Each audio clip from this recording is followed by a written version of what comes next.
All right, y'all. We're gonna go a couple minutes early. Well, 1 minute early. Phew. And yes, I know the rods are way down there, and I'm way up here. But you know what?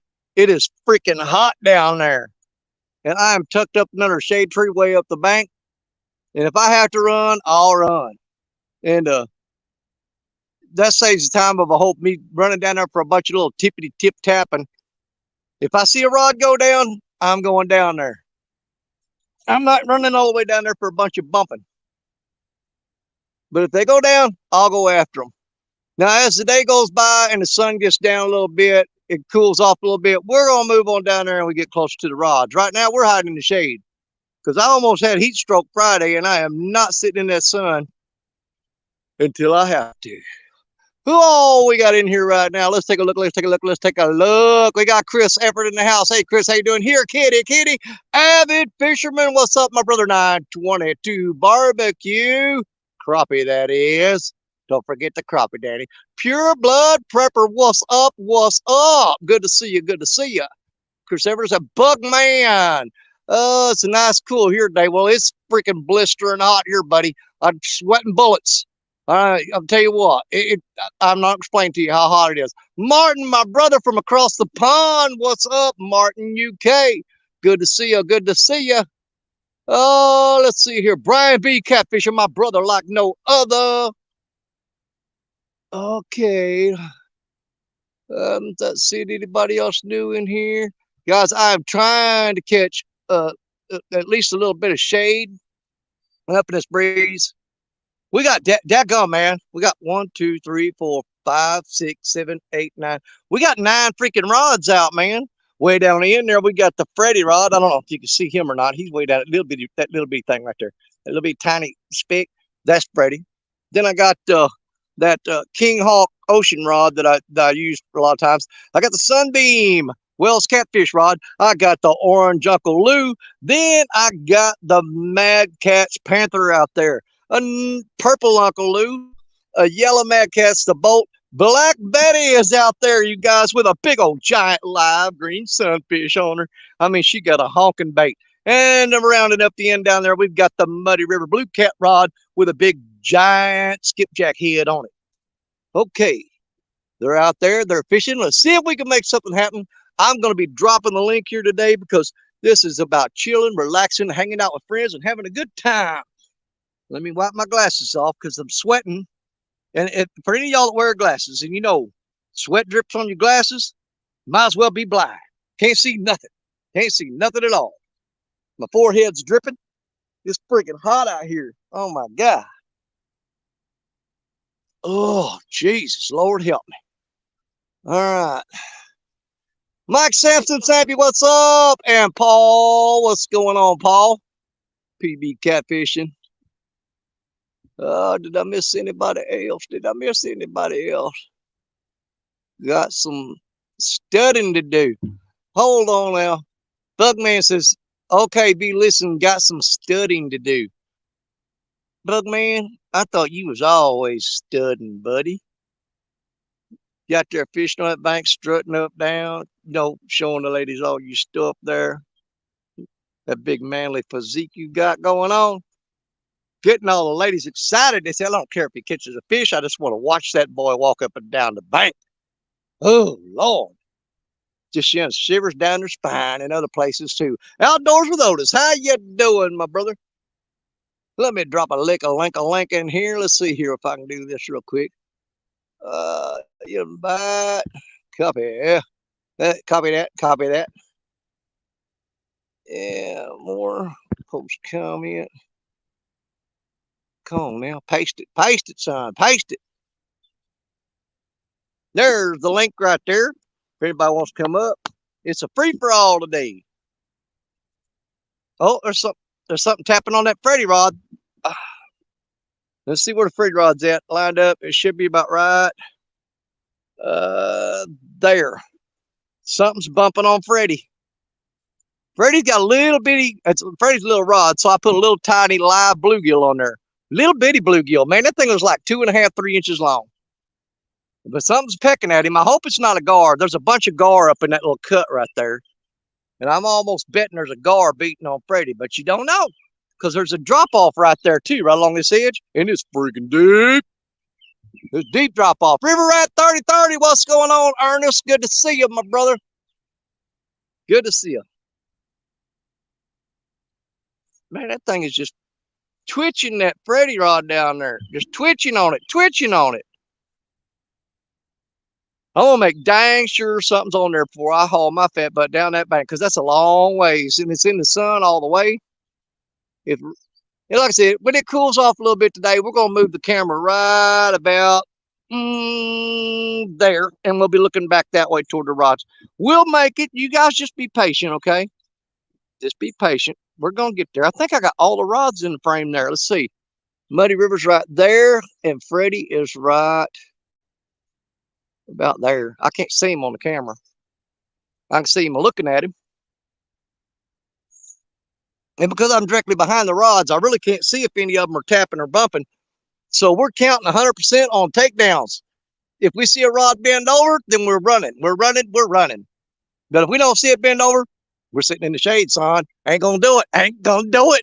Uncle Jeep, howdy, how's it going on? Good to see you. I am due for a good fish, but you know what? This is the worst time of the year for me. Now, keep that in mind.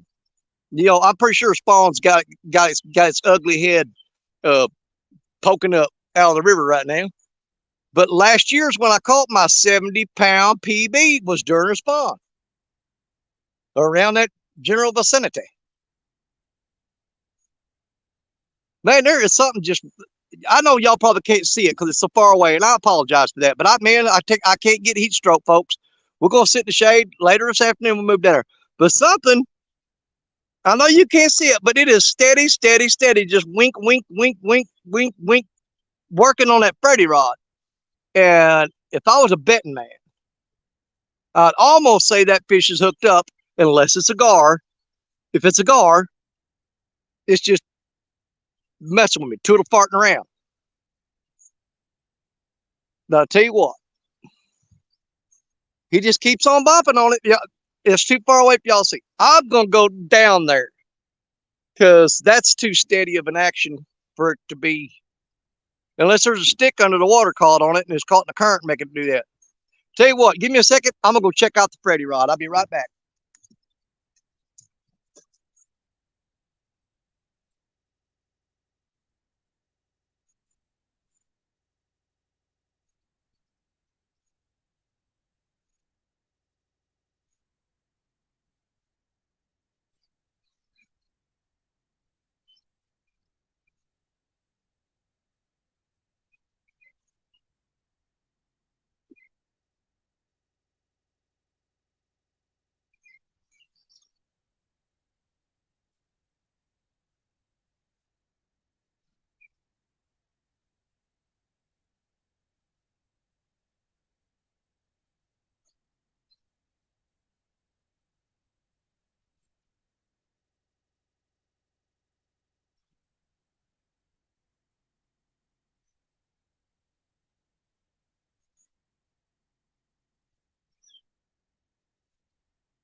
Well, no wonder he was just twitching on it. It's just a little bitty.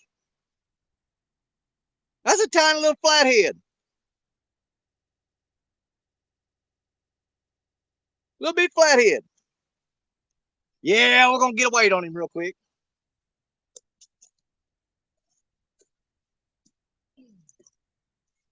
Oh, I'll sit that there. I'll trip on it.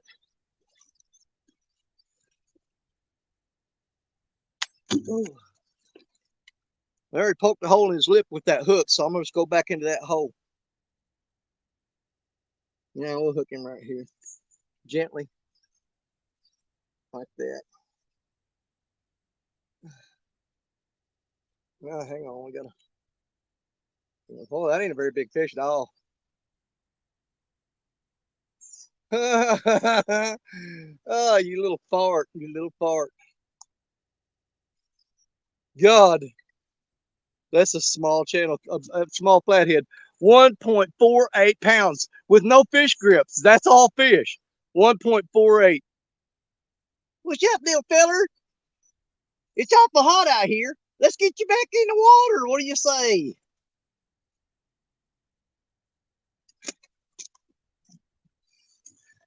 I'm gonna take a piece of cut bait down there and put it on there this time. Let's go give him loose. He's hot out here. You can't take the heat, son. You can't take the heat.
All right.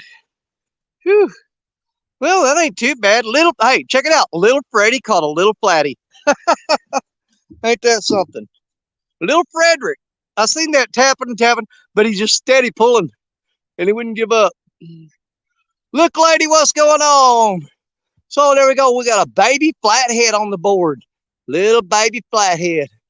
Oh, TY, what's up? Said hi to Look, lady. Did I miss anybody? Steve Ransom in the house. Good to see you. Good to see you. Guys, I'll be dropping the link throughout the show. Like I said, open door for anybody. Hold on, back up there. I thought I saw somebody that I missed. Who was that? QC Veterans Outdoors. My fellow veteran, my brother, my military brother. Got to love my brothers like that. You're all my brothers and sisters. But, you know, us veterans, man, we got a special place in our heart for each other. Absolutely do. All right, so let me try to get lined up here again. Last rod's by that stump there, and then Freddy's right there. So we've got 9 rods stretched out from there to there, all down through there. And guys, once it cools off a little bit, I'm serious. I cannot take sitting down there in that heat. It'd be a medically unsound decision. So I'm gonna wait till it cools off. There is one of my good friends, you guys. Let's get him in here. This guy is cooler than snow, man. What's going on, my brother? We got Yak Shore in the house. All right. Okay. All right, there we go. Sweet. All right. There you go. There you go. How you doing, sir? Man, I'm doing great, brother. How you doing? I am good, man. Hey, make sure you put it back at full screen for you because everybody's here to see the fishing, obviously, and not my. Yeah. Well, I appreciate you coming here hanging out with me. Yeah, man. I've been working on YouTube admin stuff all day, and the kid fell asleep. I was like, "This is a good chance to talk to somebody." Yeah. The Bluetooth device is ready to pair. Well, come on, the Bluetooth device is connected successfully. Japanese. Yeah, that pairing thing's annoying, isn't it? Yeah, but it ain't pairing. So I don't know what the deal is there. Forget that thing. I got you, man. I just have to lean in here and listen as hard as I can because I'm deaf. Man, I got you, man. So you've got your new show on what, Saturday mornings now? Saturday morning, yep, 7 a.m. Eastern Standard Time.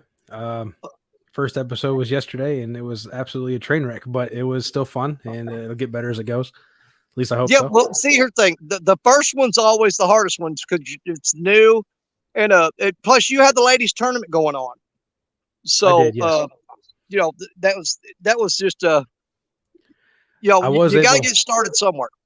Yep, I was able to finish before the ladies tournament actually happened, so I did get some people come in, and it was a good show. It was a good time.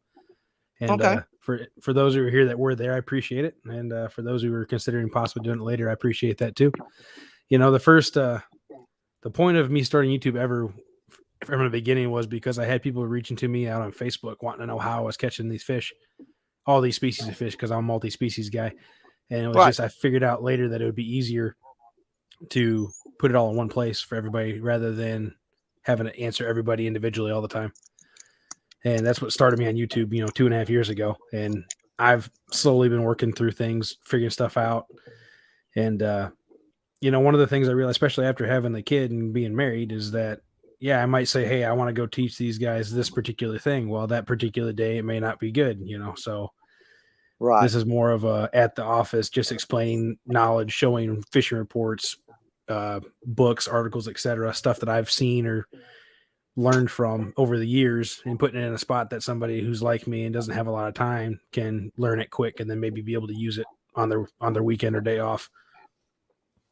Well, color me interested.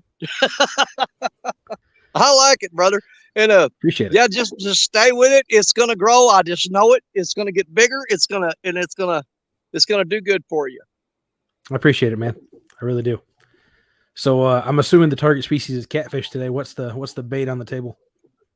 Okay, I've got I got 9 rods out. 4 of them have live green sunfish on there, and a couple of them are bigger than your hand. So I'm throwing big baits out there, which is kind of a mistake right now because the bigger fish are on spawn, and what I should be targeting is the fish that are like 8 pounds and under. That's what I need to target. But we're always going to throw a few big baits out because that's just, you got to. When you got that many rods out, throw a donkey out there. And we got a couple of cut fresh bluegill on there. And then after that, it's frozen skipjack and frozen shad. I got you. So you literally have all the bases covered except for chicken. I got it. Yep. I'm not a huge fan of chicken. I use it when it's effective, which for me is usually during the summer or like you said, when you catch a smaller fish. So, I mean, right now probably would be an okay time for it too. There's no denying that it does work for some people. Oh yeah, man. Jerry Parker, Richard Cluck, they are the man. They take that chicken and they just wear them fish out. I just don't have as much luck with it. That being said, I really haven't given chicken much of a chance because I'm a cut bait and live bait kind of guy. Always have been. It's been good to me, and you know what? If it ain't broke, don't fix it. You know what I'm saying? Exactly. Well, and we're always taught to try to match the hatch, right? So I mean, the cut fish definitely makes more sense from that regard. For no matter what species you're pursuing. So. And this particular spot I'm fishing now, I mean, I could come out here and catch 2 and 3 pound channel casts as fast as I want, just by simply bringing down, going to the store, getting a couple of boxes of Canadian night crawlers, put them on a smaller J hook and throw them out there. And I'm telling you, channel casts just tear them up right now, just fishing with worms and J hooks. But we do want to try to get on some little bit bigger fish, so we bag the worms and we go straight with cut bait and live green sunfish. Like I said, that's the way I would go too. There's nothing wrong with that at all.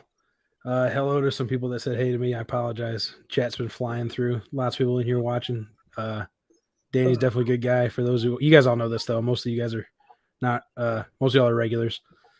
Martin, hello. Steve Ransom, yes, I know I should be taking a nap while she's taking a nap, but I do have to work tomorrow, and for some reason I'm at the point where if I take an afternoon nap, I can't sleep that night. So that is why I am not. Yep. This time of year, I mean, as of right now, my best bite window is from 9:00 p.m. to 2 a.m. But being as I go back to work tomorrow, that wouldn't be an option for me tonight to fish that. So, I said, I'm going to get out here this afternoon after the ladies tournament, throw a few rods out. I know it's not the peak time for the fish to be biting, but hey, we done pulled in a little bitty flathead. I mean, nothing impressive, but it's a fish. It's a fish. It's a skunk buster. Yeah. I mean, and that just proves another point. You fish when you can. You're never going to have, unless you don't work at all, you're never going to be able to take, I shouldn't say never. You're hardly ever going to be able to take advantage of perfect conditions. There you go.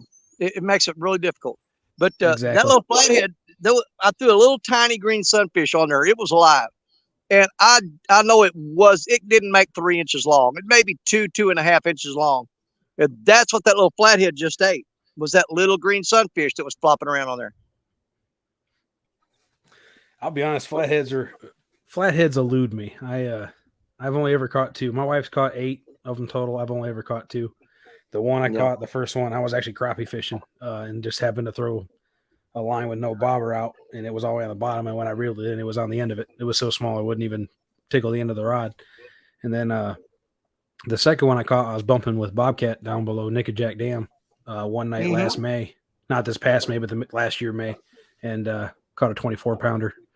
Wow. So they're really, really pretty. And I love to see my wife catch them. It makes her absolutely ecstatic. And obviously, is accused the right word? What did you say? I was a fish, and then she kissed me, and she's been trying to improve ever since. Oh yeah, I said, yes. Everybody saw her kissing the fish, and they were asking her why. I said, well, one day she was fishing, and she kissed a fish, and it turned into yak shore, and she's been kissing every fish ever since, trying to upgrade. Yeah, she loved that so much. That made her day, and it was funny and well said. Well, I'm just kidding, man. She kissed the right fish when she got you, buddy. I appreciate that, man. Yeah, she and I this year. Let's see, this year will be 8 years married, 10 years together. Nice. Yeah. Here's the issue, Mike Chavez. I mean, I'm sure you know this, and you maybe are just being funny, but the issue with having that many rods, like I do 6 max if I'm by myself. That's if I got that much bank space. You get to a point where you run out of spots to cast very quickly. Dude, I got miles and miles of bank space. I can set up 50 rods if I wanted to. I just don't feel like running that. I just don't feel like running that hard. I think I've got 16 rods with me. I've got 9 of them out. The only thing limiting me today is I only have 9 rod holders. Right. Well, that's the thing. I don't personally use rod holders as much. I have some, and I use them like on the kayak, and I use them on, if I'm on a boat, obviously. But a lot of the spots that I fish, you can't put a rod holder in the ground. You're fishing either riprap, rocks, or fishing off of a sidewalk, and there's not really any way to do rod holders and not worry about them just falling in the lake anyway, right? Right. So I do a lot of free lining with just the clickers on or bait runners if they're spinning reels. Okay, just for that reason. Yeah. Well, generally, most of the spots that I fish are in riprap rocks and stuff like that. I've only got maybe 3 spots on the Mississippi where it's mud bank like this, where I can actually put the rod holders in. I don't have very many spots where I can do that. Every other place I fish is either concrete slabs or just giant rocks. Well, you do what you got to do with what you got, right? So, yeah.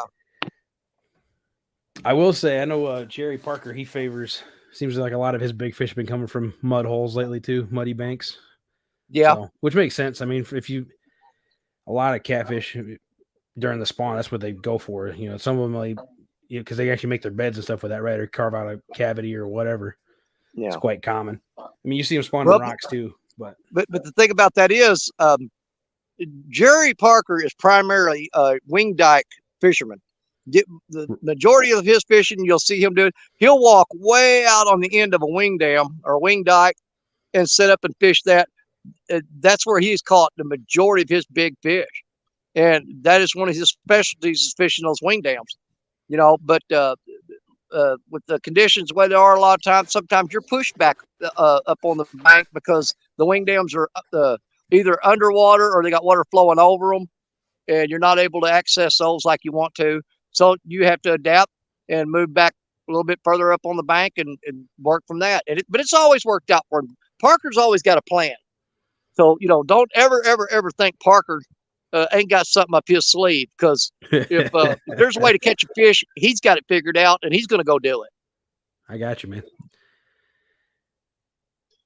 Shirley T, how you doing, Mr. Rogers? Joe Ziegler. Man, I tell you what, Joe Ziegler sent me 2 Abu Garcia reels, and I've been using the fire out of them because, man, those things cast like a dream.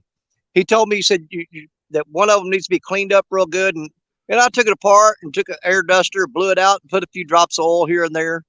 And man, those are some awesome reels that Joe sent me. Those Abus, and I can't thank him enough. And I thank him every chance I can when I see his name. I absolutely love those Abus that Joe Ziegler sent me. But yeah, they're a couple of my favorite reels. Well, that brand is known for quality, right? I mean, I own 6 of their reels, of their bait casting reels. They're the smaller models, but I've only ever had issues with one time, and it was actually because a piece I was fishing when it was freezing and it froze and then broke while it was in ice. So it was me. I put it in bad conditions. Yeah. But other than that, I've never had an issue with them. And like you said, they cast like a dream once you set them up right. Oh yeah. The key is taking care of them, keeping them clean. So, which I am the world's worst about it. I mean, I'm about like Tim Scott, and me and him pretty much do the same thing. We throw our rods in the back of the truck. We drive down dusty country roads. We leave the rods back there, and just getting beat up and just abused.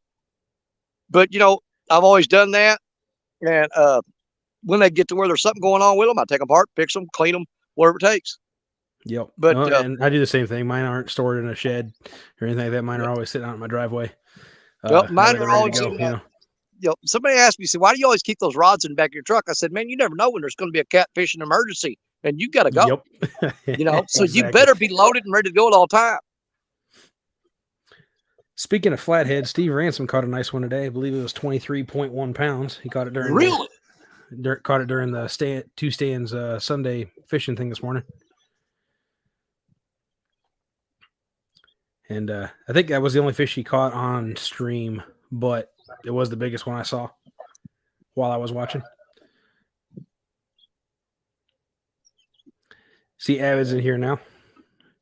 Chris Everett, thanks for the advertisement. Sharing the link. Appreciate that very much.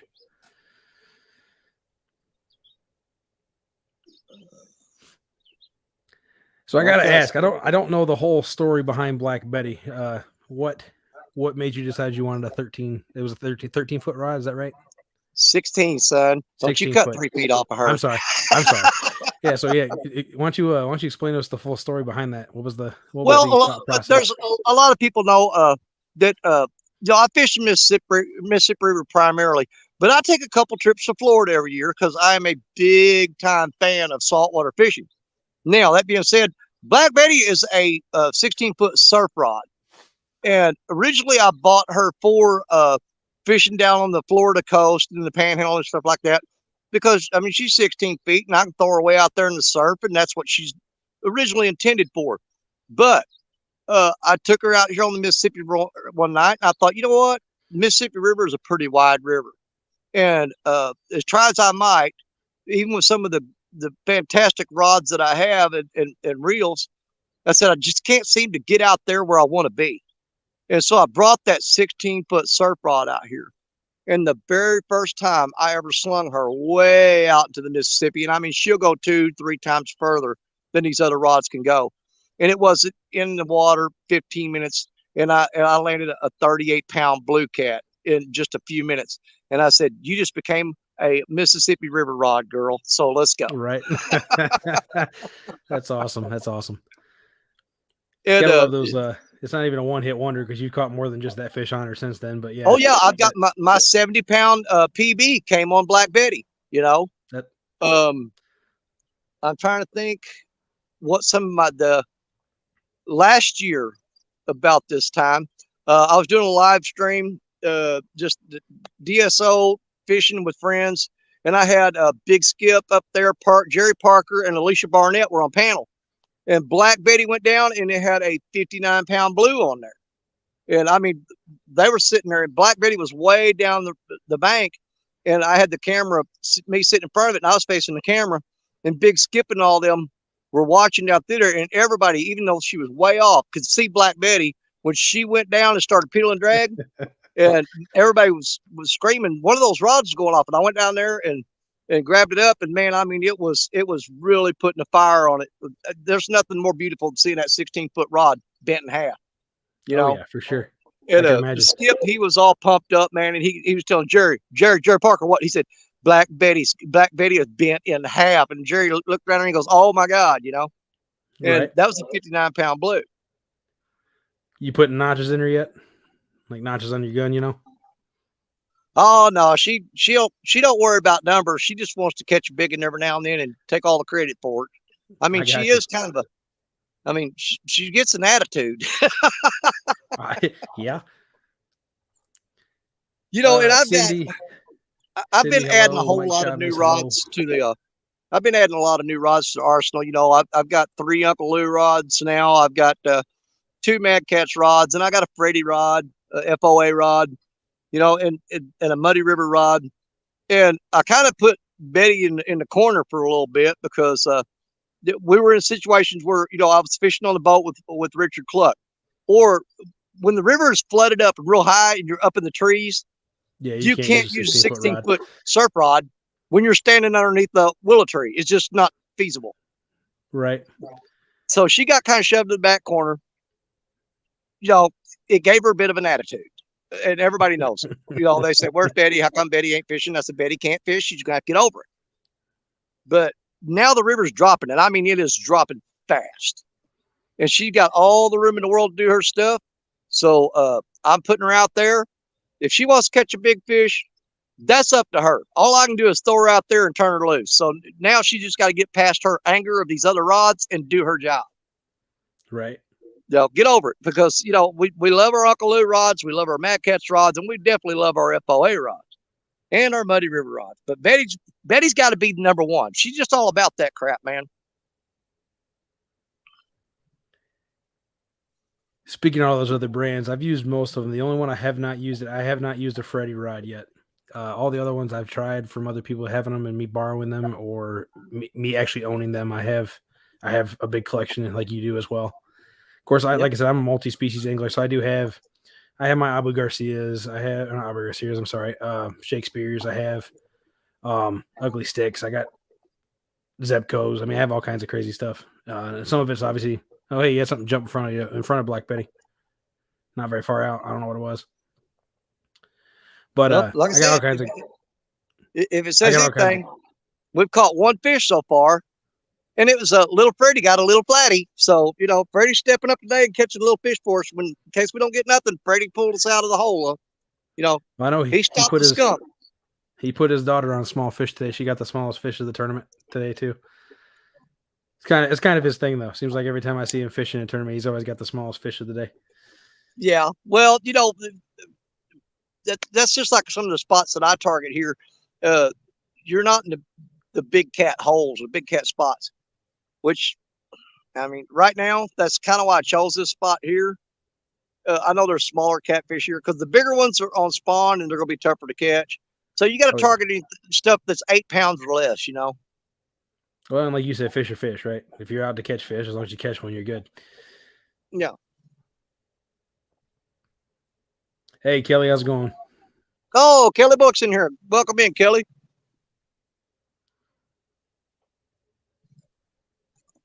I'm trying to.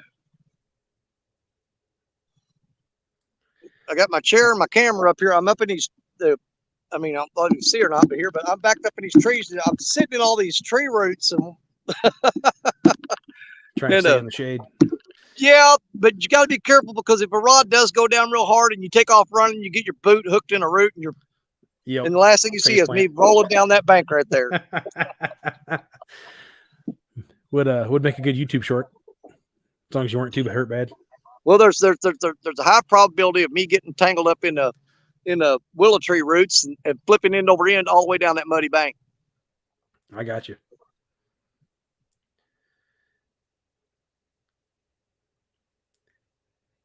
Kelly said his boat is almost ready. He just has to fix the tire on the trailer. There you go. Well, that's an easy fix, man.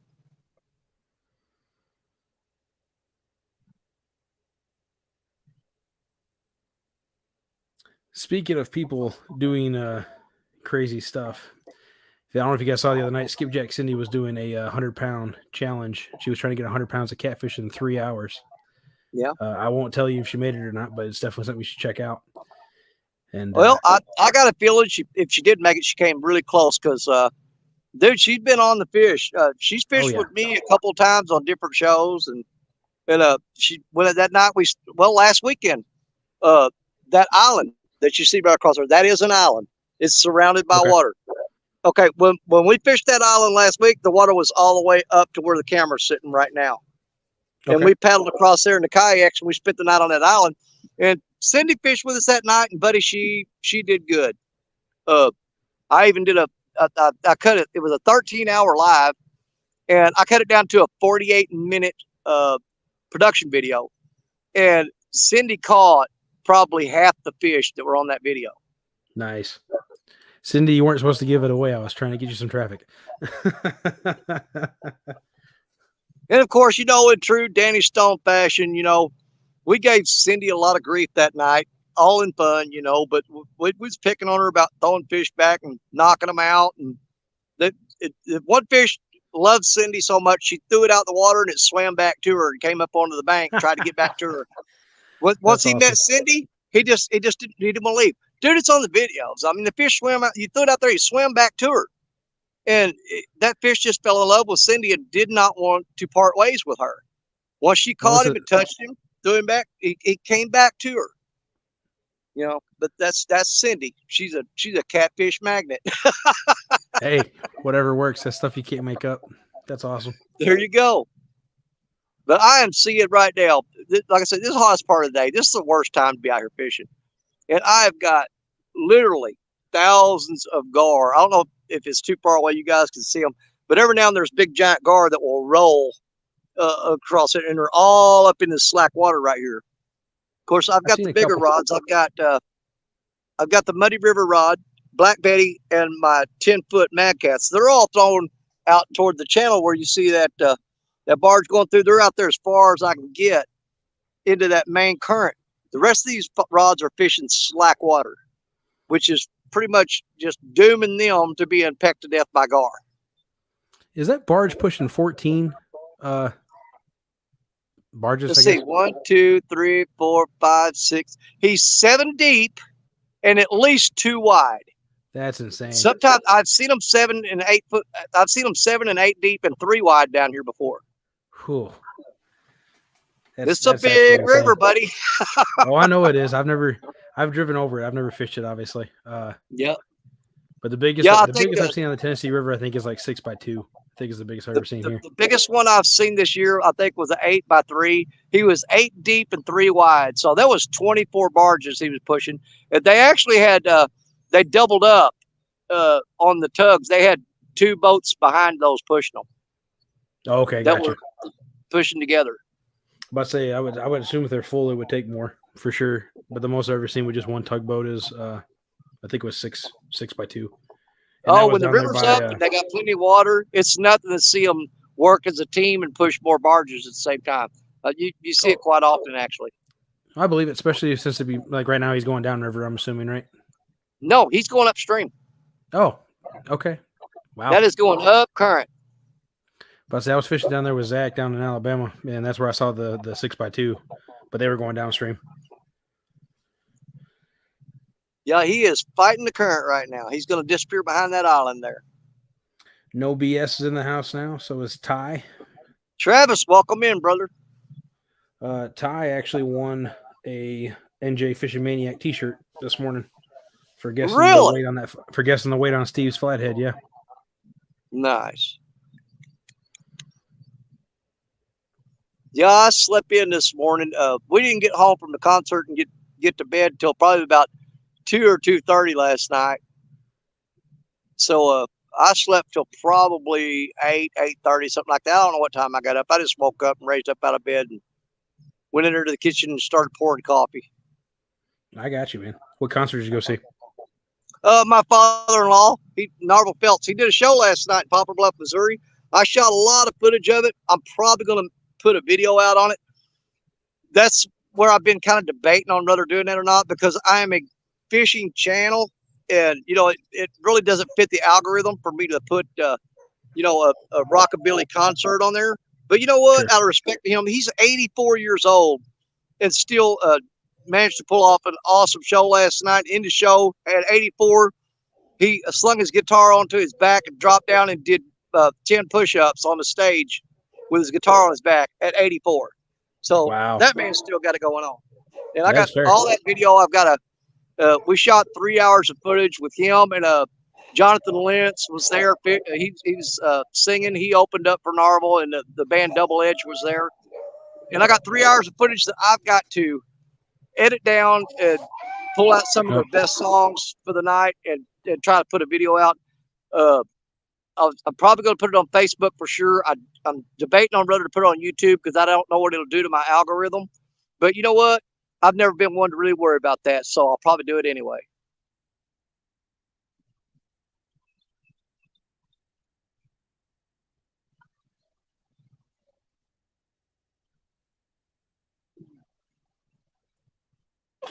Sorry about that. She woke up, started screaming. Not sure what happened. You're okay. Kelly said he's doing a special show on Tuesday. Might have a surprise in his end for everybody if they want to check it out. It'll be on Tuesday evening. Oh, absolutely. Experience. See you, Bugman. Be safe. Hope to see you in a little bit.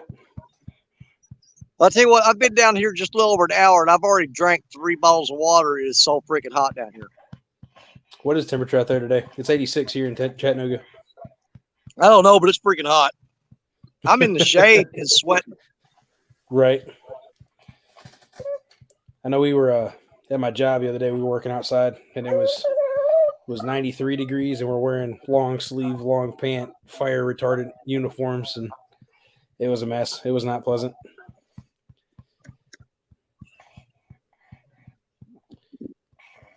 Cindy, it's me, Yak Shore reading chat. I know somebody asked if I was Austin earlier. Nope.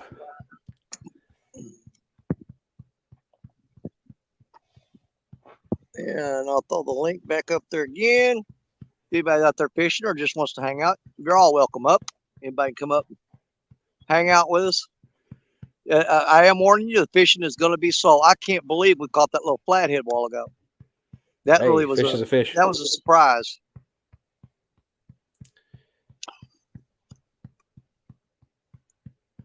Yeah, if y'all haven't, please hit the thumbs up button. I know it helps Danny out a lot. He does a lot for the catfishing community. Lots of information, lots of helpful tips and stuff. Takes people out. Just has a good time. I mean, he gives everybody a good laugh. Yeah, it's hard to do in the heat though, because you just can't get that.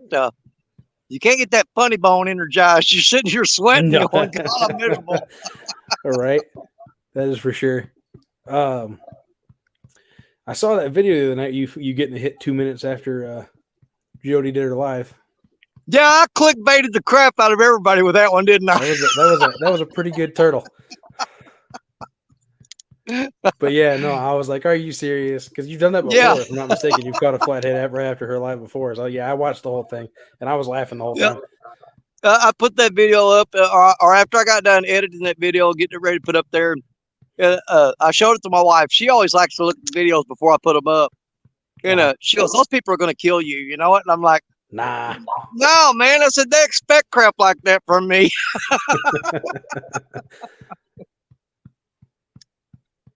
But, you know, I did warn them when I came on Jody's challenge that night.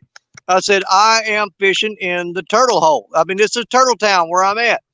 And I told them at the beginning when I came in there, I said, well, I'm not promising no fish tonight, but I will promise you a turtle. And I was 2 minutes late on fulfilling that promise. But I put the video out showing that, yeah, we did catch a turtle for you also. There you go. You kept Which, your contrary word. probably, people think I love turtle fishing. I do not. I don't know of anybody that actually does. I've only ever caught a couple, but they were not. Let's just say they weren't my favorite thing to do. Favorite thing to catch. Well, I do like in that particular spot, and it's getting close to time. The alligator snapping turtles move up in there real thick. And these things, they're like 40, 50 pounds, man. They're huge turtles. I got you. It is fun hooking into one of those and getting up on the bank and having to manhandle that thing because they are vicious. I mean, they will literally take your arm off. No exaggeration. If they bite you on the wrist, you're losing your hand. I got you, man. I watched a guy did a video. He was faking kissing one and got his bottom lip tore off because they're a lot faster than people give them credit for too. Oh, they're quick. You got to grab them on the back of the shell, right behind the head. That's where they Right. can't get you. Right. I see J Dog's in the house now.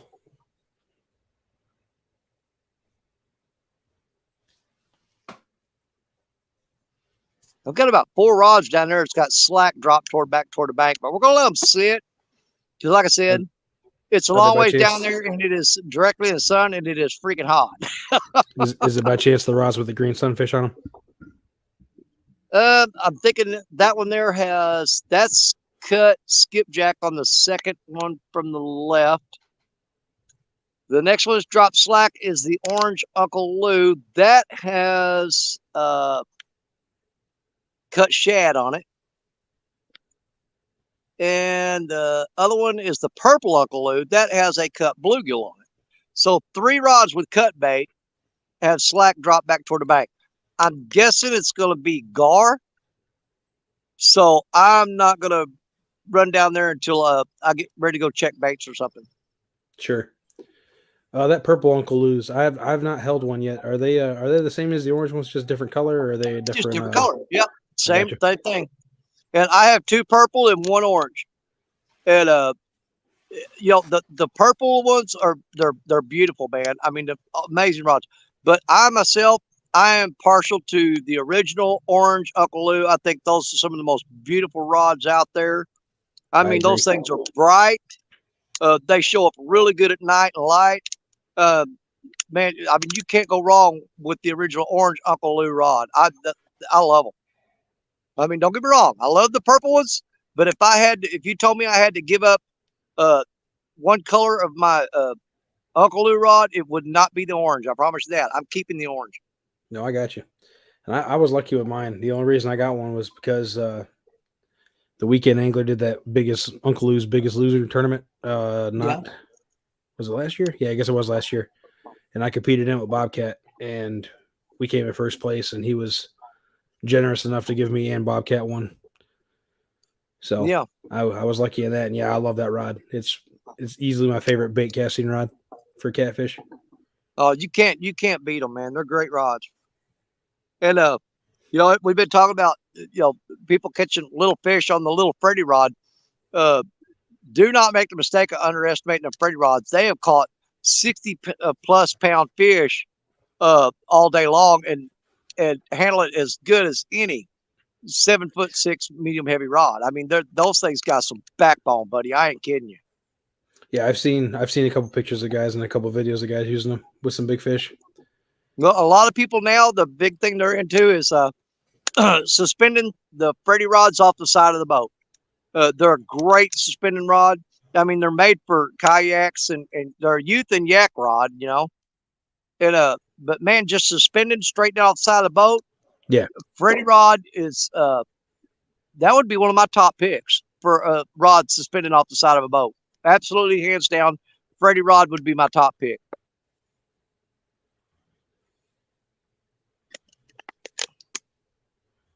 There's another bottle of water gone. I'm glad I brought a whole cooler full of them. Yeah. Yeah, because I'm sweating bullets here. I believe it. If the fishing doesn't pick up, how long you plan to staying out? Oh, I'm going to be here all day. I mean, okay, we'll just nice. hang out because at some point or another, something's got to swim by, right? That's what my belief always is. Well, and then that's another philosophy of mine too. Like me, I get criticized, I guess maybe it's a good word. A lot of people ask me why I enjoy catching little fish. I'm like, look, if you go through all the little fish, eventually you're gonna catch a big fish. So hey, there's J Dog in the house. Man, they've been on fire today. Tara's been catching fish like crazy. Yeah, I forgot what her total was for the day. 17 or 18 today, or was it Something more like than that? I think it's somewhere like 17 or 18. It was. They pulled up the score sheet and showed everybody's fish. Her column was full. Oh yeah, yeah. She did a great job today.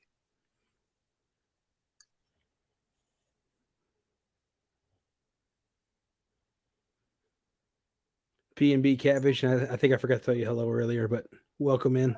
Hope you're doing well, sir.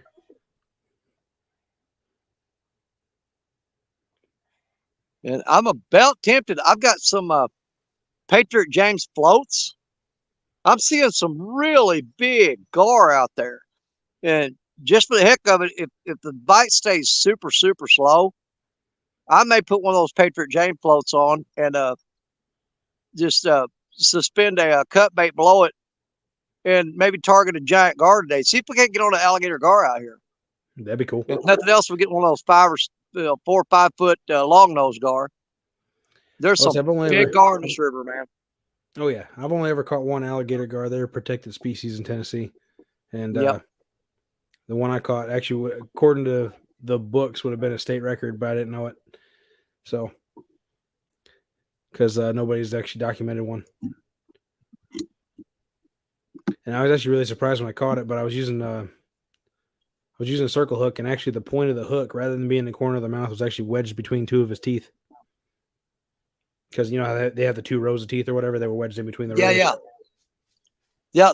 Generally, the most of them that I catch, their bottom jaw comes in, the long nose gar especially.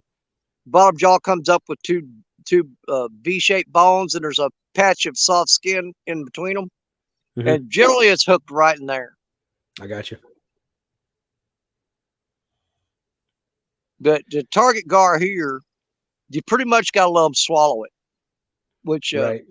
I'm not crazy about doing, but 9 times out of 10, I'll use a J hook on them and just cut the line. The hook will not damage them. It'll basically, the stomach acid, if it gets down in their stomach, it'll eat it up. Yep. And that hook will be gone in 2 weeks. Hey, 217, welcome in. That's my little brother, 217 Rebel. What's up, brother?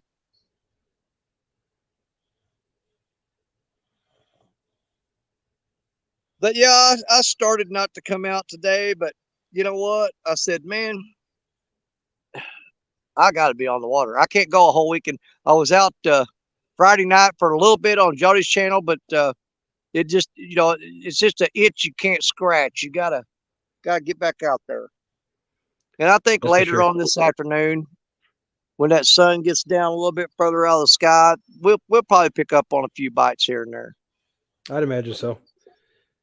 And I would have been better off actually I started to drive the extra 20 miles from here and set up on a faster current and try to get on some nice blue cats. But I only had about 15 minutes to get set up to make my my scheduled time for a live, so I just came to the closest spot I could.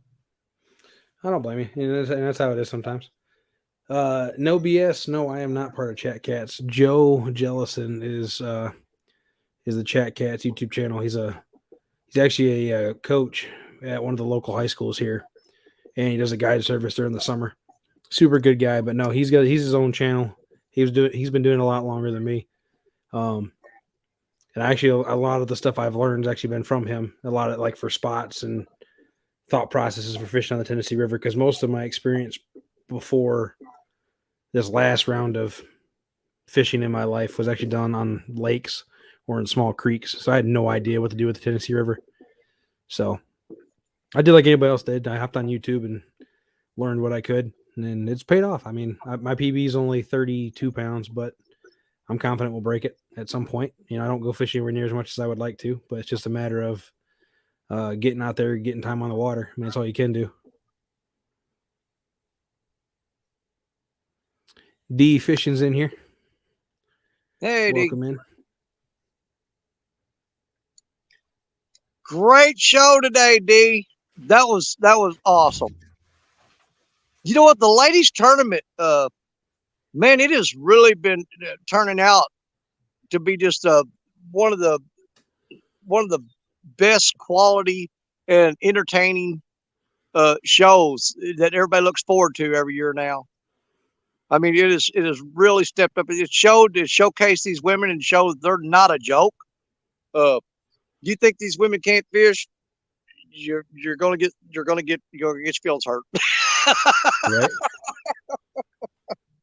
Well, you know what's actually funny? Because they will spank you like a baby. But I didn't really talk about it on the show yesterday, but the same report that I was getting those numbers for the statistics on the show about like how many people fished that year, 53 million people in the United States fishing or whatever. Of the percentage of newer anglers, which was 6% of that, which is a huge number anyway, between the women and the men anglers, the women anglers were actually showing more interest and sticking with it longer than the newer male fishermen, which I thought that was interesting. But it just goes to show that if anybody could fish. And I talked about yesterday. Obviously, some people they seem like they're born with this ability to just magically catch things out of mud holes, but it is a learned skill. Anybody that does it will tell you they learned it from somebody. Their dad taught them, or they were self-taught, or whatever. So anybody can do it. Lisa Elliott, welcome in. Well, we fished. I've been really lucky that I grew up not far from the Mississippi River. And if you live within, 20 miles of the Mississippi River, I don't care who you are around here, it has some effect on your life in one shape or another. And majority of the time, it's because you were raised up hanging around it, fishing, and just different things like that. But the river, I mean, it's hard to explain, hard to put it in words, but you get attached to it when you spent your entire life near it, and you spend time on it. And it's just like that with anybody else. I mean, you look at J-Dog and them with the Ohio River and how loyal they are to that river. It's a great river and they'll tell you, and people will defend their rivers in a heartbeat. I mean, they'll get offended. Oh yeah. I was born in Michigan, but where I live. Hey, you guys ready? We're fixing to get Superstar up in here right now. There she is. Go. It is on now. And she's got a fish already. Yeah, this is our second one in the last 10 minutes. She's showing you up, and she just started, Jamie. That's not good. Hey, I ain't about all that showing up stuff. I know she's going to outfish me. I just look. I'm about getting fish on the stream, man. Tara come in here to save the day. She didn't come in here to hurt nobody. Woohoo! Yeah. Look at that. Look at that. Hey, I'm gonna do my Chris impression. Look at that. Look at that. Not meter up here. You remember when Telly caught that big fish? He was like, look at that. Look at that. Terry, you have been on fire today, girl. Nobody can doubt your skill and your ability. If anybody had anything to say, I think you pretty much shut them up. Yeah, that's number 20 for the day now. That is so cool, man. That is. Hey, if you don't mind, slap some of them fish on the butt and send them downstream. This is only our real second time of suspend drifting. That's what we're doing today. Yeah. Yeah, I'm locked into this. I'm locked into this one little hole here, from the bank. It ain't like I can do nothing but throw it out there and hope. Right. But yeah, back to the whole being raised and affecting you thing. Where I lived at in Michigan, within 10 minutes of any direction you drove from my house, there was another lake. I mean, there was tons of lakes. Minnesota is known as the land of the lakes. And I would say Michigan's a close second in terms of how many bodies of water there are available for people to fish. So I was definitely put on the water at an early age. And it stuck with me my whole life. I did take a break when I went to college.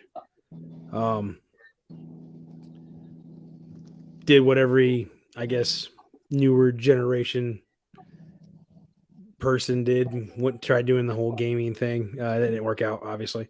And then I found the love of my life, who actually had a video game degree for video game design, and ended up being a department manager at Walmart. And then we had our baby, and she changed jobs. Now she's a billing department for one of the local malls. And here we are, back to fishing. Got back into it. Got her into it now because she didn't like it at all to start with. And we drag our baby along every time we can, and I hope to get her into it as well.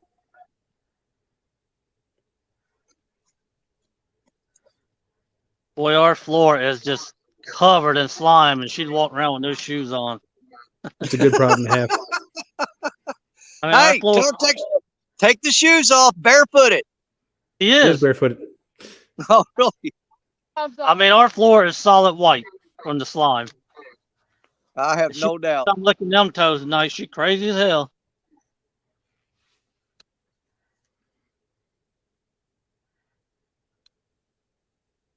And these fish are angry up here at the dam. They are.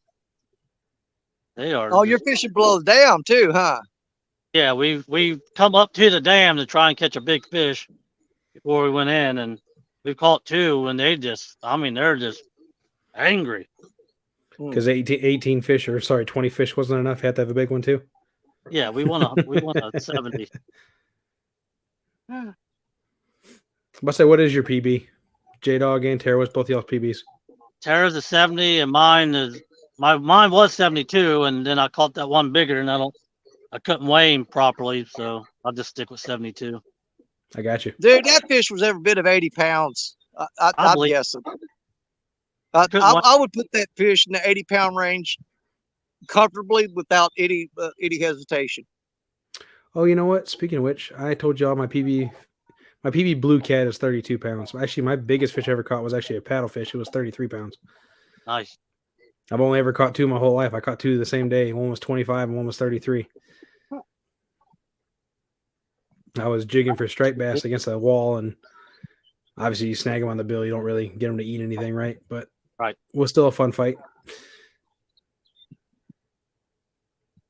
Yeah, because they fight hard, Oh, yeah.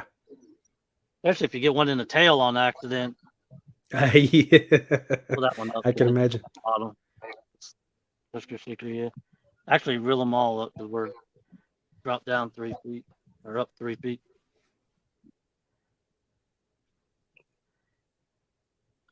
Yeah, Tara told me I screwed up. We're not allowed to anchor anymore.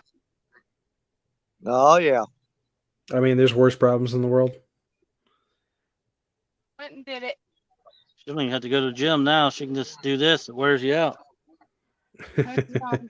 Or she's gonna have to get a second job to pay for the sinkers that we lose. Well, I've been debating with it. My wife's been trying to talk me into it. She's kind of wanting me to start looking at a boat because, it's getting to the point now with me climbing up down these rocks. And if you do move a spot, it's getting harder and harder for me to get to the fishing spot, carrying all this stuff and then climbing out of here and carrying everything out. And to me, it's a lot easier just to have everything on a boat, throw it in the water and take off versus carrying 3 or 4 trips up and down the bank every time. And if you got to move, you're doing that all over again.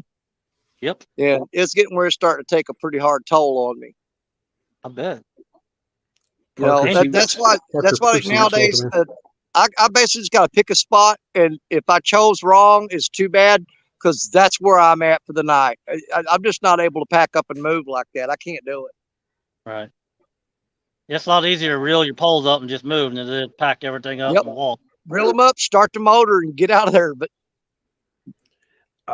Cindy, me too. I'm not gonna lie. I was debating taking at least. I mean, it would have been bass fishing because I had to stay close to the car, but she wasn't going to fall asleep. It seemed like so I was going to take her for a ride till she fell asleep and then hit some spots while she slept. But then she fell asleep. But then I got lucky and Danny went live, so here I am. now, J Dog, are you guys going to be in the boat anglers edition of Brian B's Midnight Madness? Oh, I can't. I ain't staying up at 5 o'clock to fish. Are you crazy? See, that's the part that I'm hoping it gives me an advantage is that after about 2 o'clock in the morning, folks start falling asleep and don't even realize they're catching fish. Don't want to hear me snoring on this boat about 1 o'clock. Grizzly bear done got in the boat. Yep, I'm hoping a bunch of them just fall asleep or give up because they're tired. But I'll be there till the sun comes up. I love Brian. Not enough to stay up to 5 o'clock. Yeah. Cindy, don't lose that passion. It's a good addiction. It's a safe addiction.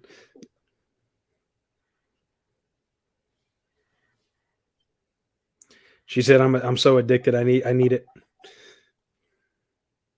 Talking about fishing. Right. It's fun. It's expensive, but You got that right. a lot worth be. stuff to spend money on. That's for sure. And see, that's something I've been thinking about too. I mean, as much as it costs me to drive over to this river and drive around and pick a spot and burning gas, doing all that, and then you think about getting a boat. You got to realize when you get a boat, you just doubled your gas bill. Oh yeah, easily. And your You know, maintenance. Yeah, and people think that they say, "Oh, it's easier with the boat and this." I said, "Man, you got to realize there's a whole lot of crap comes with that boat." Yep. Yeah, There's a lot of things. You're doubling your gas bill. You've got to always worry about if your pontoon Jody, will the motor run? Or will you when punch we put a hole in the pontoon trying to put it on the trailer. Or did I'd I hate put to my pay plug? Jody's tow bill. As many times she's been Ugh. towed in. Yeah, no kidding.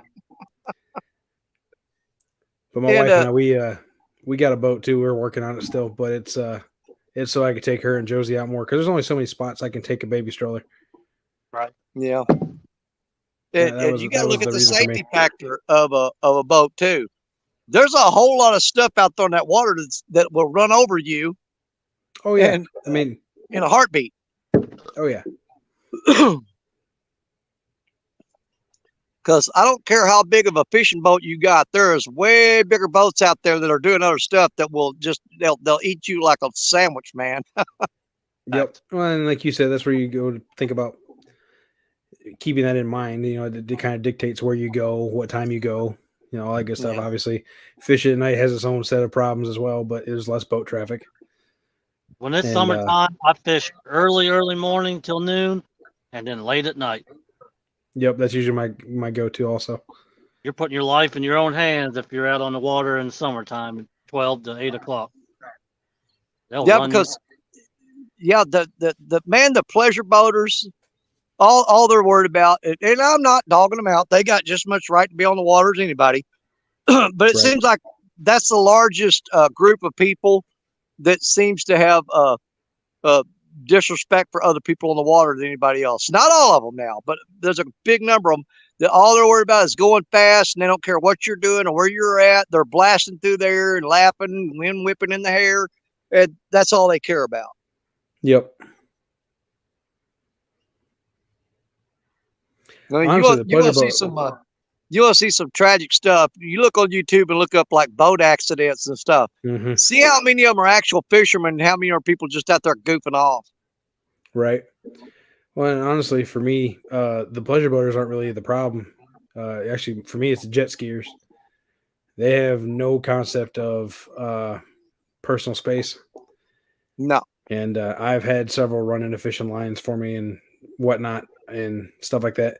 I am glad Tennessee recently passed a law. I think it was this past summer. They're only allowed to be within so many feet of the bank. And on top of that, if you're fishing in a bay or if they're in a bay, it can't be at its widest point, can't be less than, I think, 150 yards or something like that. So it does really cut some of that down when they're actually out there enforcing it, which is nice. Hey, have you ever seen how fast an 8-ounce sinker can take somebody off of a jet ski? Well, I can imagine. I've never personally done it. I have considered it. I would be lying if I said I didn't consider it, but I have not ever actually seen it. Oops. Yep.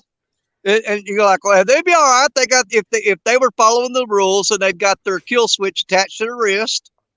Right. Then, all they're going to be is stunned for a minute and then get back on their little scooter on the water and get out of there. Right. But when it keeps on going upriver or downriver, that's on them. Good luck swimming. Danny, did you see me jump in the river the other day? I did. I was driving home and I seen man, you opened up that can of worms. I did. You started that crap when you said, because Mike Greenwell said that he wanted to catch a fish and said he could get enough super chats he said he'd like to get $100 super chats. And you said, if he gets up to $100 worth of super chats, I'm jumping in the water. And Becca Mudtramp is in chat. You got to start checking that crap before you talk. Okay. Time I realized she was in there, my mouth was already It's too open. late. You need to hit that little button where you scroll through and check who all's in there, and then start talking crap. like a He rattlesnake. got $100 real quick, huh? Late. I jumped off the front of that boat and it sucked me under the water. Propeller went up my butt. Yep.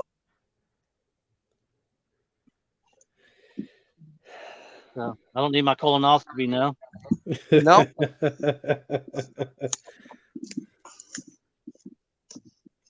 What do we got going on that Wells catfish rod here? Something just bent that down and it's holding it. Bet you don't even have your J-Dog rod. What you do? Not today. And I'm up here fishing. That rod just bent down and is stuck there. Flathead or a gar, that's my call. Hope it's got a 40-pound snapper on it. I mean, it would be entertaining to see, but I hope it's a fish. Well, if he'd had my rod out there with him, I would have wished it was a fish too. Refresh all our feeds. Huh? Feed. Ricky, don't lose number.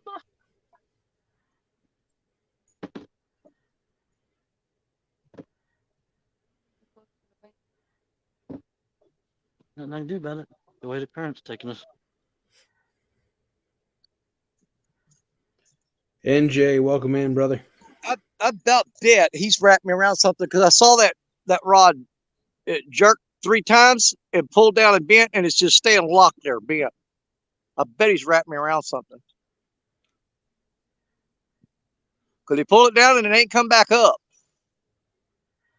But he bounced it 3 times before he did that. At what point do you plan on checking baits? Because you've been live for an hour and 10 minutes. Dude, you don't know me. I've let baits soak for 3 hours and get a fish. I do it when And it's plus, cold. I tend to do it more often when it's warm. Yeah, but I've got most of these are live baits, and That's they true. do pretty well in this. This is a deep hole. It's about 60 foot deep right now because the water's down. Okay. It drops off all from the main current out there to these tributaries. It drops off into about a 60, 65 foot hole. And you get to the bottom of that, and that water's pretty cool down there. And I've had baits out there for 3 hours, reel them up, and it'd still be alive.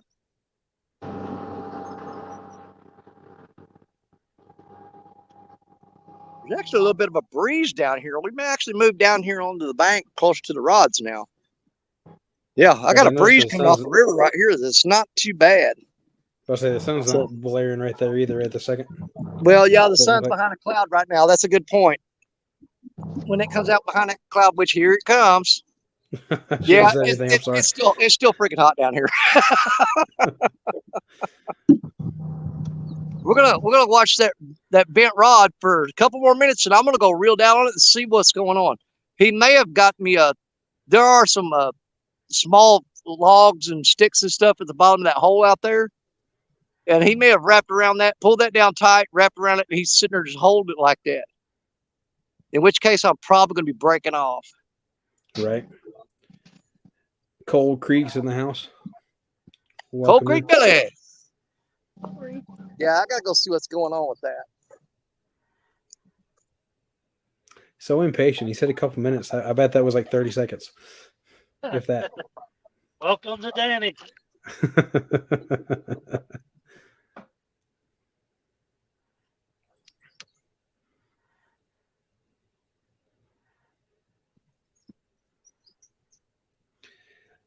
$922 crappie barbecue. Yeah, I'm sure it would, but no, I like I said, I've thought about it.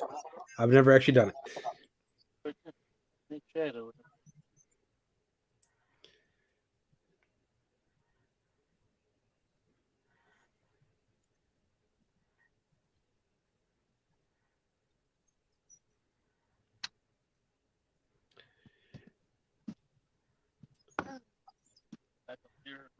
Good luck. Hey, Avid, what time is your stream tonight? 9 o'clock Eastern. Okay. The kid will be in bed by then, so hopefully we'll catch that one too. At least a little bit of it. 9 Eastern. 10, was that 10 Central? I mean 8 no, Central? 8 Central. Yeah. Yeah.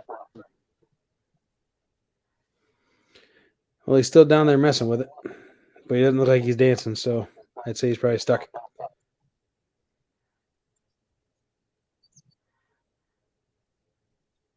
They will have Tim Molina on tonight.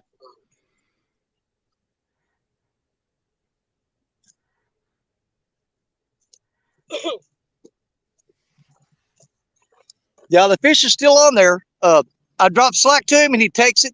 When I try to pull him up, it gets tight. And he actually, I don't know if you guys can see it out there. He came to the surface and tail splashed out there. So that fish is hooked up. I'm gonna drop a bunch of slack to him and see if whatever he's in, if he'll come out of there. But we've got one on that sunbeam rod down there. What's the time? They'll get their stuff out. If I had the kayak with me right now, I would paddle out there and get that fish out of that whenever he's around. Did you see what kind of fish it was? Or did you just see I tail couldn't on it? tell. But when I was pulling, he came up to the surface and splashed real hard. So he's down under something or around something, and he's jerking the crap out of that line. When I give him slack, he takes it. But when I try to reel it up, it'll reel up so much and come to a dead end on the same spot every time. I got you. And Speaking I've done of this before fish where splashing. I just let them run, and sometimes they come out of there, sometimes they don't. Right. But that rod there has about a hand-sized live sunfish on it. Nice. So yeah, it's either probably a gator gar or a flathead, my guess. Yeah, it could be a giant gar, but they generally don't dive to the bottom like that and wrap up in brush piles like catfish will. Right. Gar will generally just run real fast along the surface, just below the surface. I know the last blue cat I caught was in less than 3 feet of water, and before the rod even bent over enough for us to see it, it cleared the water. That was the craziest thing I ever saw in my life. Well, I'm hoping we can get this unfortunate fish out of to- here. I hope you can too. I'm going to keep working him to see if we can get him out of that brush or whatever it is. Stupid.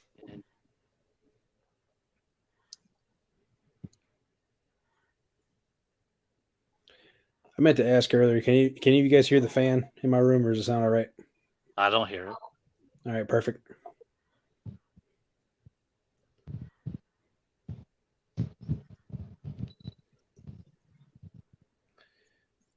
This little girl, when she's asleep, is like a heater. I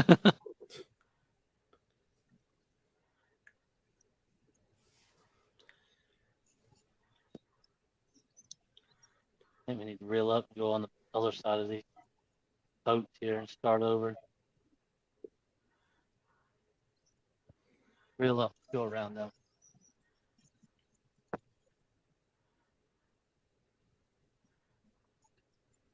Thanks, Martin. Appreciate it. All right, I'm going to go ahead and drop him a ton of slack, which he's already taken. I dropped slack all the way to the bank, and he's already taken it. I'm going to give him a few minutes. I got no choice after that. I'm just going to have to break him off. There he goes. He's tightening up that line. Let's see if he's going to bend the rod down again.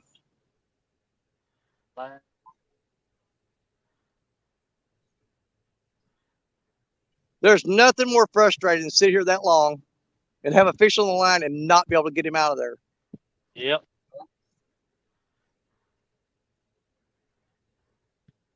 See, if I had J-Dog here, he'd dive down there and go down and pull him out. $100 super chat. I'll do it right now.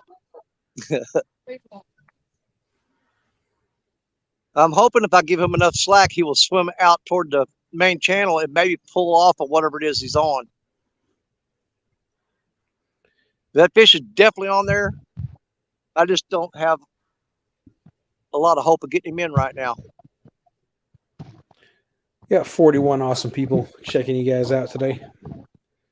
Thanks for stopping by. I know Danny appreciates it. He's currently hooked up with a fish, and it is tangled in a snag. It's tangled up out there. You know, that's the same spot where me and Austin fished that island last weekend. We spent the weekend out there, or Saturday night.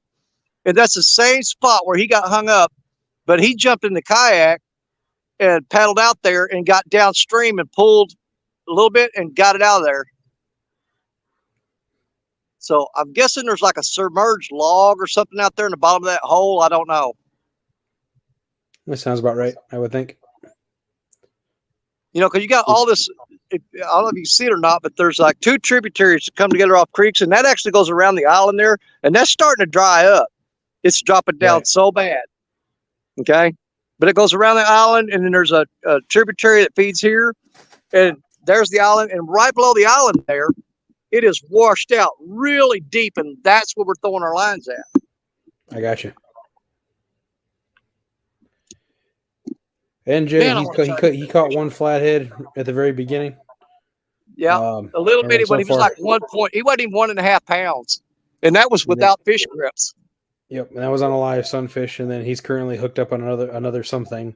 Yep. With a Yeah, bigger got a little baby live flathead sunfish. on the pretty rod. Tara's done come up on the stream and showed us a nice blue cat a while ago. Yep. At the rate that she's been going today, I imagine she'll show another one soon. As long as J Dog will quit driving and let her fish anyway. I'm just kidding. They had to move around some boats.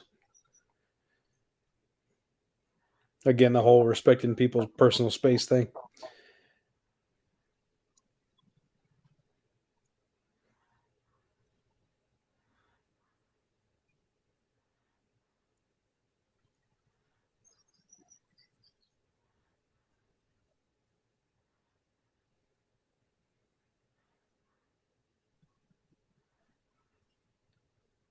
Hooks and hammocks. Welcome in. Drive safe.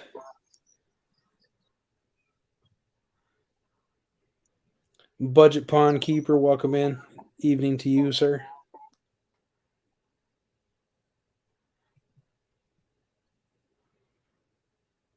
Parker, you saying you've caught 3 so far? I'm assuming that's what you're saying. Anyway, how big were they?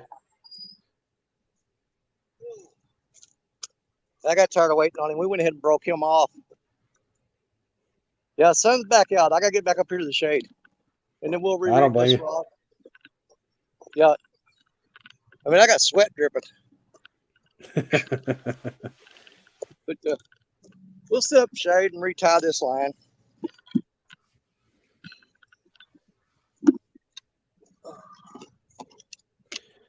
Parker said he was fishing. If you want to drop that link again when you get a minute, maybe he'll hop up and Yeah. show Let us me some do fish that too. real quick. He said he's caught 3 so far. Of course he has.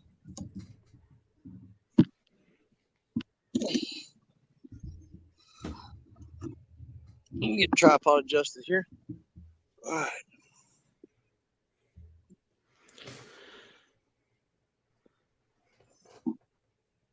He said the smallest was 4, the biggest was 14. It's still a good day of fishing in my book.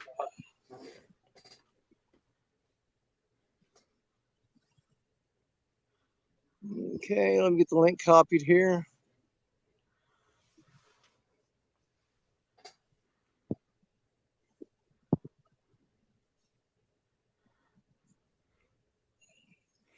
NJ, I'll just say, notice that he didn't say There it you go. about you. I know you're going through kind of a fish drought right now. Good God, it is freaking hot here.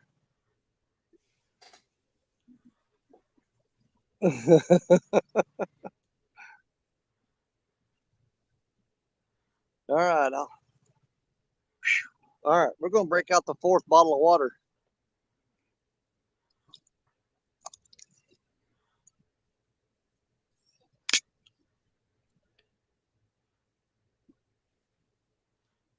Uh-oh. I hope so, NJ. I will say my job tightened up on the whole cell phone thing. So unfortunately, I won't be able to watch as many of your streams during the day while I'm at work. But it is what it is. All right, let me get the tackle back over here. We'll start tying another rig. Dave Bozarth is in the house. Dave Bozarth. That's Hey, what occurred. J-Dog. I Don't don't forget to think unmute that yourself. was a very big fish because, man, he just tapped that like 3 times and then pulled it down and it stayed bent. And when I went over and checked it, he had it wrapped up. But even when I dropped slack, he wasn't pulling real hard. But he was pulling the slack out, but I could feel him bumping the tip of the rod. If that Right. was a bigger fish, you definitely felt it more, more prominent. You might think I'm okay. Do you want me? You just were muted still. I'm letting you know. Oh. Yeah, we moved down river a little bit, get away from the pleasure boaters that are partying on the beach up there. I don't blame you. We just scooted down a quarter mile here. Yeah, they're not fans of getting hooks in the legs while they're swimming. And that's their problem, not mine. I'm not a fan of them scaring off my fish, so we're even. That's also fair. Well, I was going to tie a Carolina rig on this, but I've got a big drop off out there, so that's probably not a good idea. Hey, Danny. Yeah, Bubba. Tara wants to know when you two are going at it again. She wants her revenge. Well, He she said don't not need no today. revenge. She's been catching more fish than me already. But I say he said not today. The last time they went at won't be it, today. last time they went at it, she lost her phone and the tournament. Oh, geez. And I think that's the reason she lost that tournament. When she lost her phone, it just threw her game off. Nah, the Lake and River just wasn't producing that day. Yeah. Dora just wanted to eat my phone. Well, you know, I mean, we went in that, seriously, both of us was seriously trying to win. But I gotta say, it was more fun beating Lee Evans than it was Tara. I mean, I didn't really get that. I didn't get as much pleasure out of beating Tara as I did Lee Evans. That was way more fun. Oh, there he is. What's up? Not much, man. D said if there's pleasure boaters and swimming in the Ohio, they got bigger problems than a hook in the leg. That's a fact. I'd say so with all the trains flipping and stuff lately. What's up, Parker? You want to go, bro? Let's go, baby. There's your huckleberry. Oh, there he goes. Another fish. Oh, and he almost wiped out. Is he running? Down. He is. Freaking Parker. He had that on for 15 minutes waiting to get up here. Right. Yeah, he's had that fish on the hook already. Hey. Yeah. Hey, you want to wake up? Or you want to go back to sleep? What do you want to do? Huh? Back to sleep? Okay. Yeah, we're only gonna be out here for a few more minutes and we're out of here. We're spent. Hey, you put in the work today, man. You earned the break. Quitters. Just kidding. No, they definitely put in the work today. So hard. now, Tara wound up with the most fish and biggest fish, correct? Yes. Nice. What was the biggest one's weight again? 14. 14.02 to be exact. That's right. I pay attention. Go, girl.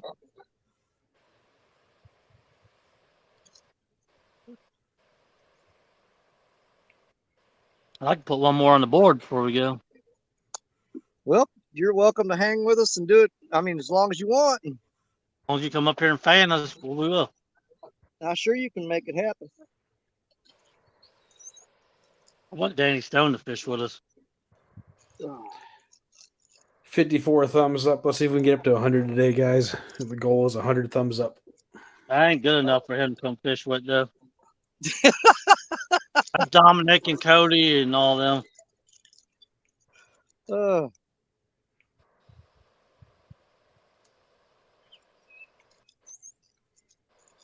No, not the dog. Good Lord, that was a big wave. Yeah. That made me sick there. That's like a roller coaster. Especially when you don't got nothing in your belly. It's like, ugh. Well, either A, the fish got off. I'm really hoping the bite picks up here later this afternoon. Oh, I had them pinned for saying out of, but I've been catching some white bass in here too. They've been smacking the crap out of these big baits too. I'm in a big eddy. There's been a big school white bass working in here too, and I've caught 3 of them too. What are you doing with Big Eddie?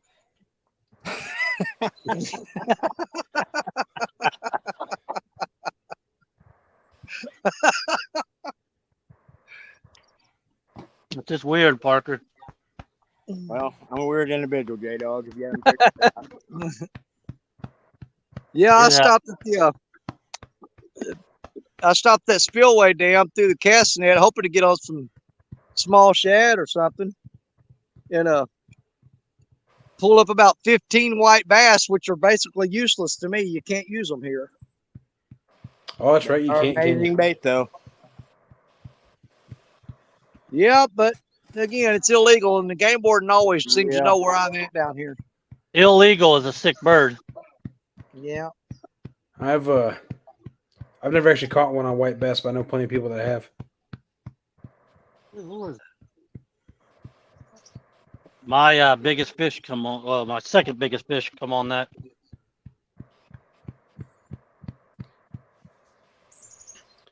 Hey, J Dog. Up. You're breaking Look Lady's heart. Why? He said the two tubers I want to fish with the most are D and J Dog. There ain't nothing stopping him.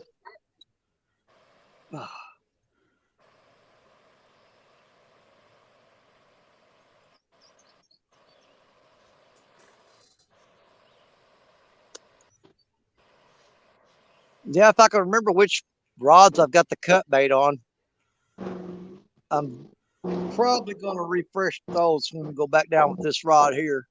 But the live bait ones, I'm going to leave them as is. What an idiot. Look at him bouncing it. I probably shouldn't admit this on stream, but I just now got the joke thanks to NJ. Wow. Oh, that's illegal. Yeah. Oh my God. Yep. Yeah, illegal. That's a sick bird. Yep. I was sitting there staring. I was sitting there thinking, like, I don't get it. Wow. Illegal. Yep. That one was too easy. How did you miss that? I don't know. Well, you know, he hangs out with bobcats, so Oh, that explains everything. it does. Speaking Yep, of which, makes sense now. He's starting to catch more fish below the dam, so I guess they're starting to come off the spawn. Maybe. He caught a 34-pounder last night, and I think he caught a 28-pounder the day before. Yeah, I think he caught a first flathead bumping too. Yep, he did. I saw that too. Yep. Something on your shoulder.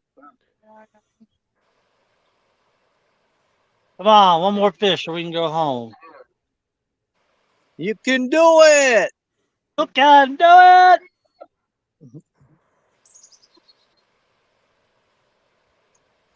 We need to be deeper, but I ain't gonna take a chance of getting hit by these idiots.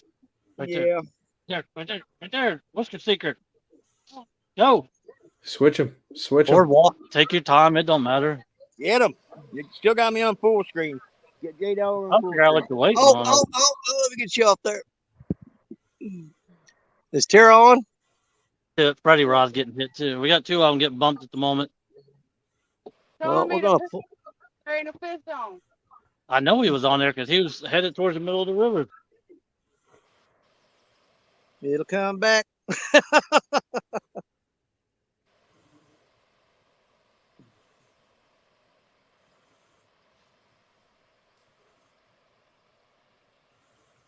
Fishy, fishy, take a look. Fishy, fishy, bite all four of our hooks.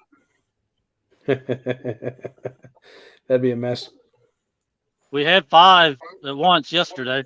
Oh, Trust me, how, it's a mess. how bad was that tangle? It was bad. We had fish on the floors in our. Oh, there he goes again. Get him, Get Tara. him. Get him. Yeah, that sinker's hot. It's been laying in the sun all day. Except on the sinker with her bare foot. She probably got a number 6 branded in the bottom of her foot.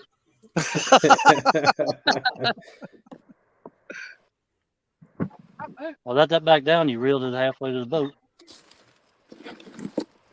Now, if I remember right, it was on yesterday's on the Ladies Challenge. Christina Dunnigan and all that, but it's D and Nina. They added to the prize package that the overall winner was supposed to get a foot rub from the Joey. Well, she better be washing her feet first. It's just a little And bit of then catfish just slime. What are you wait till talking it about? dries. Wait till it dries and peel that catfish slime right off the bottom of it. Yeah, rubbing her feet right now be like a water dog's, Mm. all slimy and nasty. Oh man. Oh Lord. Get flip flop.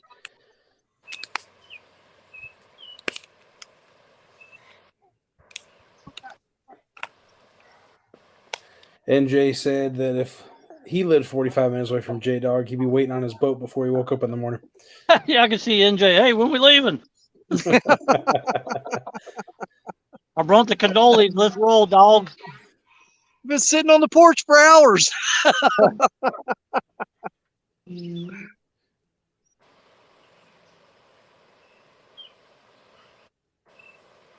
NJ be sitting there with a little book bag in the boat seat.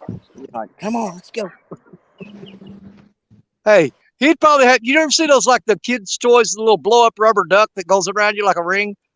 He'd be Yeah. sitting in a jet off boat wearing one of those. I'm ready to go. Little rubber duck blow up ring wrapped around his waist.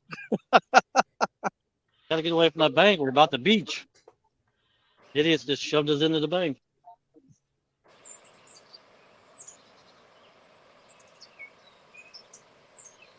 Yeah, as hot as it is here right now, and as much as I'm suffering, I got to be in Florida next month. I'm probably gonna die. Oh, once you grab it. That's Catfish Roy. That's who that is. Huh? That's Catfish Roy. That's the guy I seen at the bait shop. He wanted me to fish with him. I think I found the only spot in my section of the river that got shade. Well, all y'all's rivers are low. Ours is too, a little bit, but not as bad as y'all's. Oh, it's dropping. It's starting to look like give me a freaking Be up repeat there of to last swim that year. all when back it down. dropped. Dude, Whisker seeker up. You're probably gonna have to redo it. Yeah, it's not looking good. no, it's dropping so fast here. It's ridiculous. Man, I hope we're not heading to another drought year. Oh no. Roy.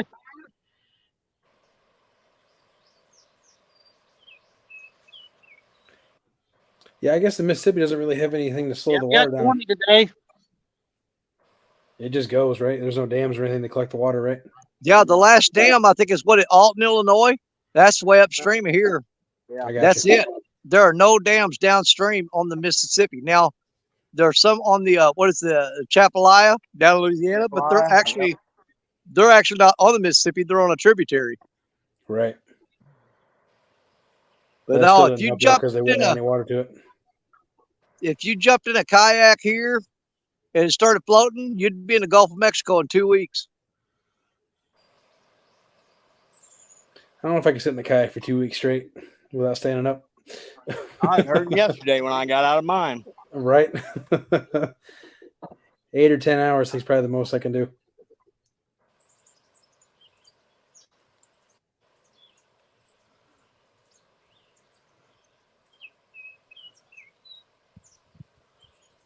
I will say it's a little bit better having the foot pedal kayak because at least I can get some blood flow in my legs while I'm sitting. Oh yeah, it's a definite.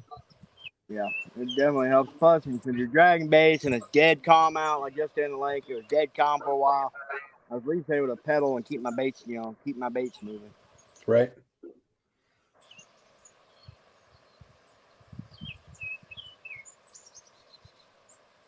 Come on. Come on, Tara. We're all waiting on you.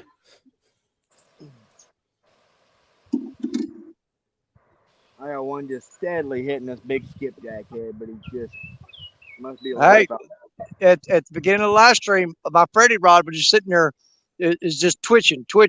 I mean, he wasn't moving it maybe inch and a half, 2 inches on, and just steady doing it. When I reeled it up, and it was about a pound and a half flathead on there.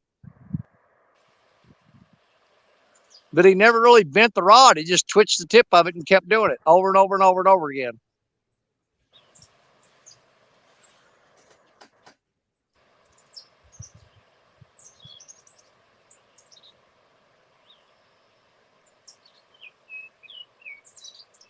All right, let's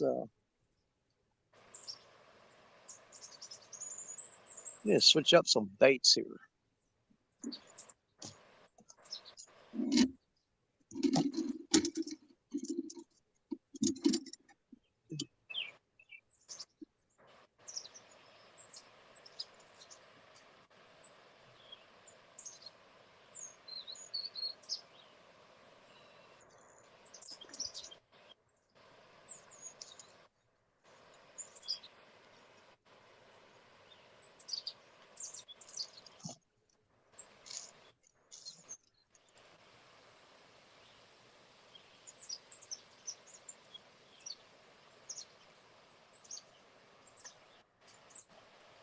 Where they say you can't go in. I was sitting right there. Hey, Danny. We got. Right there is the famous Catfish Roy. You ever watched him before? No, I haven't. You had to go check him out. Catfish Roy on YouTube. Catfish Roy. Yep. Well, that'll be easy enough to remember. He called a 91. When was it? Yeah, up here today, he called a 91. He said I ain't called a big one since. Man, I just don't know if these would be any good or not, but these are old. Man, I dug in the bottom of the freezer and got some of these little shad frozen. And man, they're just mushy as pudding. Yeah, so everybody in here, go look up Catfish Roy and subscribe to him. Let him know I sent you. Is it spelled funny or is it just straight up spelled like that? Yeah, it's just Catfish Roy.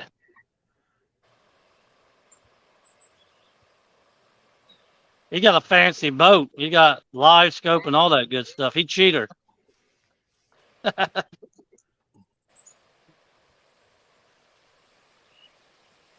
You know you got to wash my boat. You're the one that made this mess.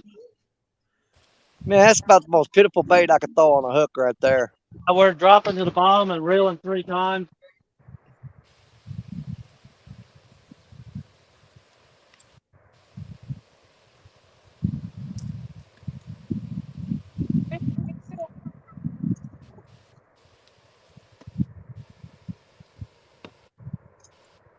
Keep an eye on your sub count. It should go up.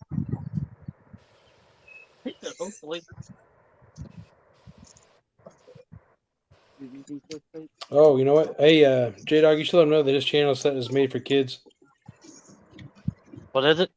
His channel is set for made for kids. You can't comment on any of his videos or anything. Oh, okay. Well. Well, then the heck with him then. How about that? Well, you can still subscribe and stuff, obviously, but it may not stick as well because it does. You know, they want the comments and the likes and everything. Right. And the YouTube kids channels don't get pushed as much either if he's looking to grow. Sorry, you suck. Keep floating away.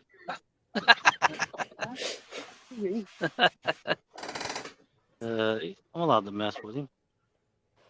He's way down there. He can't hear me. Why do you think I said it?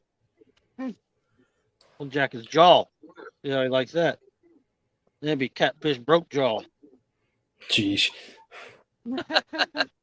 So aggressive. Yeah, he's so mean. Where we at? We're at 20 feet. Keep an eye on it. We only got 2 sinkers left. No wonder Tara won't let you be the catfish king. You're so mean. She knows that people can handle it. Bounce off the bottom. Or there's fish nibbling at one of the 2. Hey. You waking up? You want to say hello to the world? No? Okay.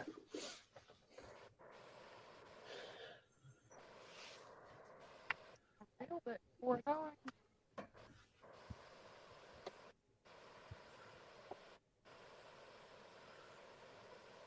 Let's get that one. Hey, Walter, welcome in.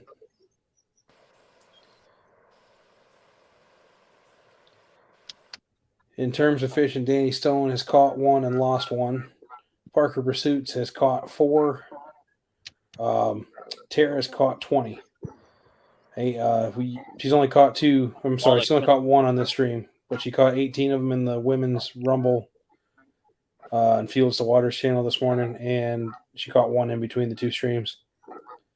They're hoping to get out 1 more fish so they can get off the water. Actually, we caught 2 in between the strings.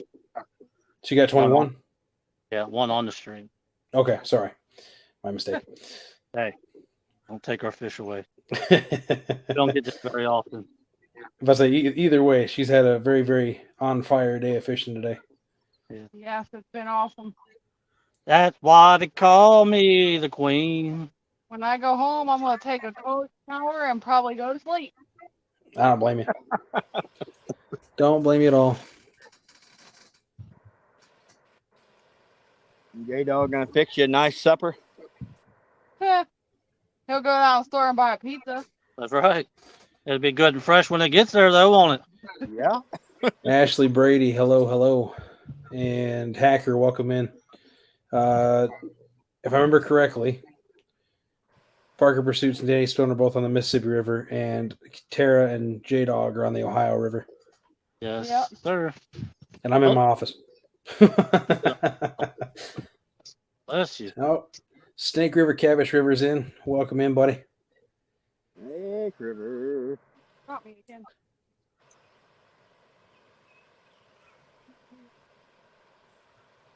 Bet you can't guess where he fishes. Oh, Snake River. That's the Sturgeon King, ain't it? Yeah, for real.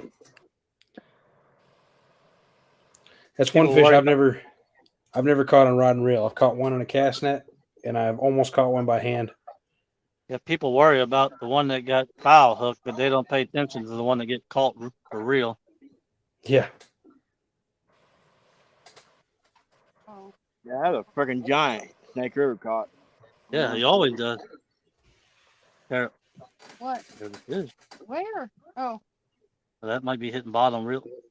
No, oh no. Nope, that's bottom. J Dog, how much weight you using to spin with? I got 11 on right now. Oh, dang. That's a lot. Is the current moving that fast? It is in certain spots. I got you. But I usually use 6 or 8 when I'm on the kayak. Like where we're at right now, it's not. That's one of the funnest ways to fish. Spin drifting, and man, when you get a good one, they just bury that rod, man. Yep. Well, like I said, this is only our second time doing it, so we're still learning. And Well, you'll never stop learning. There's so many little nuances with that. I know all the guys that do There's the down kayak anymore. fishing tournaments that do the drifting. They can tell you that it's a constant struggle. Harris said I'm not allowed to anchor anymore. Well, I mean, she's caught 20 fish today compared to none last time. So I mean, I Hey, can kind of understand why. It can be a lot of work, constantly adjusting depths and rod and everything. And Oh yeah, exactly. Trust me, I've been yelled at a lot today. Well, and the more rods you have out, the harder it gets too, right? Because I mean, if one fish swings left or right, it's right next to the next line.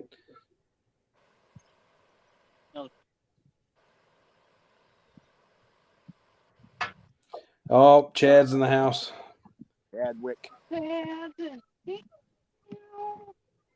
Retired Rick. Hello. Chadwick. People are finally waking up on this lazy Sunday afternoon. Have 51 people watching. I'd really appreciate it. River rat. If you don't mind, please hit the thumbs up. What'd you say? That I wonder when I'm going to become an honorary river rat. Well, if he ever comes back up from his rods, we can ask him. He's been sitting down there by the water for the last 5 minutes or so. He's meditating. Yeah. Doing the fish dance.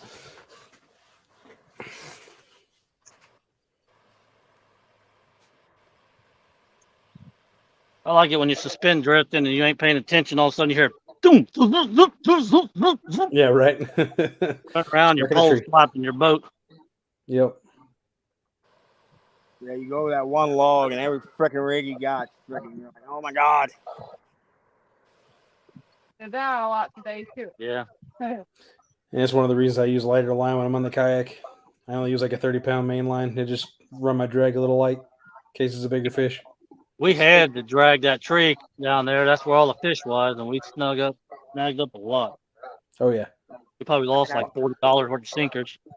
Well, I know some guys, they'll use like braid from the kayak fish for catfish. I'm like, why? Why do you hate yourself that much? Because a lot of those times when you're breaking those off, you're having to grab the line and break it by hand because you just can't get the leverage. First Ohio River pool party tournament, I was with Josh Johnson against Francis and Heath, and we're drifting along, and we were drifting over a log, and one of my rods buried over, hung on a log, and Heath was just trying to help, but he didn't think about it. He reached over and hit the free spool on my 7,000, Oh no. I mean, it looked like a line went a mile high. Right. Epic bird nest I've ever seen in my life.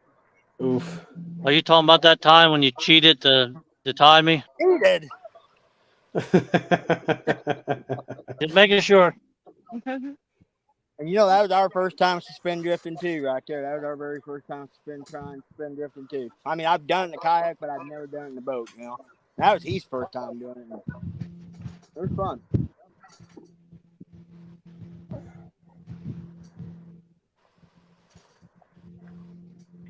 I really don't have anywhere on the Mississippi. I think I could spin drift effectively once I get the boat in the water, because it's, I don't know, just so not a lot of flats in our area. Right. Hey, are you gonna wake up? No, you don't have to. Okay. This kid has been sleeping for a solid 2 hours.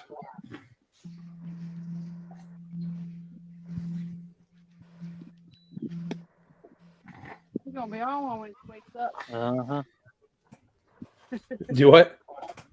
She's gonna be on when she wakes up. Maybe.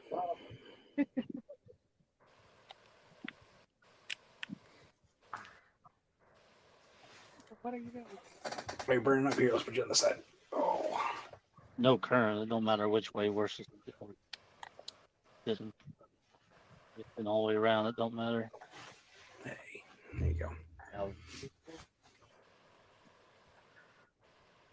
We always keep getting pushed to this bank here. Have to readjust here in a minute. Boats are just pushing us over into the bank. Mean old boats. Why can't they just leave you alone? Yeah, with no current, the waves are just pushing us back over on the bank. I believe it. Middle, because they'll run me over. Also true.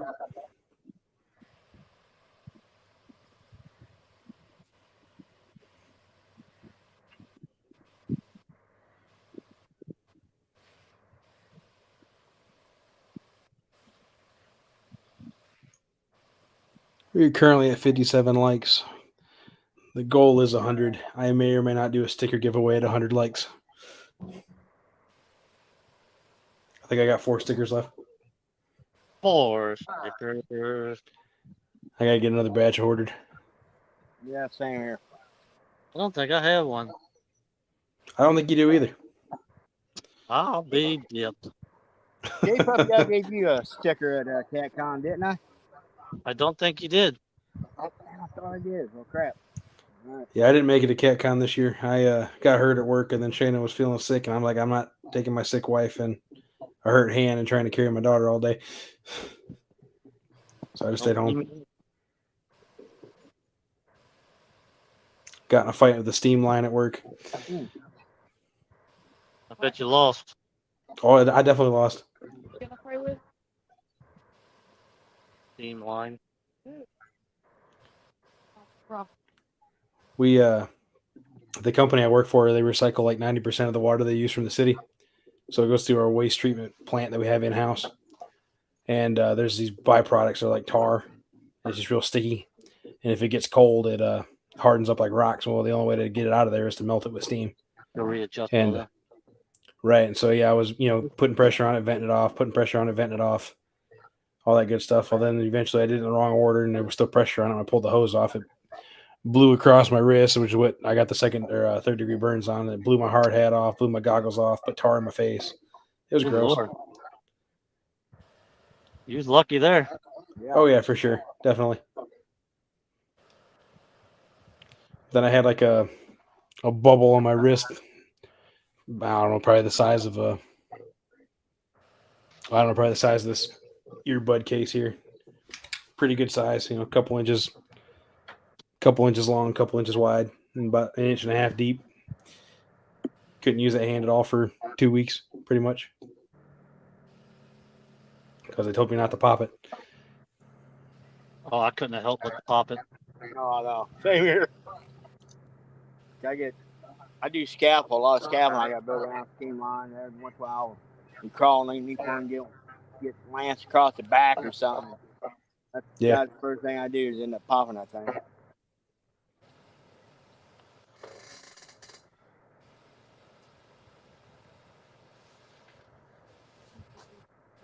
Yeah, I know you got a shirt. I'm surprised I didn't send you a sticker with your shirt. Look, lady, I definitely gotta get some more made. Oh, Gigability, welcome in, buddy. I didn't see you come in. Yeah, snuck in on me. Gigability. And Gigability, no, he's hooked into one fish that got stuck in a tree and he had to break off. So he says. We're just taking his word for it. I mean, that's fair. Where'd he go? Little girl's room? No, he's just now walking back. There he is. Welcome back, Danny. Yeah, I took all them old baits off them cut baits and freshened them up. But J-Dog was talking earlier. He asked me if I had the J-Dog rod with me, and I said, well, not today, but J-Dog gave me 2 rods. One of them, the reel seat messed up on it a little bit, but it had a Catfish Pro reel on it. And Catfish Pro CTX or S 600, dude, that is a killer reel. It is. I love catfish. Yeah, I've got it put on the purple Uncle Lou rod, so I'm mixing a little bit of J-Dog, a little bit of Uncle Lou there. Hopefully that'll do good. And look, I always carry my handy dandy rag that I got from J-Dog. Is that muddy water? Yeah, that's my bait towel that you sent me. That goes with me everywhere, buddy. I'm gonna send you another one. They got a new design, a better towel out.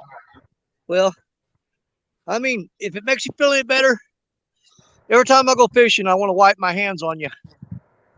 Oh, jeez. Oh, he's going somewhere else.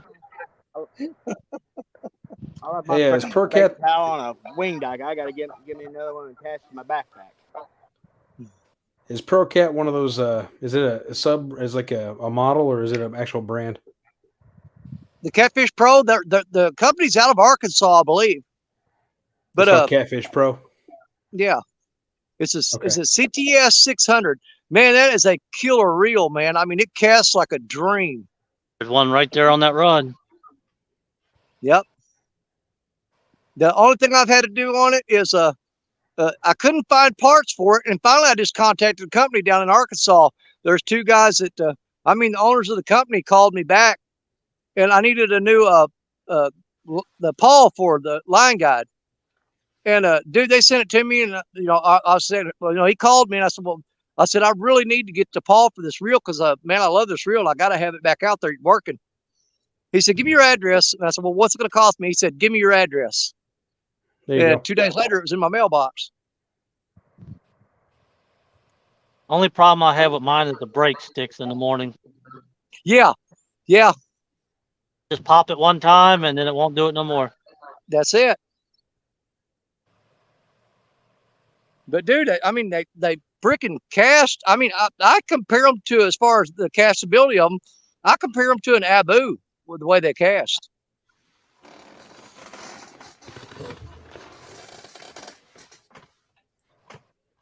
Sorry for the squeaky chair. Yeah, don't let it happen again, and we'll let it slide. I can only do so much here.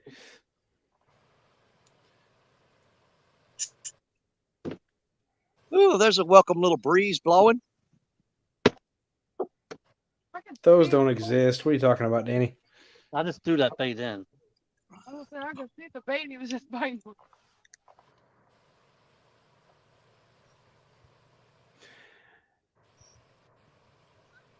Yeah, every time I walk down there and come back, I have to drink a whole bottle of water because it's just that little bit of time down there. You ever had that right there, Danny? What you got, Bubba? Let me see. Hold on. Strawberry pineapple. Oh yeah, Oh, that's good stuff right there. That strawberry pineapple lemonade is amazing. Yeah, I've never had that. Sounds pretty good though. What, Snapple? Yeah. No, I've never had it. I'll have to try that. It's strawberry pineapple lemonade. Sounds good. It is. Because I like strawberries and I like pineapple and I love lemonade. There you go. Oddly enough, I'm not really a fan of pineapple. Pineapple flavoring's okay. The only time I'll actually eat straight pineapple is on pizza. I know. I'm sorry. Yeah, I No, do I it. put pineapple on pizza sometimes. As long as it's got ham and bacon with it, we're good. Well, you know what? I'm trying to remember. Hey, J-Dog, that first year we all went to CatCon and we was up in the hotel room and ordering the pizza and stuff. Wasn't there like a big battle over pineapple or no pineapple? Yeah, I think so. No, because he's sitting on your lap. Yeah. Yeah, it was me. I think it was me, Lee Evans, and Ernie Brown sitting on a couch, and J-Dog comes flying across the room and just lands right across all three of our laps. No, it was you, Van, and Chrissy. That's right. Yeah. Lee was over at the counter at the island ordering the pizza. Yeah, he was. There may or may not be a video of that. We don't know. I mean, Could be. yeah, video. Oh, nice. Billy said he recently got a Catfish Pro on a Catfish Pro bumping rod. You probably got it at Walmart. They're starting to sell them now. I'm gonna check them out. I've never actually heard of them. I've seen Pro Catfish is the house brand for Academy Sports, which is why I was asking if I heard you right, because I was having a hard time believing they made that good of a reel. No, this one's Catfish Pro. Yeah, they're I'm seeing based. it right now. You know what? They're based out of Arkansas, so they may be attached to Walmart because Walmart comes out of Arkansas. I don't know. They sell them at Walmart now. You get the rod and reel combo for like $89, but they're not the same as the company themselves sells. Yeah. They're just a cheap model of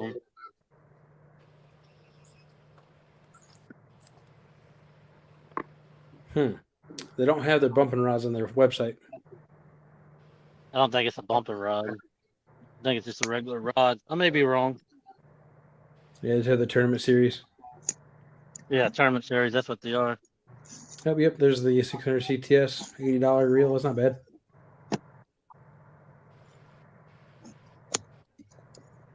You guys ever tried any of their hooks? Are they any good? No, I'll tell you.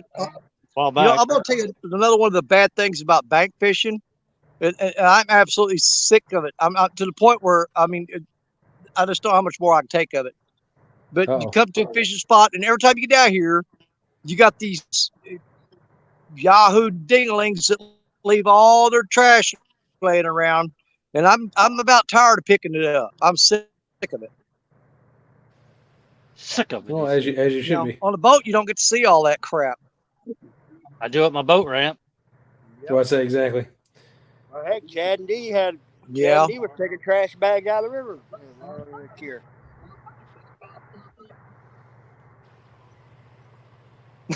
Yeah, about 30 feet behind me, apparently, because when the wind changes, it's the only time it bothers me. Somebody took a big old dump back here on the bank. It looks like a grizzly bear took a crap. Jeez. Have it been there? I'm like, wow. damn, I didn't know there's bears in these woods. Wow. Jeez. Yeah, the wind changes every now and then. I'm like, oh, that's right. I'd rather smell a dead fish. Yep, somebody got her fishing and got a gut pain. Then I passed in that shallow water over there.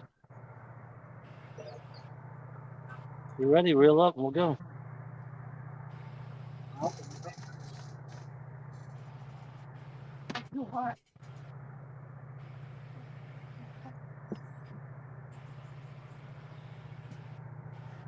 Well, you guys put in one heck of a day. I know that.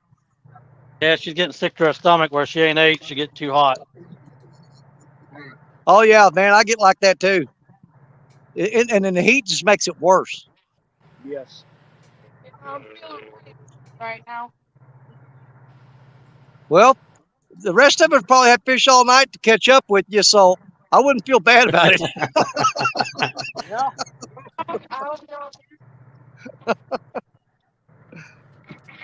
I'd say it's probably accurate.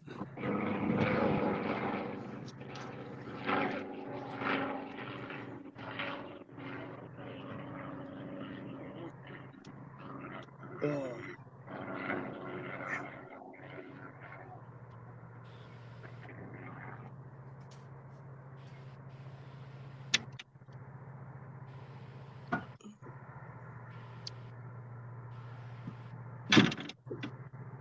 just waiting on that sun to get down there. I may have to move around here a little bit too because that sun's moving, and my shade is not very effective right now. So, oh yeah, here's a nice little sandbar. Oh, that's much better. Tara look lady said that was an awesome day today, or awesome job today. Yeah, she did great.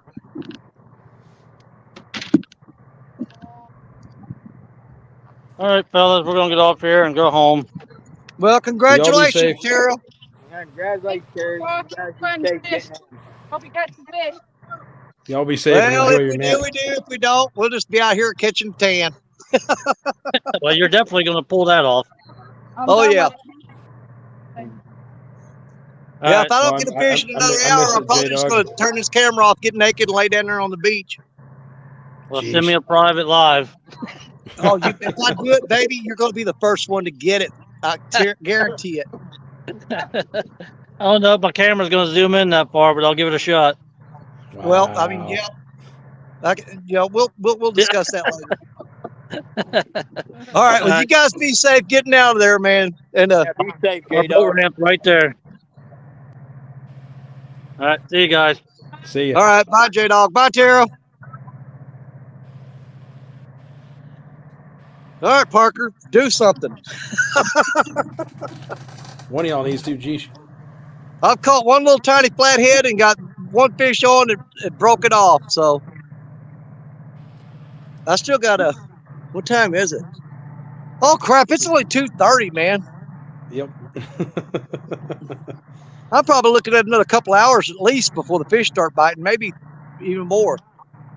Well, I But we'll started try. out on a dike this morning.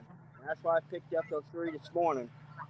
And I just made this move. I'm kind of trying to look for a spot for Friday Brian B's bank fish tournament because I just don't know. The river's dropping and being that late at night, I don't know if the end of the dikes are going to produce that well. A lot of the Yeah. fish Right. start moving up in that shallow water at night. Well, that's why I was kind of checking. You know where I'm at? I'm at the hole down below the island there. Yep. And man, I mean, you've been here. So if you look how much. I'm going to show this to you real quick. Look how much Oh, man. of the bank of that island. Look how much there's off the island. The last time we were here, the water was up in them trees. Lordy. Yeah, it's dropped, dude. I mean, I can throw a line across this tributary and hit the island without even putting any effort into it. Dang. So our 80-foot hole is about 65 foot deep right now. But, you know, with it dropping like this, you know, my theory was they would run for this deep hole. Yeah, it's kind of like this big eddy I'm fishing. It's got some water. Matter of fact, this is the hole the day after CatCon, and I called you, and I caught that big Yeah. one. That's right where I'm sitting.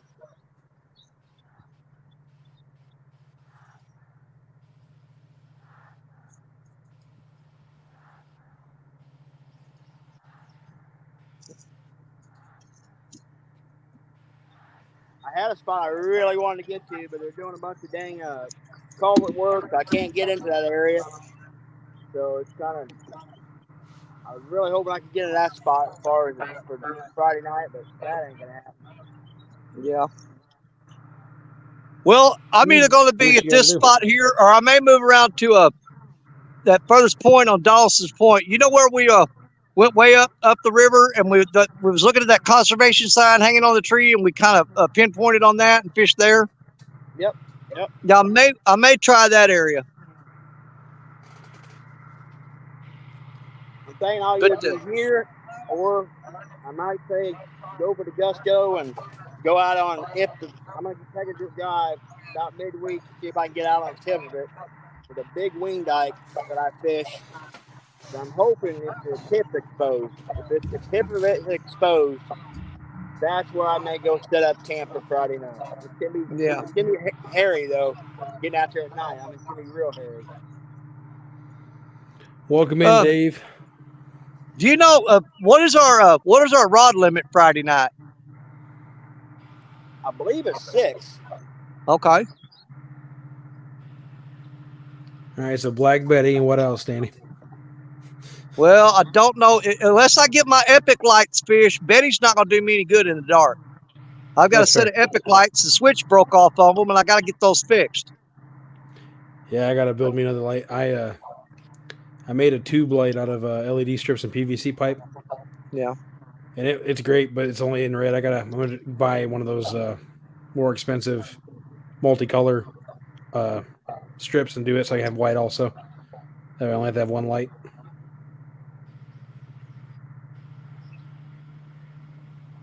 I'll have a remote and I can swap back and forth. Like this spot, I'm not that far from my truck. I could bring my Compex light with me Friday night, but I don't know if I fish that wing dike. It's a freaking half-mile walk one way getting in there. Right. Those compact lights are nice. I do wish they were a little sturdier though. Well, hey Parker, I want to show you something. Okay, you see all the rods? Yep. Okay. Well, it's a real pain gathering all that crap up and putting them in that. Yeah. Like right here, I'm on this spot right here. I'm only about 70 yards from my truck, so it ain't bad. But the spot I'm about 45 feet. I mean, you got truck right there, and I actually backed it up away from the rods. I unloaded everything on the sandbar there, and then backed the truck up. So if it, I'm gonna take a drive midweek and see if the tip of that thing's exposed. If it is, that's probably where I'll go. If the tip's exposed out of that thing, I won't catch a lot of fish there, but the potential of catching something really good is there. And I can't even remember. Man, I've got so many tournaments I've signed up for that I've mixed the rules up on. Are we doing top 3 fish, biggest fish? What's the deal? I think 3 biggest. Okay. Speaking of biggest, size matters. Catfish is in the house. Welcome in. Size matters. What's going on? Well, then the weekend after that, don't we have the ultralight tournament? Oh God, I forgot about that. Yeah, I don't. Is that the weekend after that? I thought that was later on. Is it? I don't know. I have to mess with Brian. Yeah, because the weekend after that, I thought it was the boat versus boat. Oh, is it? Okay. Yeah. See, this coming Friday is bank anglers edition.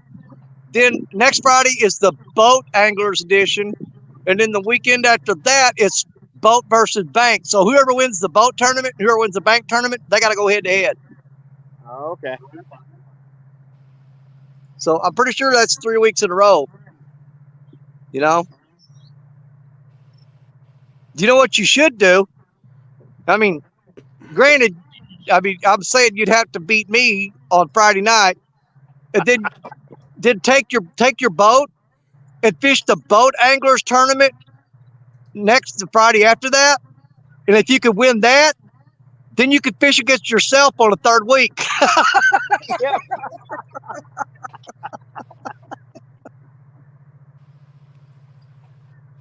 You'd have to put one rod on the bank and sit in the boat 20 feet off the bank and fish, and whichever rod, you'd have to jump out of the boat to get the bank rod. You'd have to fish against yourself.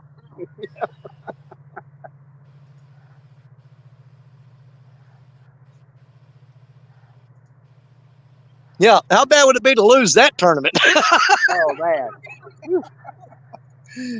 He's so bad he lost against himself. I'll tell you right now, the bite is not the big fish bite. The last couple of weeks it's slowed down big time. There's still a lot of good numbers guys are catching around here. Smaller fish, but nobody's been catching any big blues. Now the fish catch big flatheads. So no, the biggest one we got last weekend, the biggest 2 fish we got was a 14.9 on a blue and a 16-pound flathead. That was it. Well, that was Saturday, wasn't it? Yeah, Saturday night. That Thursday, the spot I fished, I caught a 40 there. And then we caught a couple channel cat that night. We fished a few. And then, like, I fished one other time since then. Caught a couple little bitty guys. Then today. But I hadn't even had, like, a big, I mean, a serious hard bite yet, Kevin Heck, Fish is man, I in the think house. the top for the Mad Cats this week, last week, I think the top 3 were all freaking fly heads, all like in a 50-pound range. Yeah, I know there was some big flatheads turned in last week. Kevin, hope you're doing good. Yeah, it's Yak Shore daycare today. It is. I got her the next 3 days. My wife finally, I told her to take a break, and she finally went on a little trip. She went to Disney with a friend of hers. So I got her for the next 3 days to myself.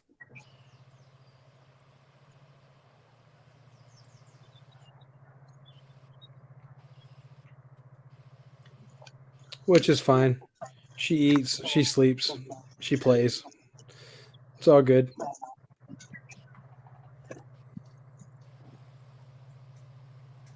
She just turned 2, so I'm waiting for the terrible 2 part of it to start happening soon. You might get lucky, not get that. Might get a 3-nager instead. Yep. That's like my little granddaughter. She's 3, going on 16. Yeah. Big Slim 91's in the house. Hey, Big Slim. Big Slim. Yeah, I know the bite's it's really slow this time of day, and basically all I can do right now is I got them live baits out there. It's just a matter of letting them sit because they're staying alive. They're having no problem staying alive out there. But if you sit here long enough, something will come along. Yep. I will say, honestly, I'm surprised you're able to keep your live baits alive with all the gar that we're going through there earlier. Well, I'm throwing in that deep hole. That's true. Right straight out there, it's freaking deep. Parker's been here. He knows. Oh, yeah. Okay? But if you go up this tributary right here, I mean, you can see, let me solo this out here. Yeah, check this out, Parker. I'm going to show you something. The creek going around the island, look at that. It's almost freaking dried up, dude. Dang, man.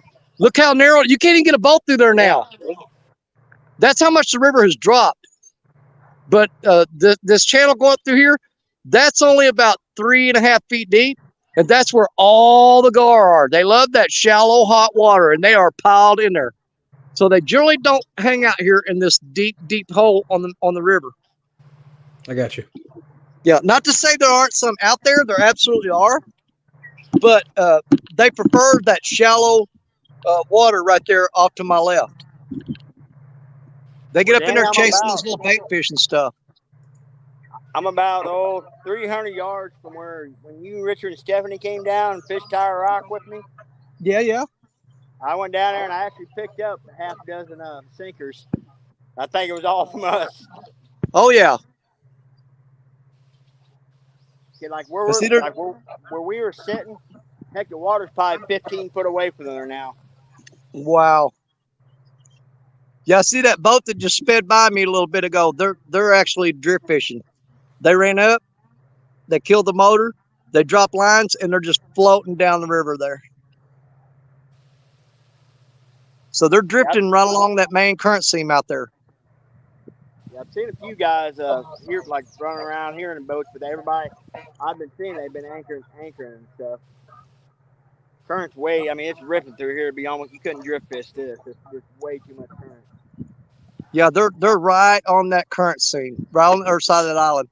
And they got lines hanging over the side. They just pull up there, kill the motor, drop the lines, and just basically they're kind of like halfway dragging baits back. Well, Richard was saying it gets any lower, he ain't gonna be able to launch. It's getting close. I'm seriously worried that we're heading into another drought like we had last year. If it did, then dude, I'm gonna drop out of every tournament I'm in, because I'm not afraid of losing, but man, when you're in a situation where you know it's gonna be fishing so bad that it gets to a point of embarrassment, that's when I just hang up the rods for a while.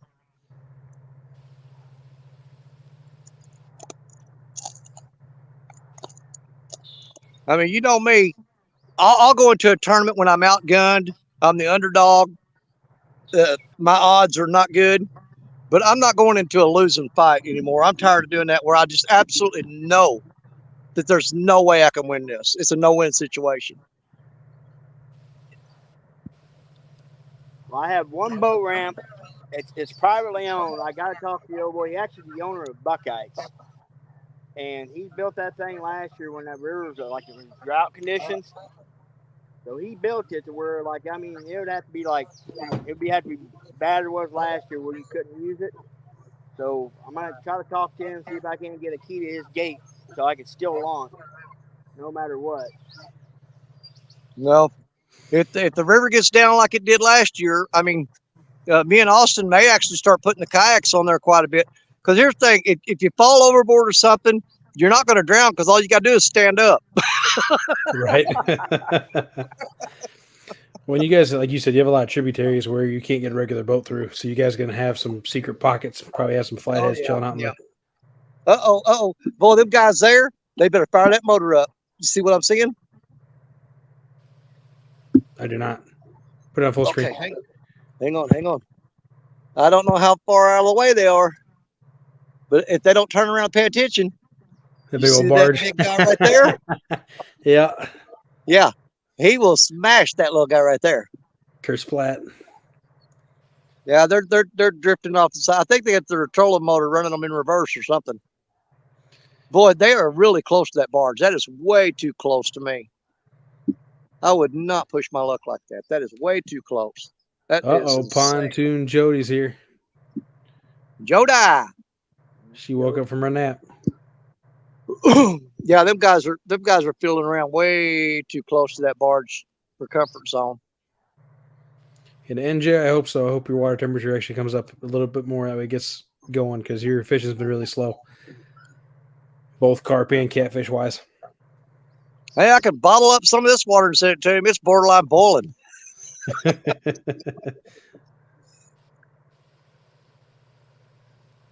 He said he hasn't gone live in 3 weeks. He's tired of looking like a jabroni. Hey, you know what? I do not want to hear that from him because, you know, it doesn't, if he catches fish or not, everybody goes into his live stream and watches it, and they don't care if he's not catching it. I mean, we love it when he catches a fish, but they don't care if he don't. Because, man, it's just, you know what? NJ's got one of those channels where it's just fun freaking hanging out there. You know, everybody's talking in chat, and NJ's on there. Man, I mean, he's got one of those channels that it doesn't matter if he's not catching. It's still a great live stream. So he needs to suck it up and quit being a baby. But yeah, Jody said she backed out of 2 tournaments today because she couldn't stay awake to fish them. And then, hey, Shad Daddy's in the house too. Hey, Shad Daddy. Yeah, Daddy.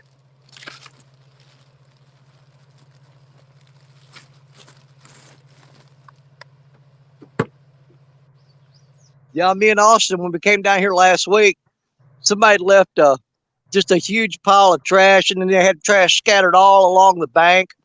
But they left 2 brand, I guess they set their stuff down and didn't realize it in the dark and left it. But they left 2 brand new lawn chairs and a little tackle box full of gear and a bunch of stuff. And, you know, we picked up all their trash, and I took the rest of their crap too. Might as well have, yeah. No kidding.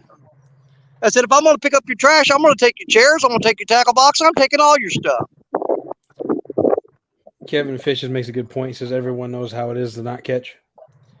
That's why it's called fishing, not catching. Took me 16 years to figure that out. You know, as a kid, you know, you watch fishing on TV and they're catching fish every single cast, and doesn't matter what the weather is, they're still catching fish. And yeah, that's the power of editing. Yep.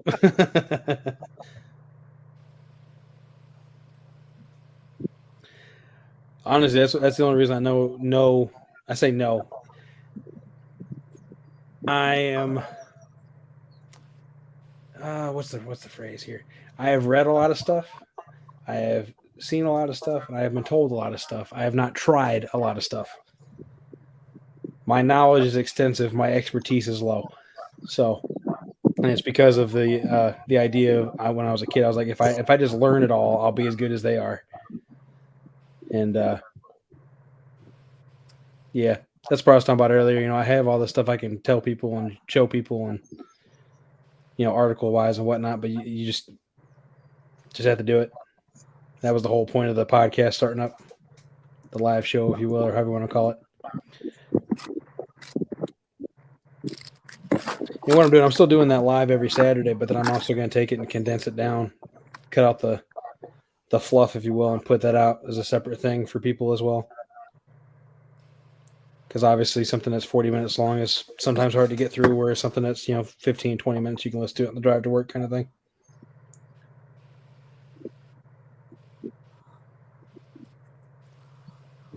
But enough about me. This is about Danny Stone Outdoors and Parker Pursuits. No, trying to catch. You say what you want to say. You're filling dead space right now.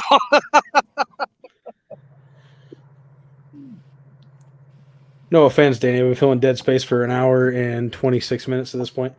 Come on, man. Well, I've got one fish on the board. You know what? I thought about it. That's the curse.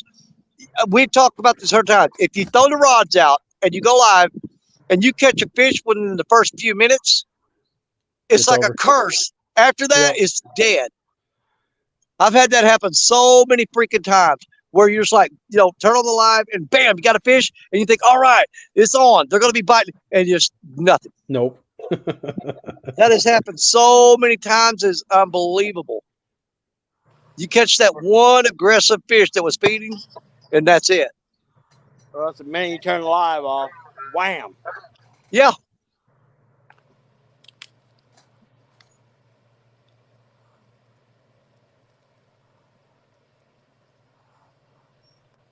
I will say this. I'm glad y'all are both drinking water because as hot as it is here, and I can only imagine how much hotter it feels down there.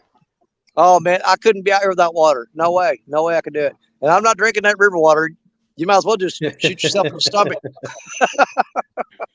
Well, that's the thing that killed me, though. I'll fish 12, 13 plus hours. I'll drink plain fruit, but I won't eat the entire time. And then, man, yeah. Uh-oh. Captain Morgan's in the house. Hey, Captain Morgan. He says, hey, Danny, Parker, and Yak Shore. I need to check my battery level here. Still got 63 likes so far. The goal is 100. I think at this point, if we get to 100 likes before my kid wakes up, I will definitely do a sticker. If we hit 100 likes before I have to feed her, I will consider doing a sticker. I'll flip a coin. So get your likes up now. Time is running out. Yeah, we ain't no hurry. We're just sitting around relaxing. It's I put video out. That's what I love about Sunday. You just come out, sit on the river, throw some rods out. If they catch something great, if not, you just sit here and try to find you a nice shady, cool spot with a breeze. I'm sitting here watching boats go by, watching the barges. Yeah, I'm definitely probably going fishing Tuesday. It's supposed to rain today and tomorrow. Tuesday is supposed to not rain. Well, she has a couple of appointments in the morning, but then I'm off for the rest of the day. So I'll probably take her out and chill somewhere. And then Wednesday morning, I got to pick up Mrs. Yak from the airport. Yeah. Any more these days, I'd rather sit here and watch these waves just slap on the shore than to watch TV. I'm the same way. And my wife's getting more and more like that. Like I said, a couple of years ago, I couldn't get her to go fishing with me to save my life. And if I did go, she just read a book the whole time. Now she's the one asking me, hey, when are we going again? I love it. Here in a couple hours, though, I'm going to go. I got some big old burgers already pattied up. I'm going to make some smash burgers on the oh, that sounds good. On the Blackstone. And drink me a cold one. Do me some sauteed potatoes in a Blackstone. Man. That's just cruel, man. Yeah, Stacia, before I left, she put a big pork roast in the crock pot and with potatoes, carrots, and onions and Italian seasoning and all that. She put that on there, and then she left and went to her mom and dad's house. I said, well, I'm That's going also fishing. cruel. Well, it'll be done when we get home. Man, well, I'm working on the road a lot. I take a crock pot with me all the time. Cause man, before we leave where we're staying at, man, we'll throw a roast or chicken in a crock pot and just turn on and go to work and come back 10, 12 hours later and it'll be done. Oh, yeah. Crock pots, man, they're one of the greatest things for a busy person. Yep, I've learned to grow to love the crock pot, and we got an instant pot too. I bought it to do corn for carp fishing kind of last minute because you can do a whole batch in 35 minutes rather than doing the whole 2 days of soaking thing. Yeah. You know, I can set that going and get my stuff ready by the time I'm packed. It's almost done. But I've been cooking with it too, and it does a pretty good job too. Cuts the cooking time down a lot.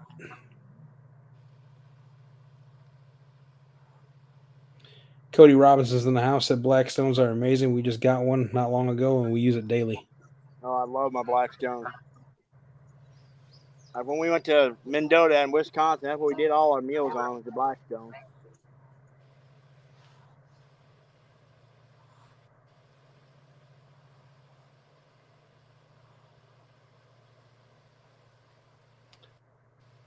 Some of the best chicken I ever made, chicken breast for like sandwiches and stuff, was done on a flat top like a Blackstone.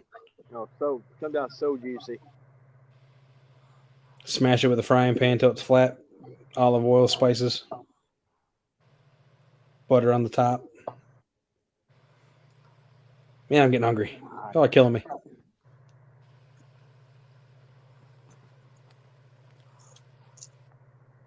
Hey, Jerry, look at this. What is that? It's a gar. Is it dead? Yeah, somebody's been down here. It looks like they shot it in the head with a 30-06. They got them piled up all over the place over there. He didn't see it, Danny. He was walking away. Hey, Jerry, take a look at that. Hang on, let me grab it back. He's got a pile of dead gar that somebody shot in the head with a 30-06, looks like. Somebody's been down here with a rifle shooting these gar. Oh, man. Look, it blew the whole top of his head out. Woo. That'd have been a fun fight in the rod and reel, too. What a waste. Yeah, that's In that definitely regard. a rifle round to the skull there.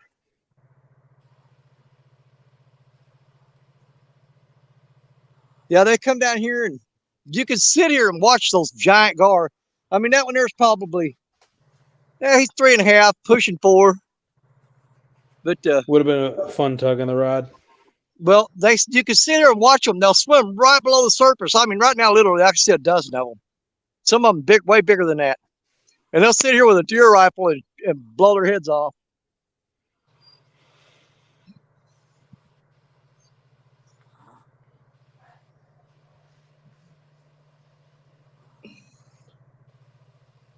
Speaking of bow fishermen, they've been picking up a lot here, too. I used to do a lot of bow fishing. A lot of it. But it's been a few years since I've done it. See, I personally have no problem with bow fishing in the regards of what it's designed for, but I do wish there was limits on certain things. Well, I see people they'll shoot anything and just dump it.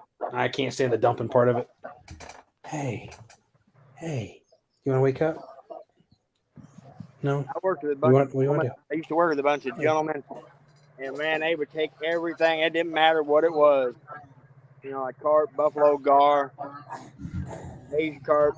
Oh, they take every bit of it I could get to them. Hey. Oh, good girl. You can sleep as long as you want. Well, you know, people around here, they hate gar. But because they say, oh, they're bait stealers. And I'm like, dude, the gar serve a purpose. Right now, the gar are about the only thing short of big flatheads and big blues that are standing in the way of these Asian carp completely taking over. Yeah. Oh, yeah, for sure. You know, and they keep killing off these alligator gar. That is the only one that's big enough to take on a full-sized Asian carp. Yep. And, you know, they can come down here and shoot all these carp they want. I know it's nasty. They can pile them on the bank. I could care less because they need to be gone. They don't even need to be here at all. But when I see just a whole bank covered with big, giant gar, which is a native species. Yeah, that's a little bit disturbing. Hey, hey, it's okay. Hey, shh. I might mute the mic in a second. She might start screaming. We'll see. She's trying to wake up but doesn't want to. You know, the poor life of a child. Can't make up their mind on what they want. Well, that goes for us old folks too. Hey, you're okay. Are you thirsty? Are you thirsty? One of the questions I hate the most, my wife asks me every day when she's trying to get me ready to go to work the next day. She goes, "Well, what do you want for lunch tomorrow?" I'm like, "I don't know. It ain't tomorrow yet." Right. She's always asking me, "What do you want for lunch tomorrow?" I said, "How could I know? It's not even tomorrow." Man, I work like type of work I do. A lot of times we don't have like a break room or anything like that. Like we're either eating out of the truck or in the field. I survive on those dang Del Monte fruit packs and the tuna packages. That's why I survive on doing Vienna sausages during a work week. Mine's generally White Castle burgers and those beef and bean burritos. But don't forget I always got to have my Jimmy Dean breakfast bowl every morning. Not sponsored, working on it. Protein shake and a banana every morning. You're okay. You're okay. You want to say hi to the camera? You want to say hi to everybody? No? Here, give her her 15 minutes of fame there. There you go. Can you say hi? Can you wave? Hi there. See, can you wave? No? Are you just being goofy now? Hey. Oh, I know it's so tough. Why can't I sleep for 4 hours in the middle of the day and then just get fed when I wake up? I guess not. She's not ready for that yet. She's like, no, Nope. I'm good. Too early.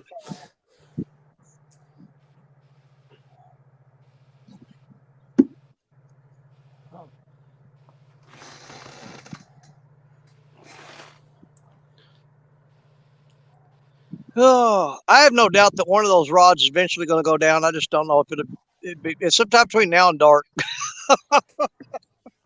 Yeah, like I'm gonna give it about another hour. Then I'm gonna go home and make dinner for everybody. That's usually, especially on Sunday afternoon. That's my thing. I usually cook a big feed up for both the daughters to come home and cook a big feed up for them. I'm just going to sit here and let the day drift away on me. Yeah, size matters. That's the part that bugs me. Just when there's a pile of fish at the boat ramp or wherever. Drives me nuts. Well, you better have a stomach of steel. You go to Kentucky Dam or Barkley Dam to catch skipjack, and there are these hundreds of big Asian carp just piled everywhere on the bank. Oh, yeah. And, Right. and the smell is so bad. My thing is I don't understand why they wouldn't just check after they kill them. Why wouldn't they just put them back in the river? Well, you're not like the state of Missouri. I don't know how to Kentucky. The state of Missouri, if you foul hook or catch an Asian carp, you cannot throw them back in the watershed. Well, I know you have to kill it. Can't throw them back. You got to In kill it. Tennessee, I was saying Tennessee, I know you have to kill it. I just don't know why you wouldn't throw the carcass back in the river. That's what I meant. I mean, unless that rule specifies you can't throw the dead ones in the river either. I don't know, but in Tennessee, Well, you have to around here, if the smell doesn't bother you, a lot of people use that as a way to keep people out of their fishing spots. They'll pile dead fish everywhere, and they'll go down there and fish, and they can't take the smell, and they won't fish there. I didn't even think about that. I will say. Oh yeah, they do all kinds of devious stuff down here. Yep, they'll throw out a bunch of dead fish everywhere, and you come down to fish, and you're like, "Oh my God, I can't take the smell. I can't fish here." Right. Yeah, don't bother me. I mean, it's not pleasant, but I can bear it. Sometimes those Asian carp, they'll outproduce anything else. I don't care if you got skipjack, moon eye, whatever. If sometimes skipjack will outproduce everything. Yep.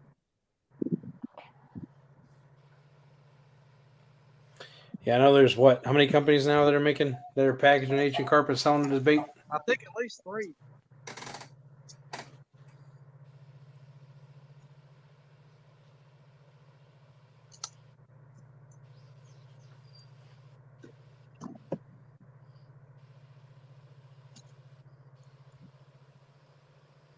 And I still haven't tried that. Man, I'm wanting to catch me snag me an Asian carp, flay it out, cut it into chunks, about like chicken, bite-sized pieces, and then soak that in strawberry Kool-Aid, just like we do chicken, and see how that'll work. Maybe. I want to try strawberry carp. I heard a lot of people swear by it. Hey, Shade Tree, welcome in. That's a good point. I didn't think about that. I'll flay them things, and I'll take the gut pocket and have a bag with me, and I'll drain all the blood I can into the bag, and I just drop the whole flays in there and zip them up, let them soak in the blood for however long.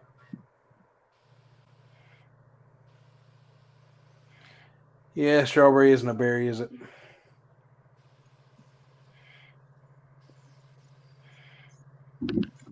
It's because the seeds are on the outside, right?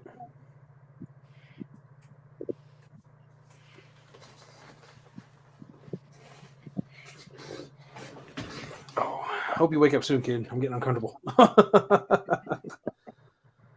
Skull Rush. Oh. Darkwater Baits sells strawberry Asian carp. I didn't know that.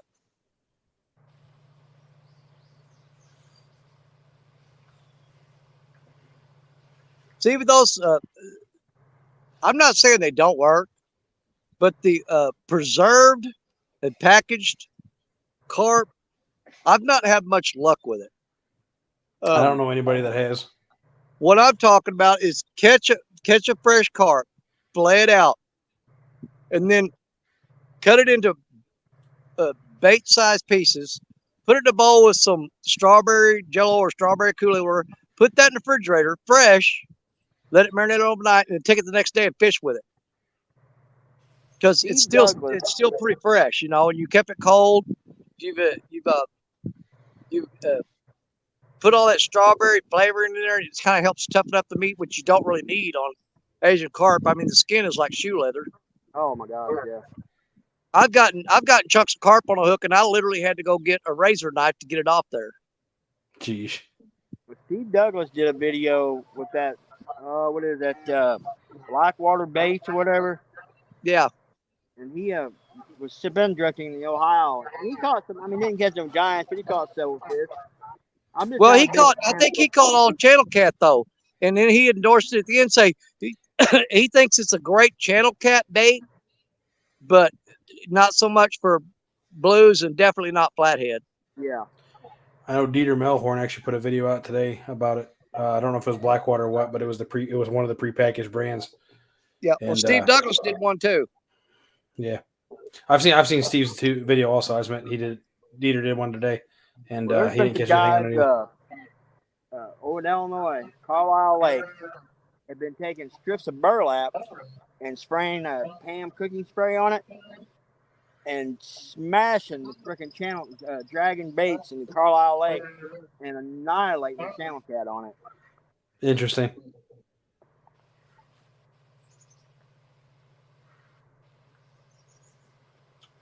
But the channel cat don't have a very sophisticated palate either. Though. That's fair. The vultures of the freshwater fishing world. But your bigger channel cats are picky about what they eat.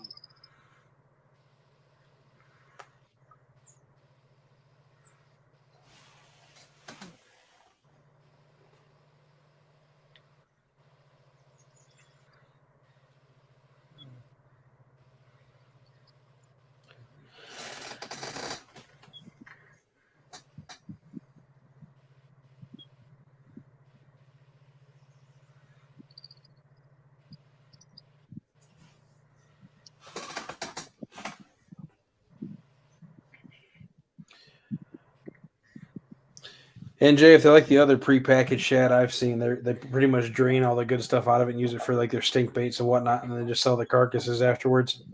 Yeah. Like So I don't know. Freeze dried crap they sell at Walmart.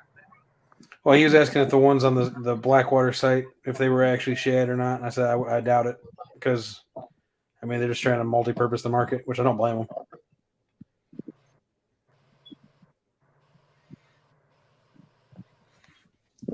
Yeah, I've tried those packaged shad at Walmart, and I have never caught a fish on them.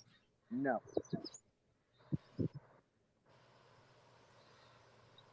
Oh, be careful, Mike. I'll go grab some chicken. I mean, if I have all else fails and I cannot get fresh bait, I'll go get me some chicken. I like using Spam too, especially when Yeah, it's cold. see now Mike Greenwell, there you go. He's been out there today and he's overheated. That's why I said them rods are way down there and I'm up here in the shade because I mean, if a fish gets on there and gets off, I mean, yeah, I'm gonna hate it, but I am not about to sit down there in that sun next to them rods and get a heat stroke for a fish. I'm not gonna do it. If they get on there and stay on there by the time I get there, then great. Hey. But I'm a shade tree catfishing man today. Mm-hmm. Y'all's lucky I'm not sitting in it. Hey, if the price of gas wasn't so high, I'd be sitting in the truck with the air conditioner running. You guys be looking out the window.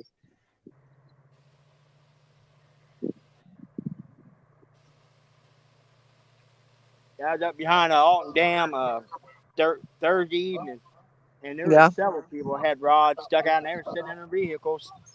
You know, the AC running, watching the rods.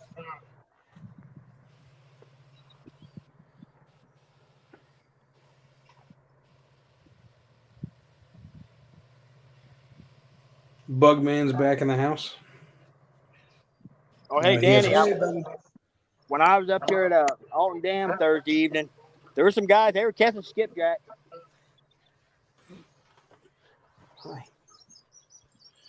I think I got one skipjack left, but the last few times I've tried skipjack, man, it just ain't done good here. Man, I always do better with bluegill in the summer. Yeah. Man, that's every big fish I've caught in the last month has been on skipjack. Now you got a couple on cut carb. Yeah, one. Yeah. Mama said you gotta get up. You can only sleep 2 hours, she said. Oh, no. You gotta wake up. I know it's rough. I know. Man, my freaking car pole was full of gar today. I got one car powder. You're okay. All this gar. You're okay. Oh, you're okay. Shh. No. You gotta wake up. Hey. Hey.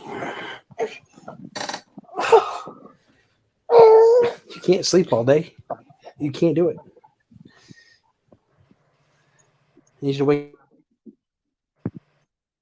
up and say hello to everybody. Jeez, that one a huge fish out there. That was a huge sturgeon, man. That thing came all the way out of the water, flew up in the air and landed flat on his belly and splashed real big. Sturgeon or gar? It was a sturgeon. Cool. Well, I seen a big old paddlefish yesterday when we were in that ball when the ladies rumble. Big old paddlefish come out of the water. FD Fisherman's in the house. Welcome in. You're okay. You're okay. Hey. Can you wake up now?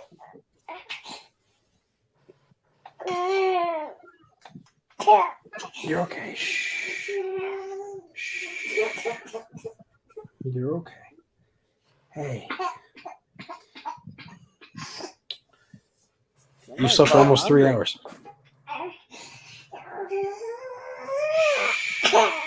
Yeah, I'm pretty sure that we're pretty deep in the spawn right now. Hey, I'm gonna step down for a few. I'll be back in a little bit once I get her settled down. All right, buddy. We'll see you. Thanks for having me. You bet.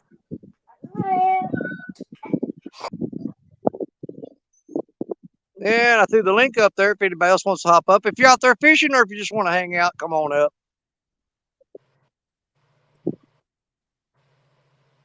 One of the blues I caught this morning, Danny, he was all marked up.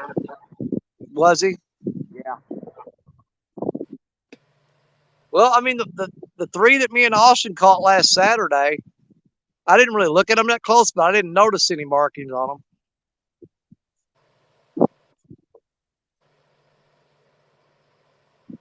Well, I think the spawn definitely came a little earlier this year. Yeah. I'm fine with that if it ends early, too. Yeah.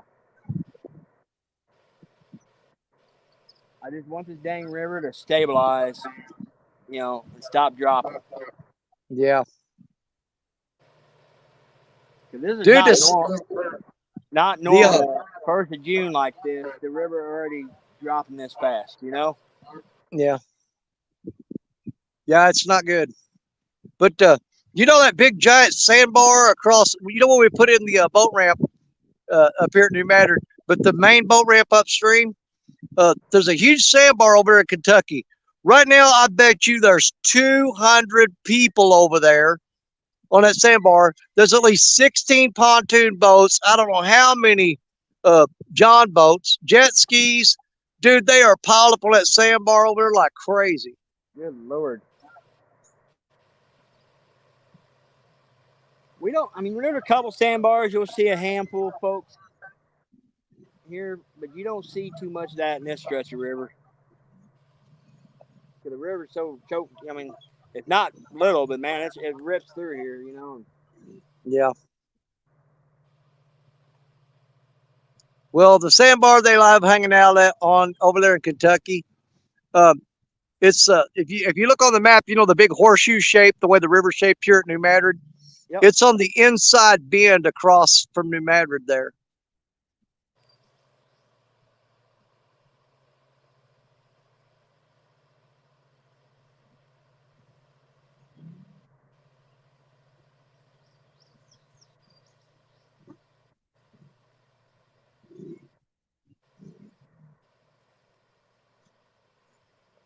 Seen a lot of guys early this morning on the river that looked like they were running trot lines.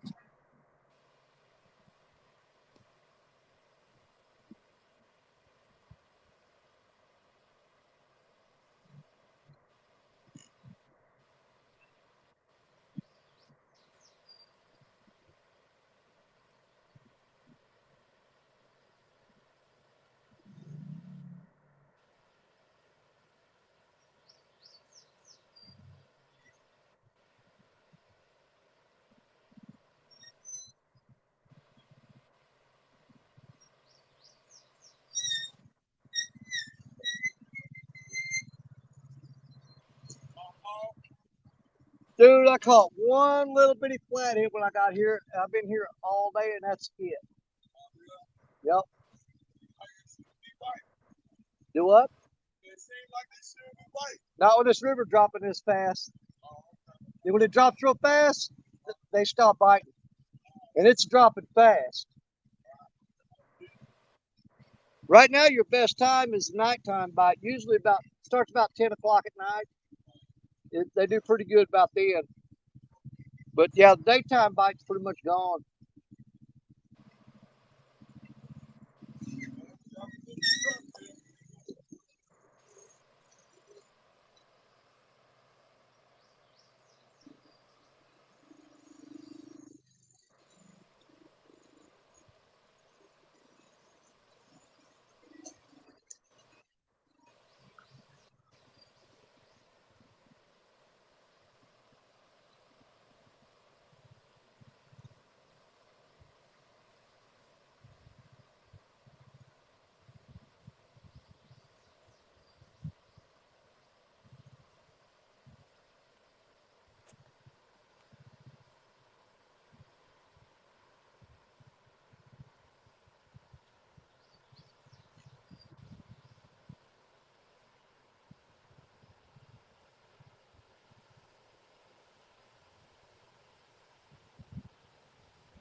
What's he up to down there?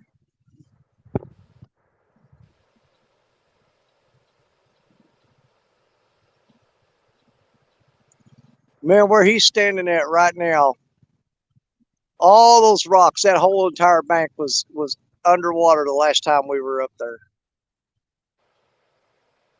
This river is freaking dropping like a hot potato, man. Somebody pulled the plug on the bathtub again.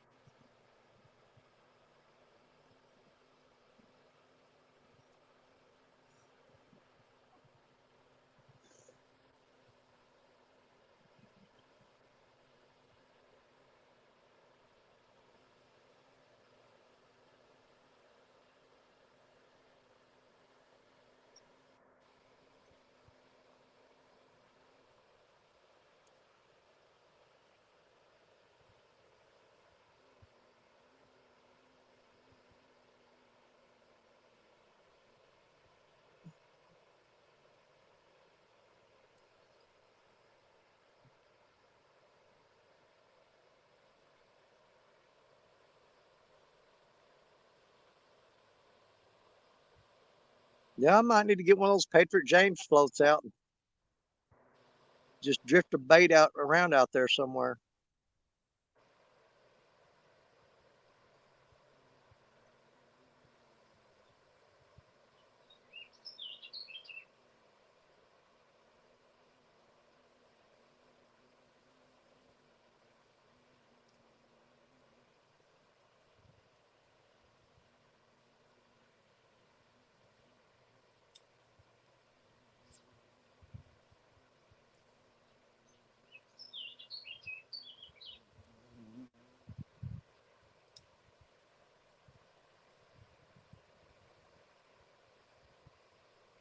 Yeah, the number of gar swimming out here is unbelievable.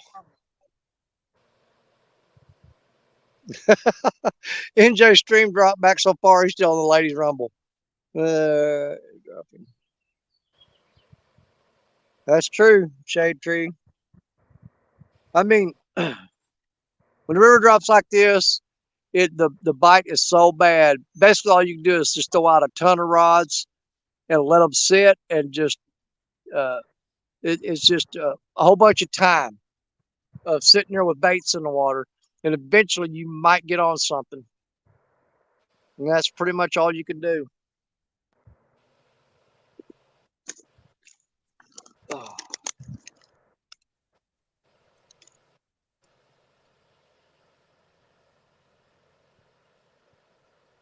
Oh.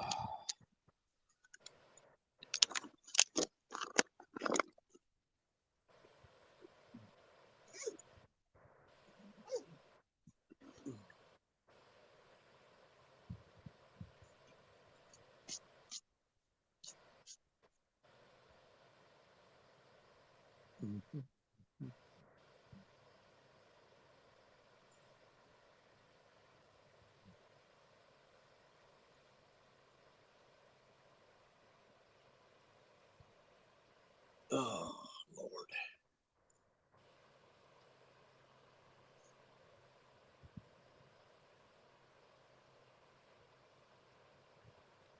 There's stripers popping topwater out there, though, chasing them shad.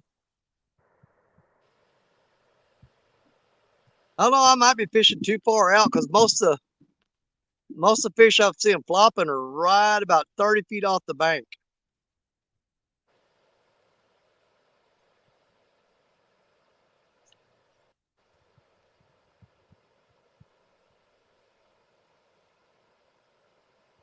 Pretty sure a lot of those are gar, though.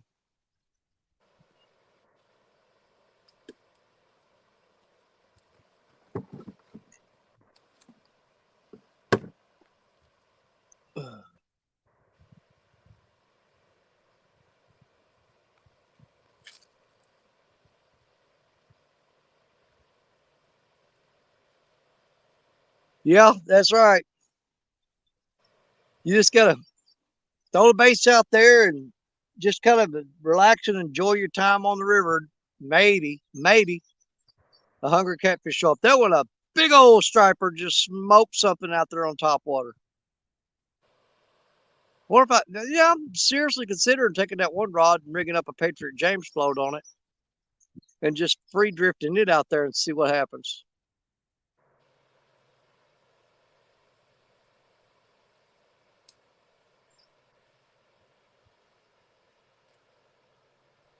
Catfish, all my rigs are on the bottom except for one.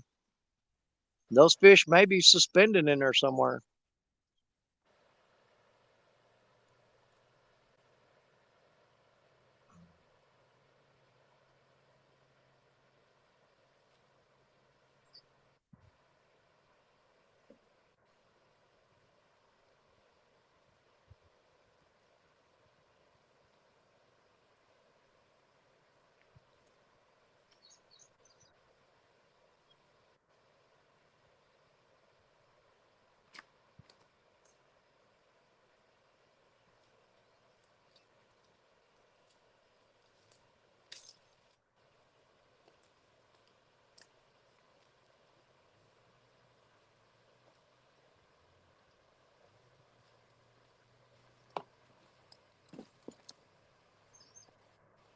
Well, these little cotton picking gnats are driving me crazy.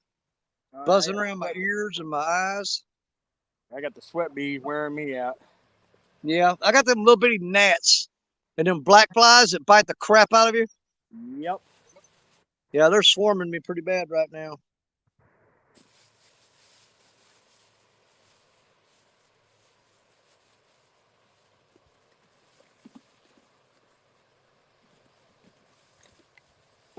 Daggone fish will pop it 2-3 times pretty good, and that'll be it.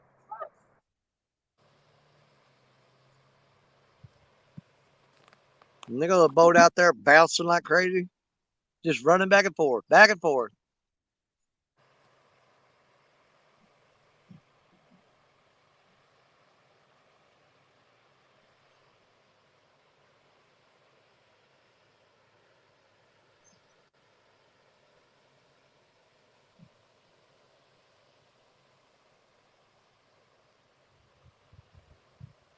Time is it? It is.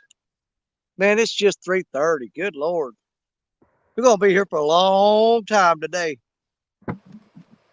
Waiting on them catfish to show up. I'm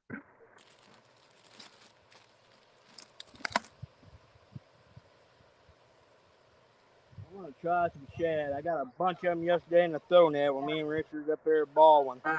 Girls. Was up in that upper end by cool water discharge. Man, every time I throw the throw net, I pull in about 10 or 15 of them every time I threw the throw net out there. Yeah.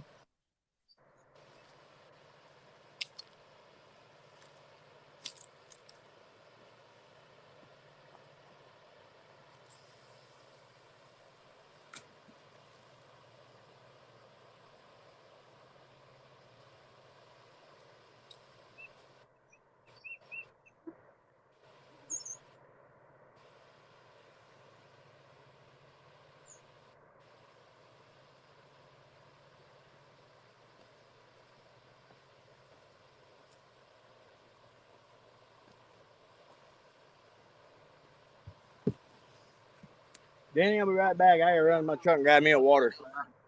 All right, buddy. Yeah, I've been sitting there chugging water nonstop. I gotta kind of slow down on my water or I'm gonna run out before the day's out.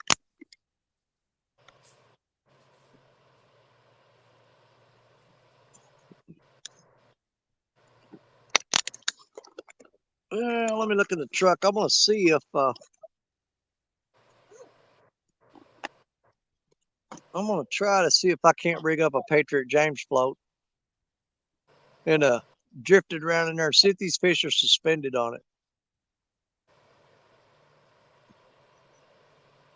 And give us something a little different technique or a different shot at fish. Let me take a look.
Well, that's going to have me bugged out now because I had a whole set, a half a dozen of Patriot James floats in the trucks, and I looked at the truck and I looked everywhere. I can't find what I've done with them.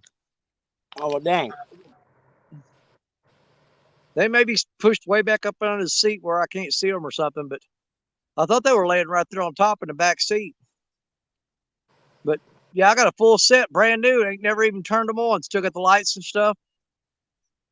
And I can't find them to save my life.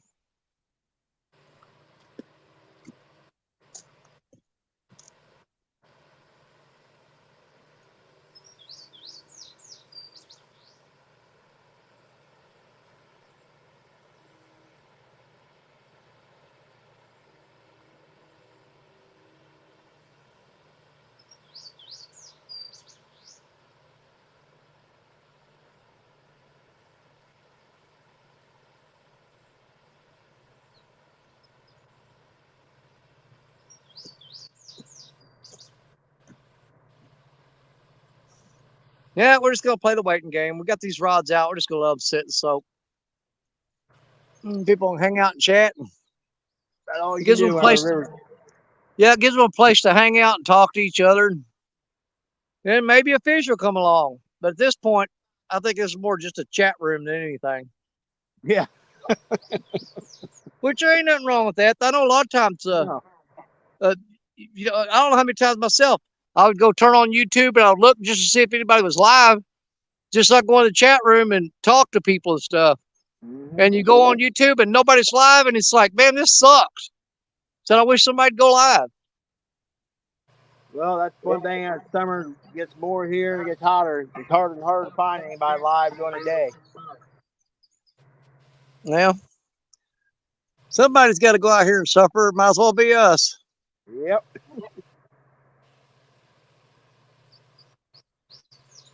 Ugh. But you know me, man. I'm an optimist. I never give up hope. I mean, one of the coolest times that I had fishing was is when it was not last New Year's Day or New Year's Eve, but the year before New Year's Eve. My goal was to catch one more catfish before New Year's Day came up. You know, it was the last day of 2021. And I went out there and I threw rods out, and man, I fished straight through for 8 hours, not even a nibble. And then when I told everybody, I said, guys, you know, I guess it's not going to happen. I'm going to go ahead and pack up. We're not going to catch one last fish for 2021, but we did try. And I picked up my chair and stuff and was carrying it up the bank, and I let the camera set up. And while I was walking up the bank, Black Betty went down and doubled over. And I come running back down the bank and got a 31.8 pound blue cat on that video. Heck yeah. Yeah, but it was funny, dude, because I had like 50 something people in there watching. And I told them, I said, well, you know, I'm going to go ahead and call it. I'm going to leave the camera on, leave the rods out, and I'll pull them up last, but I'll leave everything.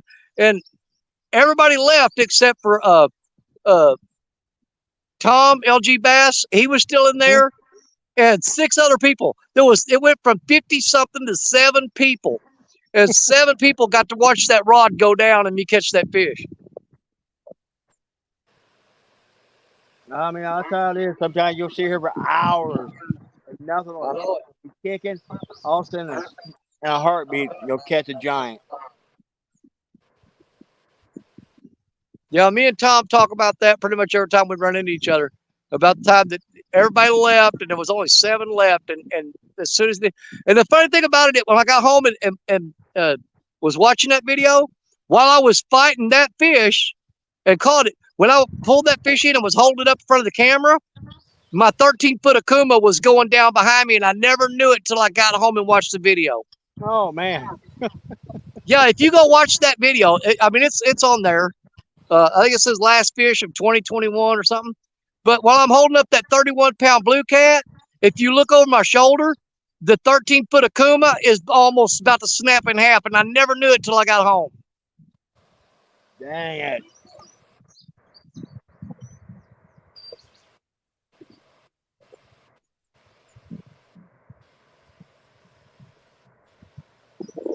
Well,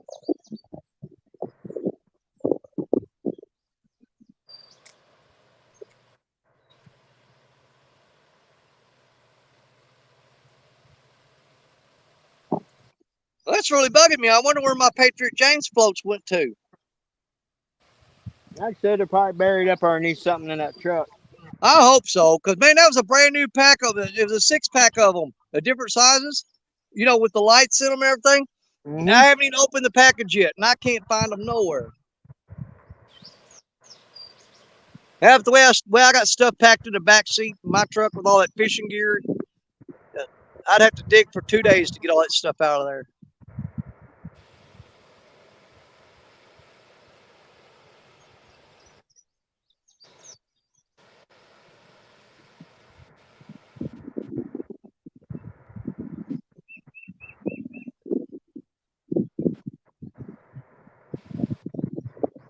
Yeah, I didn't think to look up the Mad Catz code before I went live, but it's not like I'm going to need it.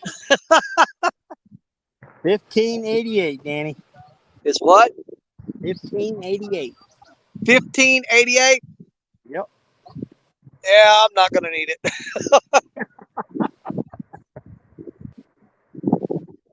Yeah, I should have. My rods showed up early last week. The 2 rod holders. Then the Pro Rocket I won from the contest, that should be here sometime this week. I'm anxious to get my hands on that sucker. Yeah, I bet. I'm glad they did that they upgraded that 3rd place prize. Mm-hmm. That's a heck of a deal. Oh, man. That's a $250 reel. I know it.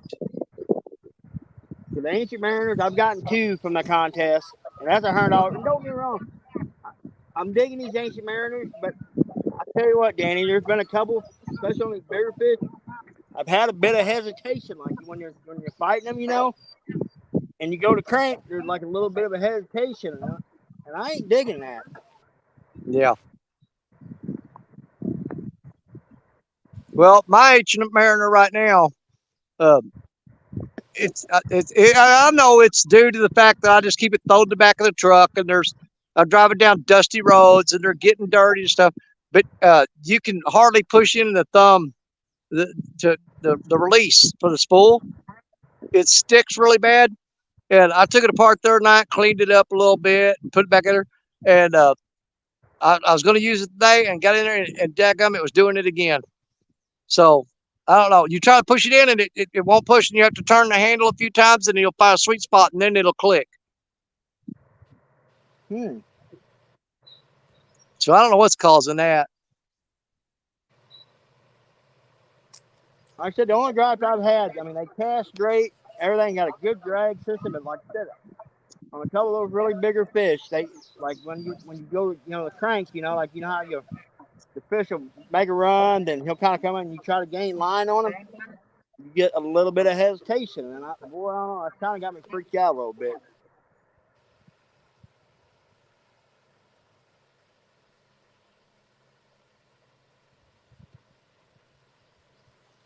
I'm getting real That's close. something I've been wanting to do too. I want to get on the point of that island right out there, and the current seam. You've been here. The current seam is real strong on the other side of the island. I would love to throw a planer board out there, let it catch that current, and pull that on out there,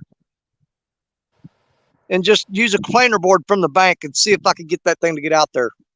Well, Dunnigan's been trying to talk me into doing it off one of these dikes, but man, I tell you what, Daddy, I think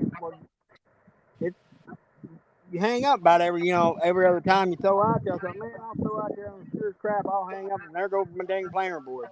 Yeah. But now I'm getting boat ready though. I'm getting ready to order a couple Uncle Lou planer boards. Chad and D let me and Richard use a couple of them things up there in Mendota. Oh, those things are the cat's meow. Yeah, well, everybody's been ordering so many Uncle Lou planer boards. I think he's about sick of making them. Yeah, I'd like to get to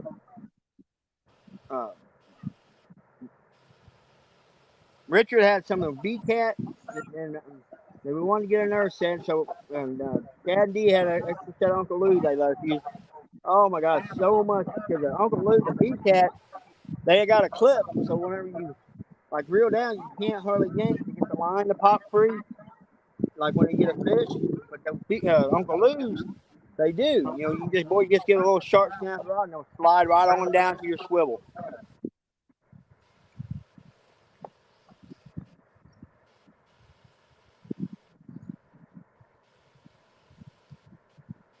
We were going to run planer boards yesterday for the girls, but heck, we didn't have to. Heck, we were just running their rod directly behind the boat, and they were doing all right.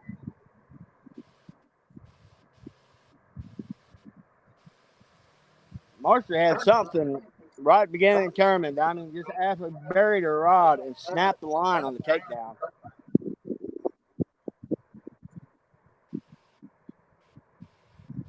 Yeah, there's been so many people fishing right here in this spot too, as well as I think they fished this hole out, man. Like I already had like 6 people pull up behind me on 4-wheelers when they pull down here to go fishing and see I'm here, and they turn around and leave. But really? Every one of those people are down here. They're catching fish. They don't care how big they are. They don't care how small they are.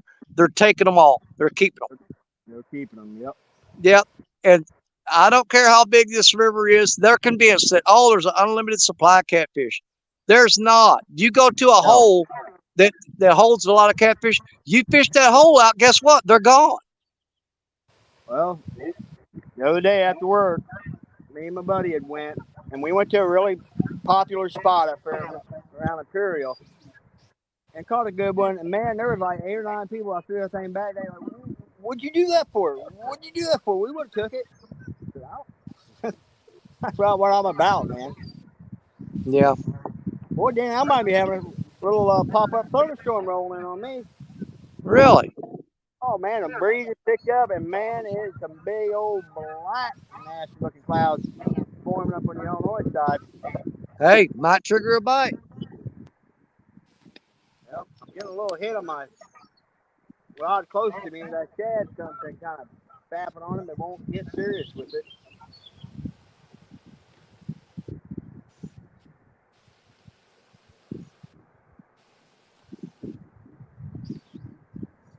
Yeah, them old boys, they were up all down there. They were catching skipjack. I mean, it wasn't like the real big one. The ones about like you like, you know. Oh yeah, I like them little 8 to 10 inch ones. They were catching them things pretty regular. So to be honest, I'm only about the job site I'm on right now. It's only about 38 minutes from there. I'm thinking real hard making a run up there one day after work next week and try to catch a. I've got a bunch of skippies in the freezer yet, but I want to try to maybe get my hand on some like smoking fresh ones, you know? Yeah.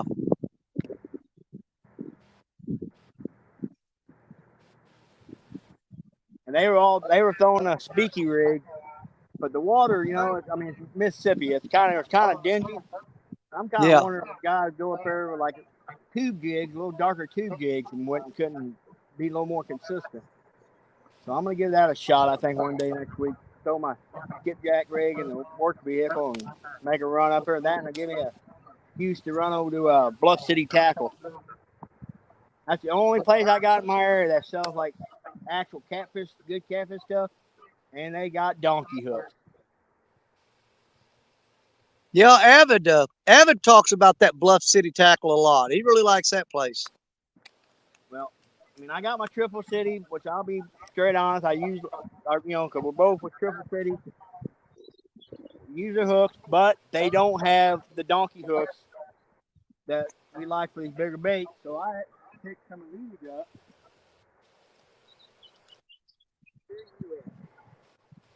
Yeah, the biggest hooks I've got right now are some 12-aughts that I got from Uncle Lou last year.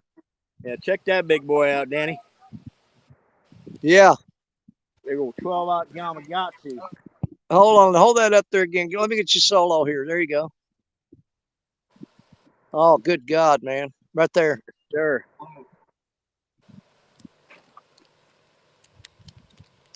They only had 2 packs left, and I bought both of them.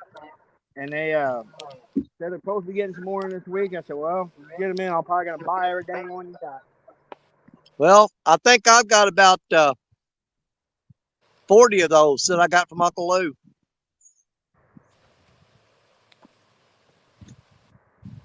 Because it's getting to be that time where I start throwing those really giant baits, you know. Well, right after spawn's over, yeah. Dude, I'm telling you, August has got to be, man. I'm putting all my money on August this year, and I hope this river doesn't go into that drought crap again. Yep. Well, if spawn is here a little earlier, it might be end of July. Stuff. Yeah, The big bite. yeah, but in the hot part of the summertime like that, you're not going to see me out here during the day. I'm going to be strictly night fishing. The only reason I'm even out here right now is because it's Sunday. That's it. Hey, Sunday is my fishing day. Because I can't fish at night because I got to work the next day. Exactly. So during the daytime, I'm going to be on the river. Yep. Because if it was a Saturday night like last night, I got home. We did the river rats. I got home. I showered. And boy, I'm gonna tell you what, brother, I was real close to grabbing my gear and heading back to the river, but man, I laid in that couch and I was out like a light. Oh yeah.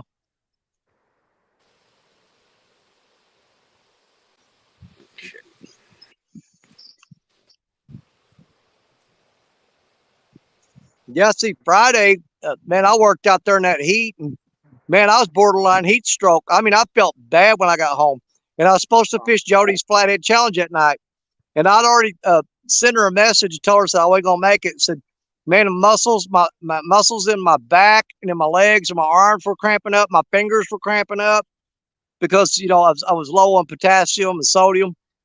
And dude, I started chugging Pedialyte and all kinds of water and stuff. And Jody show started, and after about 30 minutes of it, I couldn't take it no more. I loaded up and headed to the water. Yeah, I was the same way Friday. I had to stop at a Walgreens up there in the city, and I grabbed me a big old thing of Pedialyte, and I slammed it, and I felt way better by the time I got home. It takes me almost an hour and 45 minutes to get home. But by the time I got home, it kicked in, and I felt way, way better.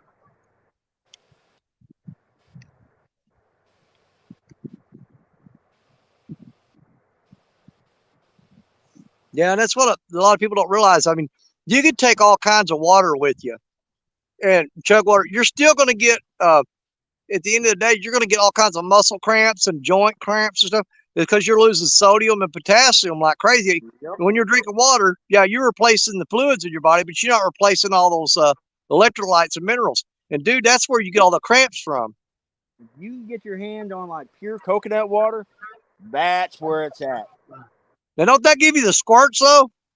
Well, it can, but boy, I tell you what, you can be bad dehydrated, and that'll bounce you right back. But we used to keep a cooler full of it when we was doing boiler builds, because it'd be like 150, 160 degrees. And them boilers, we'd be building scaffold. And man, we'd get guys start falling out left and right. We'd pump them full of that coconut water, and they'd bounce back pretty quick.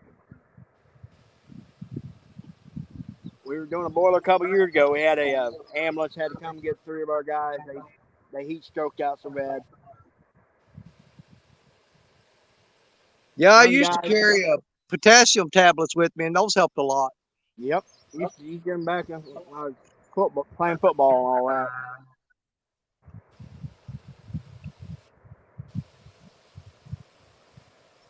Yeah, we got some of them younger guys coming into the company trying to make a name for themselves, trying to run wide open. I was like, boy, run wide open, but make sure you replenish your fluids, and they won't do it. And thinking I was afraid us old heads to say something, and we're like, no, man, make sure you drink plenty. And they don't do it, and boy, we catch it up with them.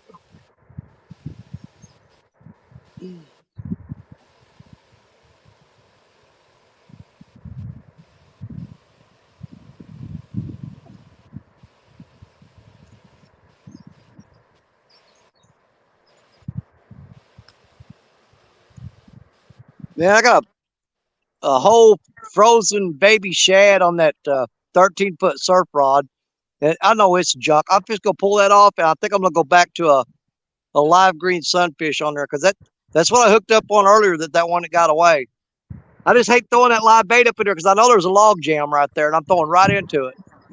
I have entirely too much current where I'm at for a live bait. It'd kill a live bait in a heartbeat. Well, I'm in that eddy right here, man. It's basically, I mean, it sweeps your rods down and goes around like in a circle, but it's not real fast. And dude, I've had live baits out there that I put on this morning that are still alive. Really? Yeah, I got 10, Yep. 11 ounces of lead, and it's having a hard time holding it. And pocket I'm fishing. I've got an 8-ounce on Black Betty and the Muddy River rod, and I've got a green sunfish on both of those that's as big as your hand. And I checked them all ago, and they're both just as lively as when I threw them on the hook. Dang.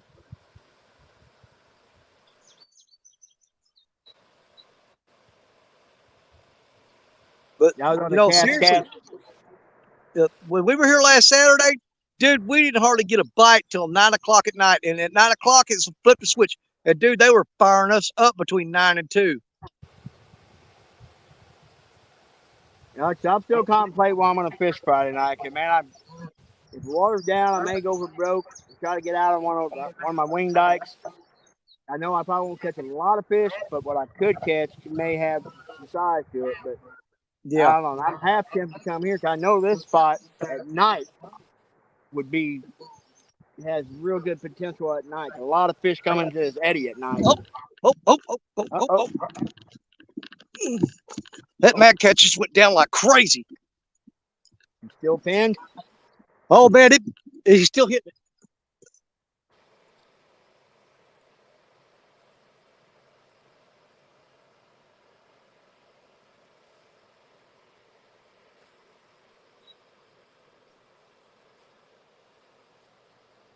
Oh, man. That fish should have hooked up. Dude, he had that mad cat's bent over, dude. That mad cat's bolt. We're gonna sit a little closer right now and keep an eye on that. That's got a big live green sunfish on it too. That was the best takedown today. I mean, he smoked it, dude. How he not hook up, I don't know. There he goes. There he goes. Get him, get him, get him.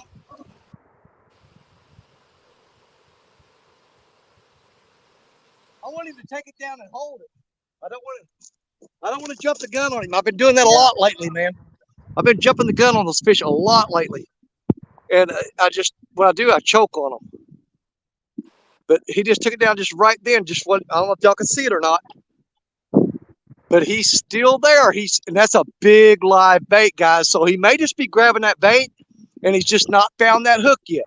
So we're going to sit here and wait and see. But it's on that yellow mad catch rod. A lot of times, Danny, I'm running circles. If the current allow, I run my clicker on a big live bait and let him run, then just slap the reel shut whenever let him run for a bit, use a big circle. That's what I'm using a big live bait. Yeah, we were sitting up for that chair. I looked down and that mad catch rod bent down. So, I mean, he pulled the crap out of it.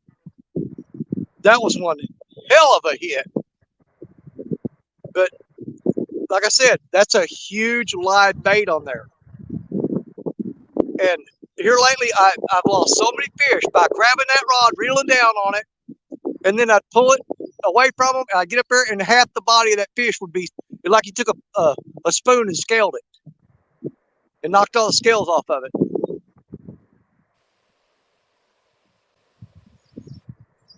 Come on back. Please come back.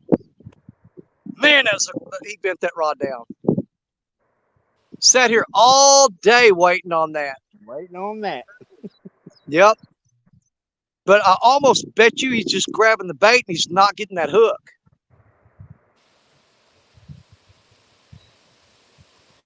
But as it gets later in the day, the later it gets, the more our chances go up of that happening more frequently.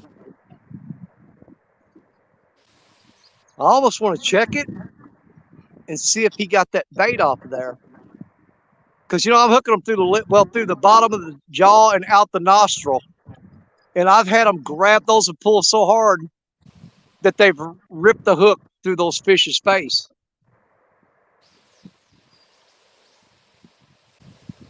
Whew, dog, man. See, I hate it when I'm sitting there for all that time. And that rod being down like that. And you think, this is it. This is the moment I was waiting on. And you run down here, Nothing. That, you know what? I don't know if I would almost rather not get a bite than that happen. But I don't know. It does pump you up when you see that rod bend down like that, though. Oh yeah. But see, just down here, I've been sitting here for just maybe a minute and a half, and this sun is killing me.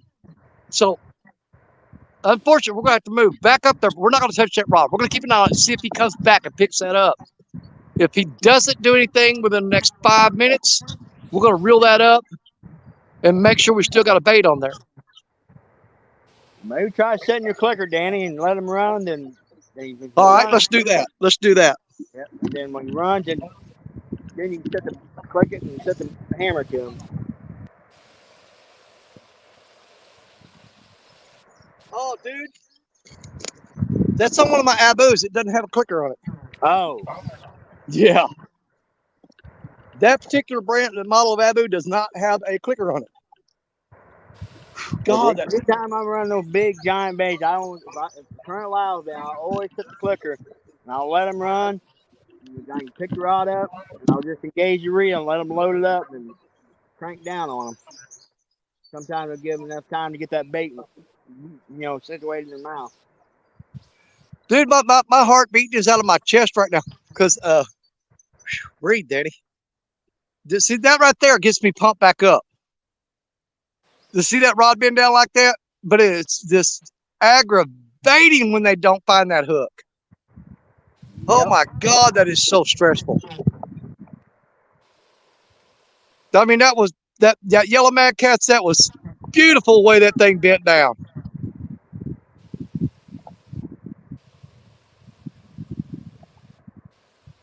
And I didn't know if I had the camera. I don't know if you guys saw it the second time when I brought it down there. When he hit it again, he pulled it down about half as hard as he did on the first initial hit. That first hit, man, I mean, he had that at dang near a 90-degree angle.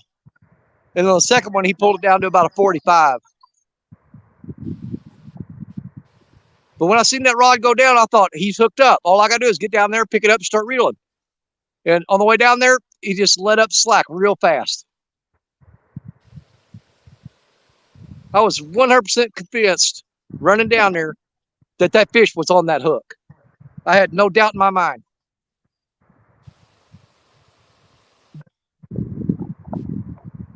Eat that live bait, son. Eat it. Come on. Come on back. I hope he didn't pull that fish off the hook. I do have a on that one there. I think it's a 9 or 10-aught, but it's a Goober Time, Triple City Goober Time hook is what's on there.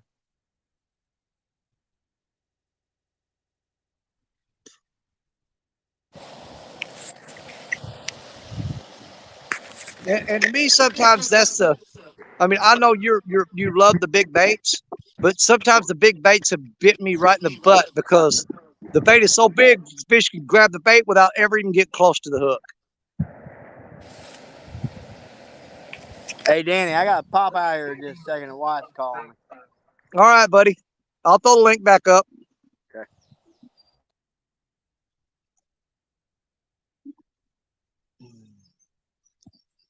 God, why didn't that fish hook up? Man, this is so stressful, you guys.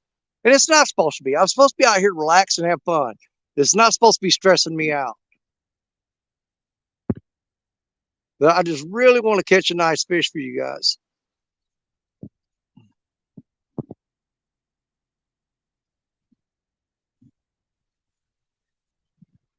Oh, I guess I can go down there and change that bait, take that shad off and put it on that other rod.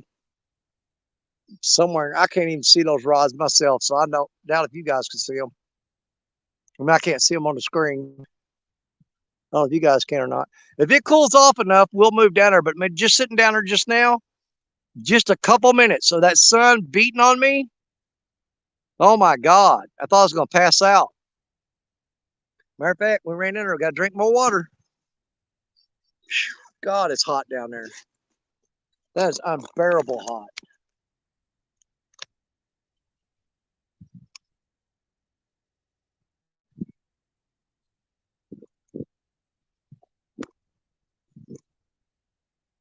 Another bottle of water. Gone. Getting low. How many have I got left? Oh, God, I got half a bottle of water and a whole Pepsi. That's all I got left. It's got to last me till dark. So we got to start sipping water now instead of chugging it like I just did. Oh.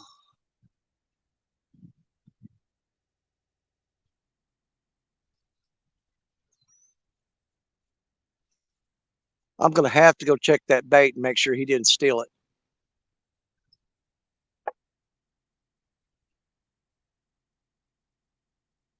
That's another thing I hate when you get a hit like that, a takedown, and you sit and wait because you just hope that he's coming back. But once you pick up that rod and reel in, you've pretty much given up on that fish. And you rebait and throw back out there and maybe get him back or maybe find another one. But chances are you've reeled up and you've lost that fish. He's gone. God, that was a good takedown.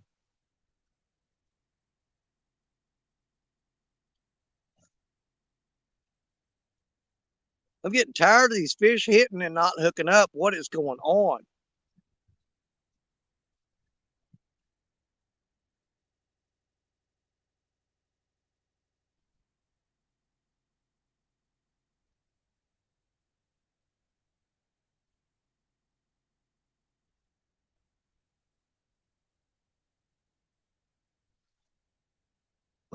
Oh, where's the basement, Daddy? There you are back. She tell you get your butt home or what?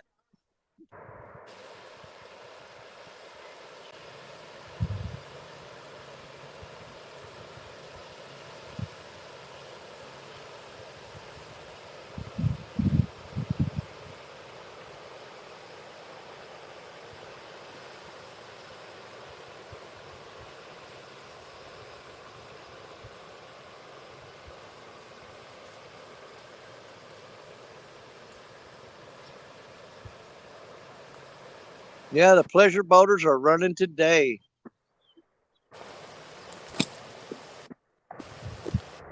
This guy's flying.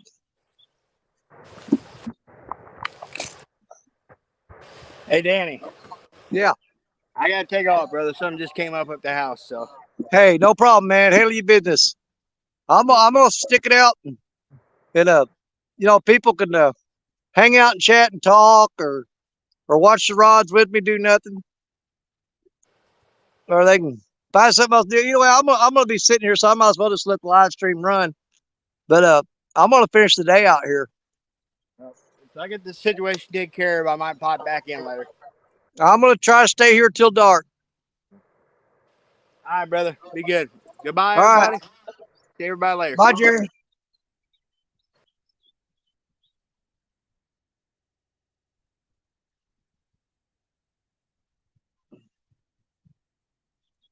All right, NJ. Appreciate you, brother. What are them yahoos doing?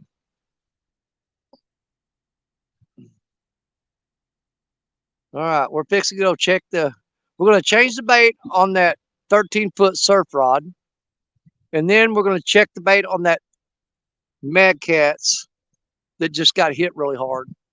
And I hope he didn't pull that live bluegill off there. But I need to go get that done.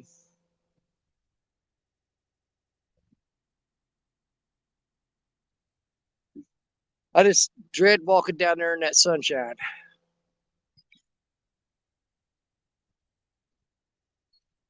Aaron, I would, but it's illegal in Missouri. We're not allowed to noodle here. It is absolutely 100% illegal. If it was legal, I might think about it. But I've also seen the giant alligator snapping turtles in this river. And I like my fingers. Them things will tear you up, buddy. You reach up in the wrong hole. And them alligator snapping turtles, they lay on the bottom with their mouth open. That's how they feed. And when something touches their tongue, they slam their mouth shut. And the last thing I want to do is stick my hand into a 50 or 60-pound turtle's mouth that's got a vice grip for a jaw.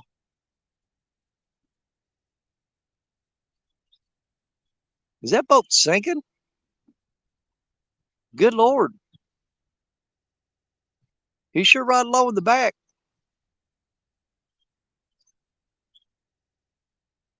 What the crap is he doing? He's moving to the front, trying to get the weight distributed on that boat.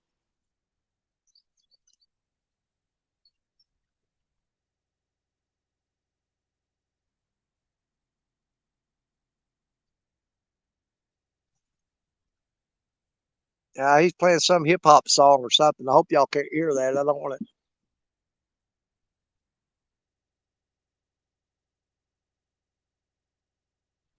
Yeah. All right. Let me change the bait on that surf rod. And as much as I hate reeling in that Mad Cats after it hit, I'm going to see if he didn't get my bait off there. So I keep saying it. I just got to go do it, guys. But I just, man, I hate walking down there in that sun. It's too damn hot.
Well, we reeled up 4 lines and broke off 2 of them, including the Mad Cats, which had the big takedown.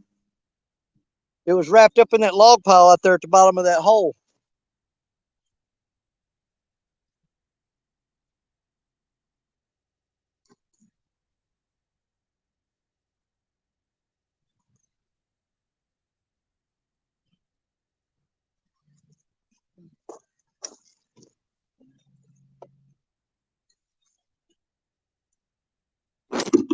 So we're going to sit back and relax and retie a couple of rigs. I need to start pre-tying these again like I used to. Oh.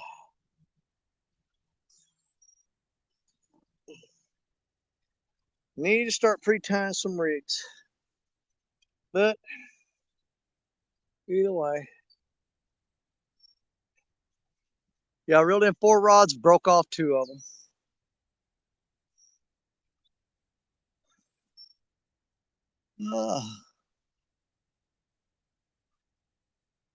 Oh, what the hell's Jody doing up to? Jody in there starting a fist fight. A fish fight. Let's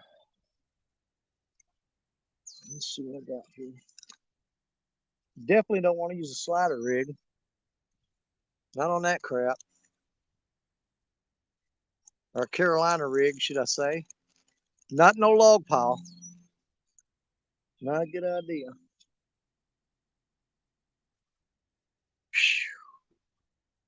Man, it is hot down there. I mean, unbearable. This is too much. Hopefully it'll cool off later on in the day here.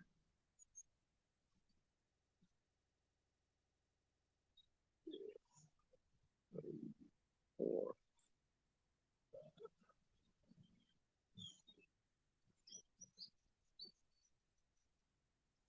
Well, I've lost God, I bet I've lost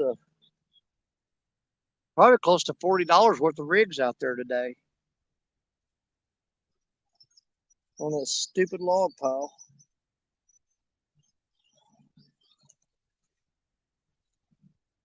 We got to pick a hook. What do we want to use?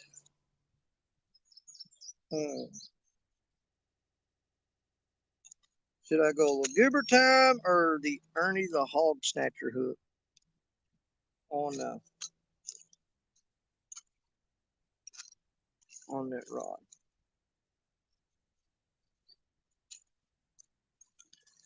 Tough decision. God, y'all, I'm burning up.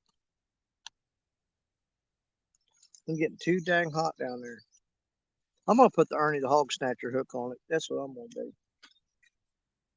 Let's just go with old Ernie.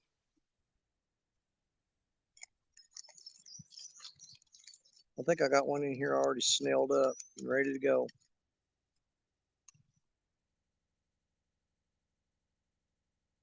We'll give it a try. Yeah, let's go with old Ernie. Oh.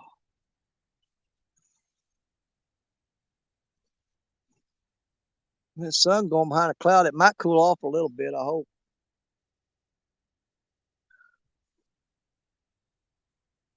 Y'all right here in front of me where I halfway see anyway.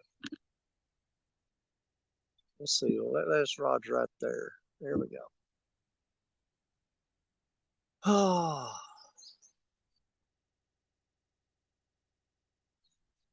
Yeah, I got to watch it, man. I get down there, I get too hot.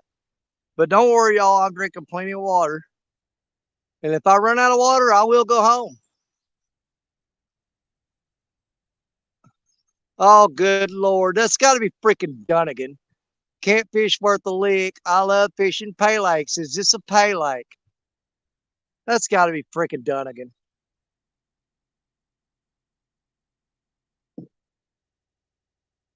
No, it's not a pay lake. You're in the wrong channel. You want to fish pay lakes? Bless your little heart.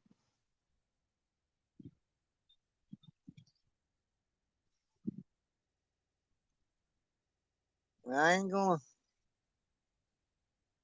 I ain't gonna tell you can't fish a pay lake, but you know, if I want to buy my fish, I'll go to the grocery store. About how I feel about that. Going to a pay lake, might as well just go to the grocery store and buy your fish. But if that's the best way for you to catch fish, or the only way you catch fish, then by all means, have at it.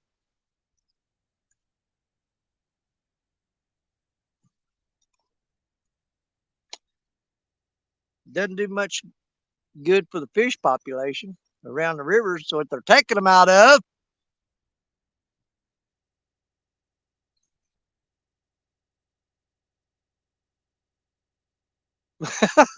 getting paid to take folks to the lake. No, it's not quite the same because it's not a pay lake. You're just considered a lake guide. And there's nothing wrong with that. You can be a lake guide.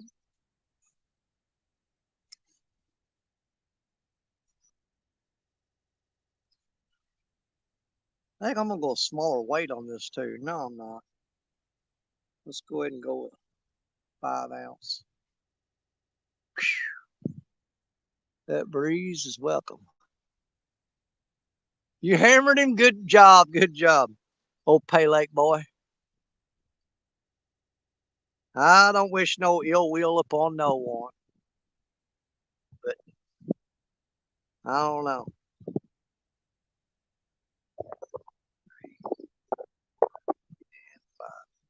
If you gotta pay somebody to fish a lake, if you gotta fish a pay lake to catch fish,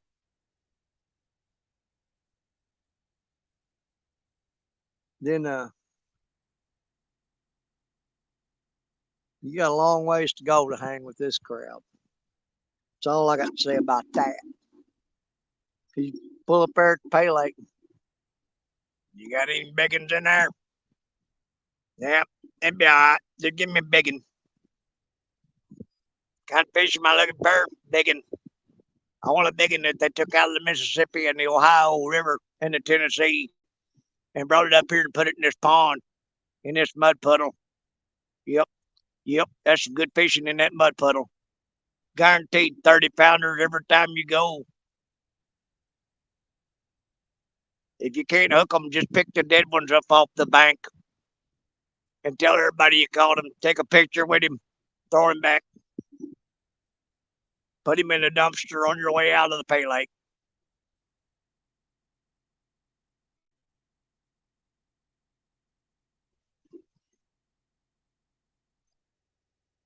And y'all think I'm kidding. But if you ever want to see something that'll just flat piss you off, go by a pay lake. Now, I ain't saying go there and go fishing. I'm saying just go there. And they'll always have a dumpster out there behind the building about 40 or 50 yards away from the building. Go raise the lid on that dumpster and look in there. If that don't piss you off, then I don't know what to tell you. Because what you're going to see in that dumpster is going to make you sick. It's going to be all the fish that died because they couldn't live in that pay lake. And they just pick them up, throw them in the trash, make a phone call, and have somebody bring them some more. And that's how that works.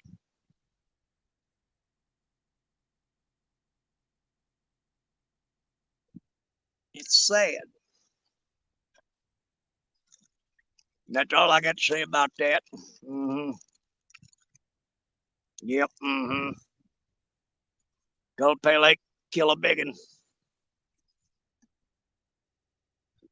Oh, Lordy. Let's get these rods rigged up. Well, apparently there's a big log jam that has moved into my deep hole out there. Either that, you know what?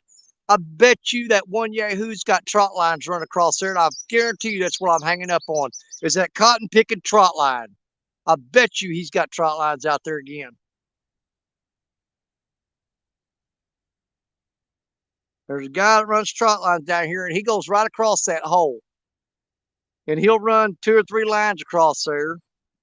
You come down here and go fishing and hang up in them, and he benefits in two ways. In one, he's catching all the fish out of there and taking them.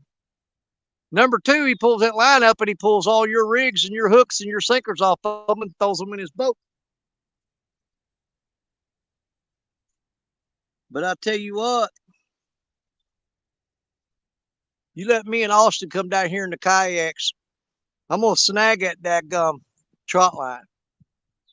And I'm going to pull it up and I'm going to look. And if there ain't no name on it, which is illegal, if there ain't no name on that trot line, I'm going to cut that thing in about 1 foot pieces and throw it in the trash bag. Count on it. Now, if he's got a name on it, all I can do is put it back and leave it alone. Because he's legal.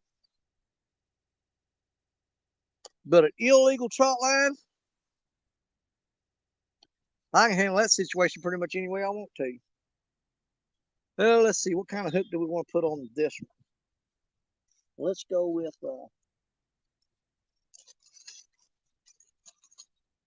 yeah, I don't want those.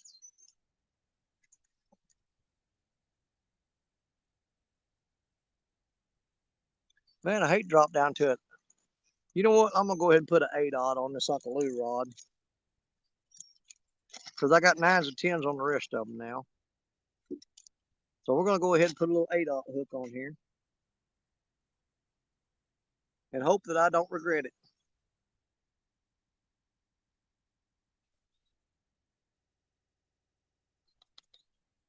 Ah. You can skin a buck and cut someone's trot line. Country boy, you got that damn right there, buddy. Small water charter John knows what I'm talking about. If you ain't got a name on your trot line here, I'll cut your dang line. Because you're illegal fishing. I'll be like Barney Fife. Citizens arrest! Citizens arrest! Illegal trot line.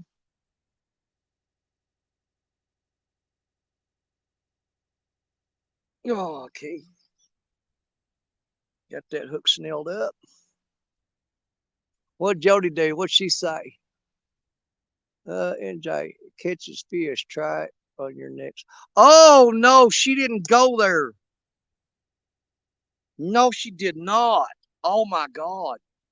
Jody, y'all, Jody's turned into a bully, man.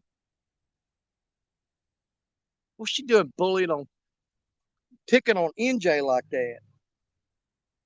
NJ's just a sweet, innocent little thing. He just don't hurt.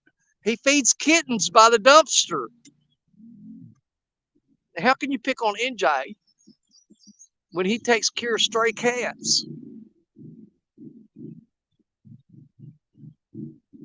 You can rev that motor all you want, buddy. I'm not leaving.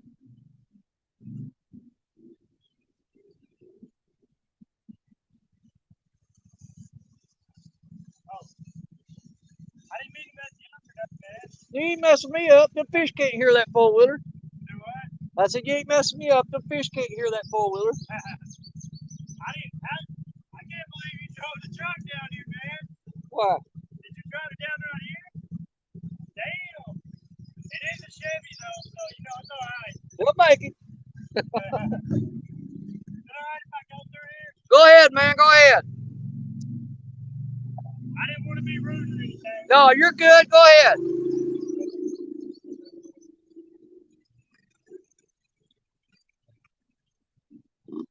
Well, he was polite. He asked permission to drive between me and my rods. He apologized for making all that noise. So that's a good boy right there. That's a good boy. He took a shot at the census man.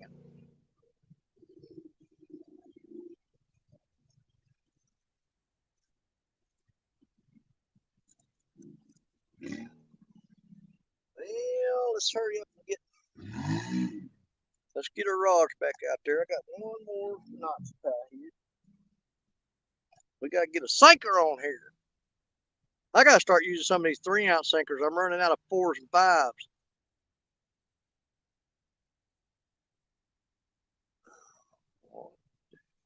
I'm getting a headache. That's right. It's 100% right. No identification on a trot line. There's just more trash in the water. Take it out and throw it away. You're 100% correct, sir. And dude, you wouldn't believe how many times when I used to come up through here in my boat, and the river would be up real high, and people sit out trot lines, and then the river would fall, and they'd just leave them. And you'd be walking through the woods, and you'd get a hook in the eye where they'd be hanging up 6 feet in the air and hanging down. And they will just leave the trot lines and just abandon them, hanging in the trees and stuff. I always take their dang hooks. I sure do.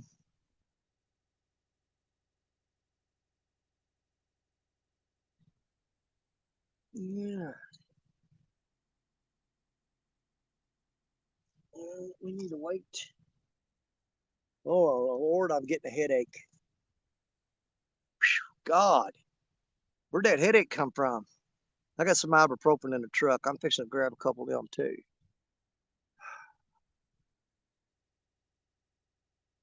That's right, John. I had, dude, one of the worst situations I got into. I was running up this little creek right here behind the truck in my John boat, and I had my little 9.9 outboard motor on there. And man, I hit two trot lines and it locked that motor up. And I like to never got that crap cut off there.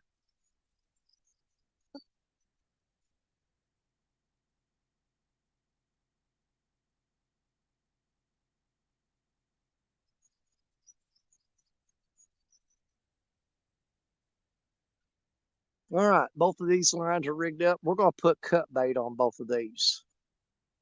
We'll go back down here and catch one of them live green sunfish out of that tank.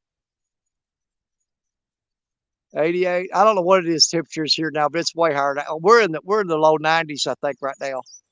But it's the air is so hot when you take a breath, it just makes you nauseous. Let's see. I'm saving my last half bottle of water in case I get really, really, really dehydrated. But I got a full Pepsi in here. I know that's not the best idea for dehydration, but it's what I got.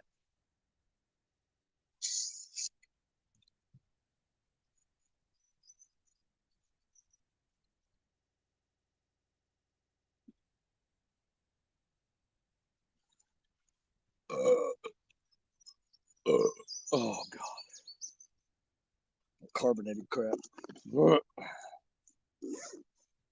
right, Roger rigged up. Let's go throw some bait on them and get them back out there. That hook is in my leg. Come on now. Oh, got both these ready. Yep. All right. Let's go back down here and bait these up and get them back out there.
Yeah, at this point, folks, I was sitting here fishing. It's just a matter of stubborn persistence.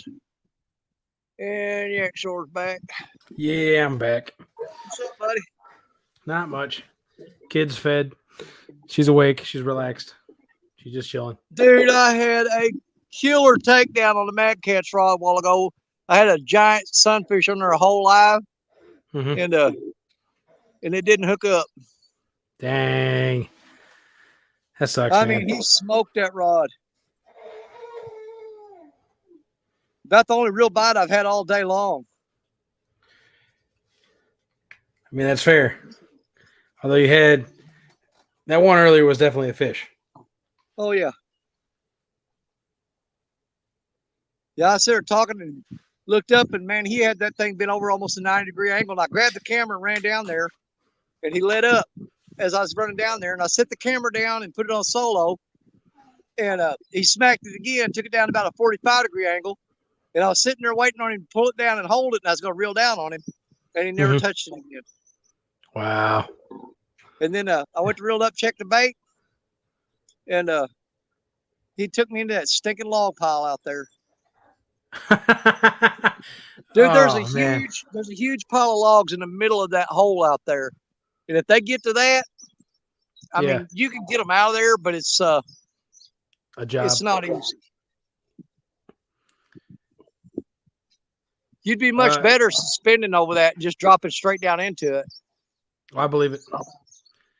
David Smith fish count is one tiny flathead. One little flathead this morning, or earlier today, not this morning, but about 12. I started live stream at 12:30. I had a little flathead on there probably about 12:45. And I've had one small takedown and one big takedown, which resulted in 0 fish from it. And apparently Keep in Jody mind, is though, thinking we're about a fishing puppy. at the crappiest part of the day, and I'm pretty sure we're full on spawn here now. Oh, And come I'm on. not You're getting into excuses, prime 'cause time. You know what? I'm going to be out here fishing, whether they're biting or not. You're getting into prime time, buddy. It's almost 6 o'clock. I'm just going to sit here and fish no matter what. Either the fish are going to get on there or they won't. And Gigability, you're silly. You know that puppy's going to go on the boat with her. Either way, I'm going to be here. I want to get this camera down low enough where you guys can see, but I can see over it. It's kind of blocking my view of the. There we go. Now I can see over the camera instead of trying to peek around it. Oh. Let's see. David Smith, hello, hello. Buck Williams, hello. Tim Molina, hello, hello. I'm sure I missed a few other ones, but I think a lot of other individuals were here when I left. We're working our way up to a time where we got a little better chance of getting a bite. It's still not prime time though, because prime time is, like I said, generally around 9, 10 o'clock tonight. But we won't be here that late. We're gonna get out of here right before dark, or right at dark, because I got to work tomorrow and I can't sit out here all night. If I didn't have to work tomorrow, I'd build me a fire and I'd be here till morning. Yep. Yeah, I got to work tomorrow too, unfortunately.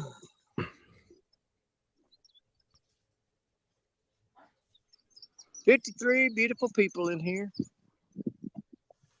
Oh man, there's a breeze that is heaven sent right there, right up my back. Oh, where did that come from? Out of the north. That's cool air right there, son. Oh, thank you, Jesus. I see you're up to 72 thumbs up. Like I said, if we get to 100, I already fed her, so you already missed that chance, but might still do a sticker. Y'all might convince me. I only got 4 left. What? How many thumbs up we got? 72, 73. Nice. Could you imagine all I could do if I could catch a fish? I know, right? Good Lord.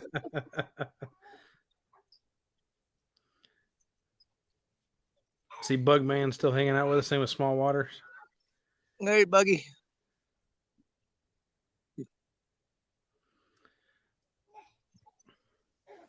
You know, I don't know if it's a blessing or a curse, but I am a fairly stubborn person, man, and I just refuse to give up.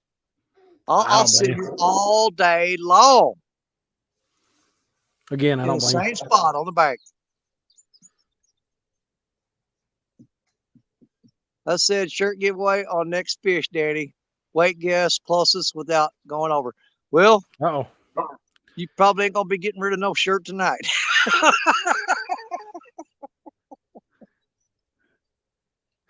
Any fish energy instead of big fish energy. Any fish energy. I know it. Any fish energy. Oh.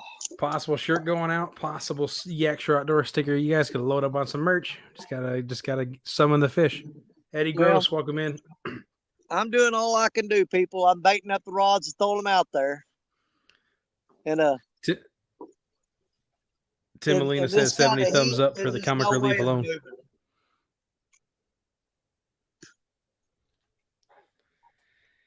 You got this, Danny. It's all good, man. Yeah. I don't think anybody here blames you for the situation.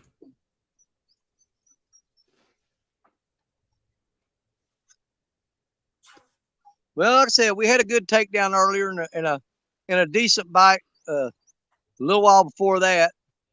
So we're not fighting impossible odds. I mean, there's potential for a fish to be out there and eat.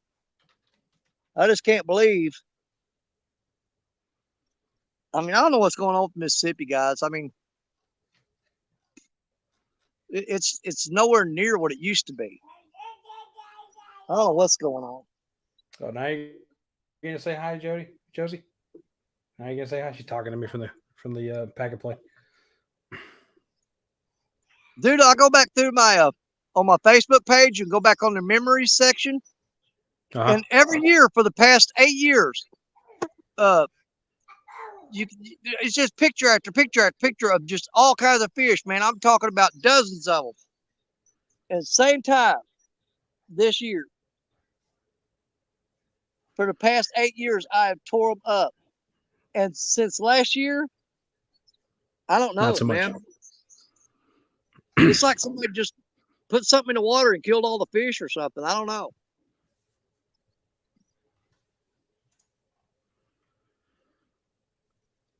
They're there. They're just hiding. Yeah. I'm going to have to find some new spots too, because, I mean, every fishing hole I got around here has been fished out. Everybody's hitting them. Jody wants you to go take a dip in the water. YouTube channel. I mean, I was better off when I was doing Facebook as far as fishing goes. Because as much as I love having a YouTube channel, it has cost me so many fishing spots around here from the local guys watching my channel and seeing where I'm fishing at. And man, they just swarm them spots. It happens. But yeah, Jody said you need to go take a dip in the water. My channel for, they don't watch my channel for entertainment value or for any kind of gain any knowledge other than where am I at and am I catching a fish? And if they see a spot and I'm catching them, you come back the next day and there's 6 cars parked there. And you ain't seen nobody there in months. But boy, you have a good day of fishing to come back the next day in that spot and they are piled in here. Which, I mean, hey, I don't own the spot. You can't be like that.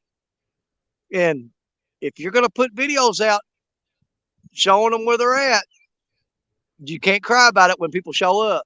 But it is aggravating. Oh, for sure. I mean, because one of the things I preach about on my channel is get out there and, do some scouting. Find spots that you fish. Don't be one of them vultures that just waits for somebody else to find a spot and swoop in there. Get out and do your own research, Do a little walking, do a little driving, do a little riding in the boat, whatever it takes, And find you a spot that nobody knows about, and fish that and keep your mouth shut. But the ones that aggravate the crap out of me are the ones that watch you just solely to see where you're fishing and if the fish are biting. That's the only reason they're watching you.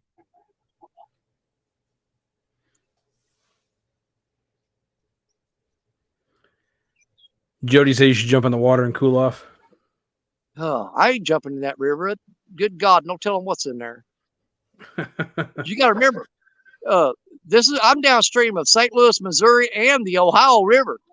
And you know what all they dumped in Ohio this year, and God knows what's coming out of St. Louis. Right. Jody says all her spots are fished out.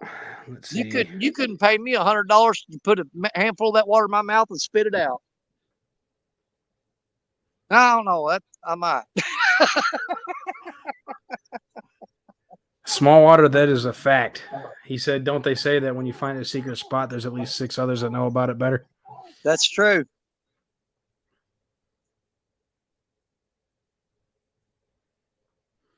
Greenwell says it feels good to find fish and catch the fish. The ones that steal spots can't feel good about catching those fish.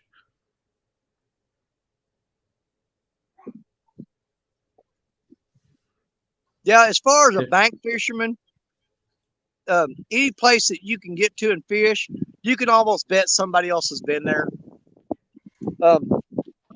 Your best bet in this area is if you got a boat and you just cruise the shoreline you can actually use a boat to find you some good bank fishing spots. I mean, back when I was running my John boat on the river, that's all. I didn't fish out of my boat. It was strictly a water taxi. That's all it was. And I would take that boat and I would go to spots on the bank that I couldn't get to by foot or by vehicle. And I'd pull the boat up on the bank and I'd tie it off to a tree and I would sit up on the bank and fish. That's about all I used my boat for back when I used to run the boat on here. But I never fished out of the boat when I was here.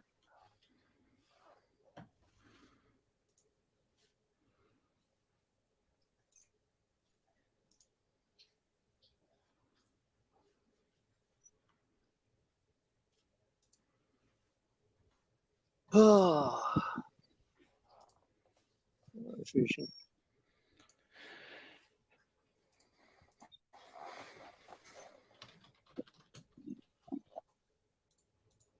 Big Skip in here? What's up, Skip? I'm going to try to stop in and see you next month, man. I think we're leaving out on July the 1st, heading for Florida. And we're going to be coming through there. But I think we're going down through Alabama and we're going through Mobile. The route station's got worked out. I'm pretty sure she's wanting to go through Mobile and go through that tunnel,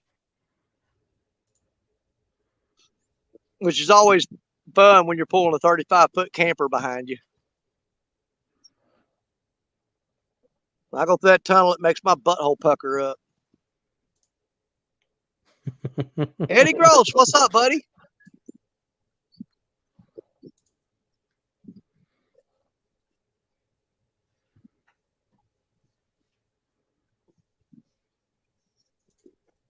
Yeah, but like to prove my point earlier, they was talking about, well, it's hot and you're letting your bait sit out there too long, and I'm like, dude, that Mad Cat's rod sat for over 2 hours and finally got a takedown on it.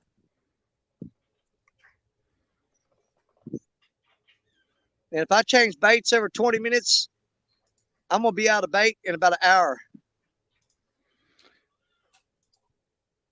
and a half. I mean, I got this frozen crap, but who wants to use that? I'm trying to mainly use these. I'm throwing live baits out and taking some of them and chopping them up. I mean, they're still squirming. The pieces are when I throw them out there. Hey, Tim, we'll see you in a little bit, buddy. I know you're going to be on Ava's show tonight. That's going to be at 9 o'clock Eastern, 8 o'clock Central. Okay. So Tim's doing the show tonight? Avid's doing the show, but they're interviewing Tim. Okay. Well, we'll be out of the way by then, though. Oh yeah, no. That's not what I meant. I just meant it'd be there for those. I'll be well. Yeah, but absolutely. Man, anybody got anything going on? I don't care if there's somebody else live right now. Hell, you can tell them about that too. Probably better than watching this crap. Let me see if there's something. I don't know if anybody is or not. Let's see. But you know me. Nope. You are the only one going on right now that I can see.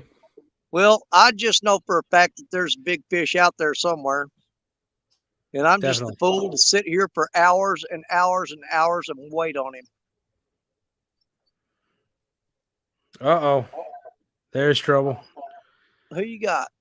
Trophy Seekers Outdoors just came in. Oh, Daryl's a good guy.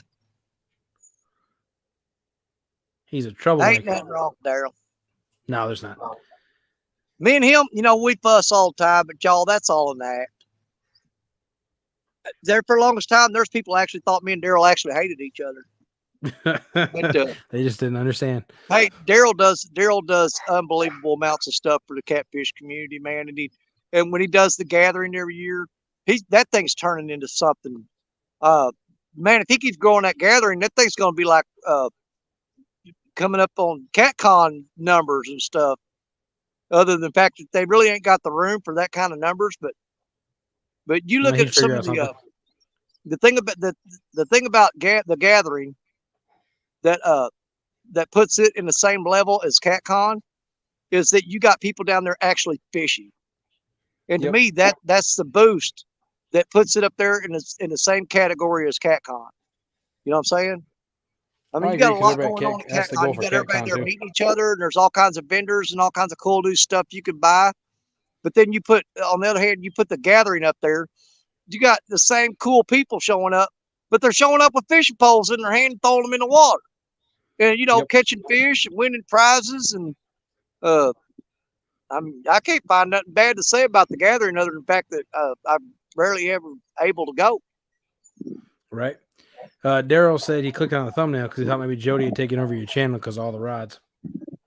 Oh, yeah, well, I've only got half of them out. I got 9 out. There's 9 more in the back of the truck. The only reason they ain't out is I forgot to pack more rod holders. I'm out of rod holders. Oh, I'm sorry. Tim's interview's on Robin C's channel tonight. Yeah, but it's her and Abbott are connected at the hip. You talk about one of them, you're talking about the other one. Right. I just meant to make sure everybody knew it was the right channel because I said the wrong one. There you go. So everybody check it out tonight on Robin C. Robin C.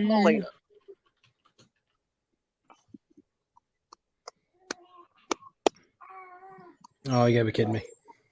Now I'm trying to think. I'm trying to figure out what Tim's gonna do on there tonight. Why can't I find her channel? You can't find Robin C? Apparently not. Is it not spelled Robin C? I think it's is it Adventures with Robin C or Outdoor Adventures with Robin C? I don't know. I'm already subscribed to her, so I don't have to look it up. Yep, that's it. Found it. Yep, thank you. I'm already subbed. That's why I couldn't find it, though. I was typing Robin C instead of Adventures. My mistake. Yeah. I think it starts with Adventures or something like that. Yeah, it's Adventures with Robin C. Yeah, look at there. See? Yep. Let me just slap that in the channel for you. Everybody can have it, as long as you're okay with that.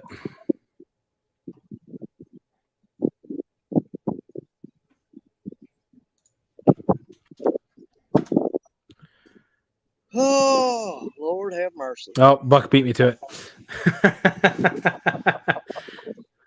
What?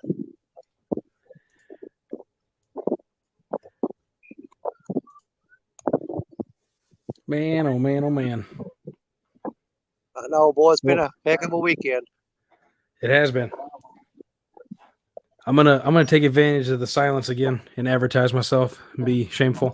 Hey, have at it, brother. I have no problem with that. No problem.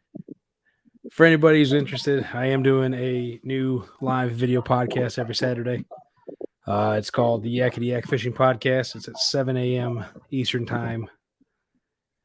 And we're first series we're doing is helping beginners get into fishing, help people be aware of the sport of fishing, how easy it is to get into, how the learning curve doesn't have to be complicated, and how it does not take as much money as people claim it takes to do well with it.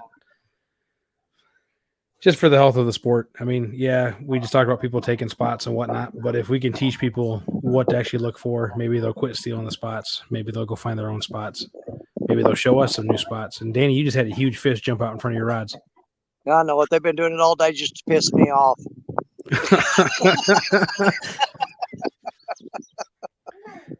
Those are stripers. They've been banging topwater here pretty much all afternoon. I got you. But there's some huge stripers. Here's the thing: I've never caught a striper on cut bait here, or for that matter, even throw a live bait out. I have thrown. Most of the time, if I go after them, you get those like 4-inch curly tail jigs, the white ones. Yeah. The 4 to 5 inch curly tails. You can sling it out there and reel that in and jerk it like every 3 times, and then reel and jerk, and they will smash that thing, man. But you better have that drag light because they'll pull that rod out of your hand or break the line when they do. Right. Because they run like a torpedo when they get that hook in them.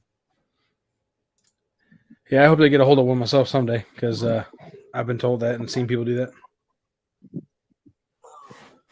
Hurry up and move. My butt is going numb sitting up here watching him, waiting for him to leave.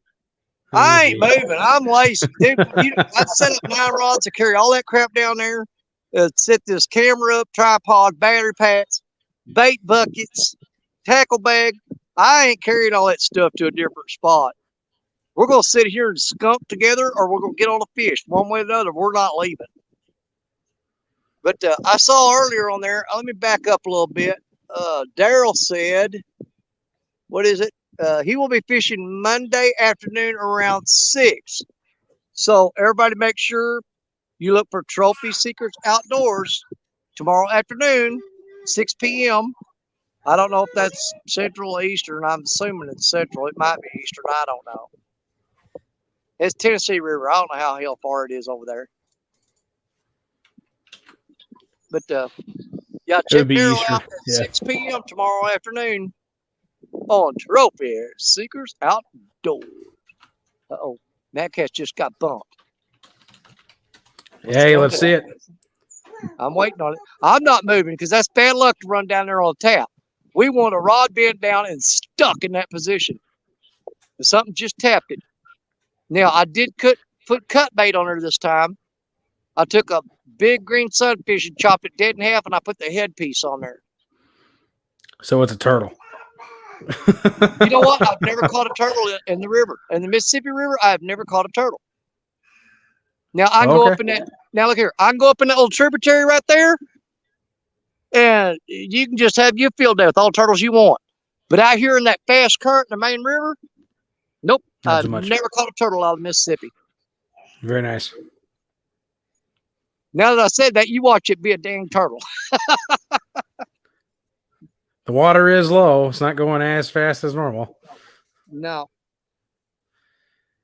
Just so you guys know, in the chat, I just reshared the link that Jody gave. It is a link to the actual show tonight because they do not have it advertised at the moment. And rumor has it they are giving a rod away, or at least giving something away. The rumor is a rod. So you may want to check it out. Make it a free rod out or free something out of it. We are currently at 79 likes. If you have not liked the Danny Stone Outdoor Show today, you should do so because at 100 likes, I will be giving away a Yakshire Outdoor sticker.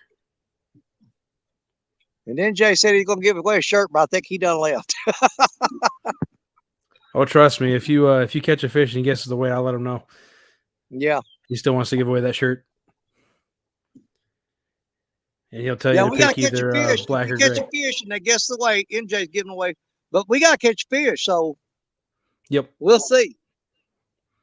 I think he's pretty safe with that shirt right now. He gave away one this morning, so wasn't too safe.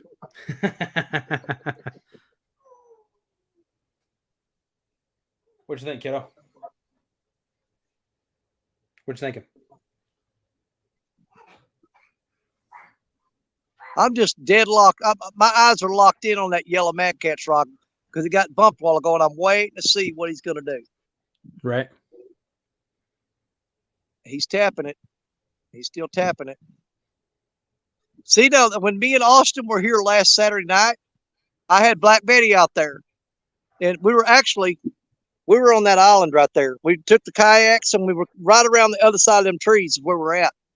And I had the rods sitting out for about an hour and a half with not a single bite. And I told Austin, so I'm going to check the baits. And I reeled up both the Mad Cat's rods. And one of them had the bait gone. The other one was okay. Well, I picked up Black Betty and started reeling her in. I said, well, I'm hung up on something. I said, but it's coming in. It feels like I'm dragging in a log or something. And I got that thing about 20 feet from the bank, and man, it took off, and it was a big old flathead, and we got it. Nice. But that thing never, it never twitched the rod. It never bumped the rod, nothing. It grabbed that live bluegill and sat there.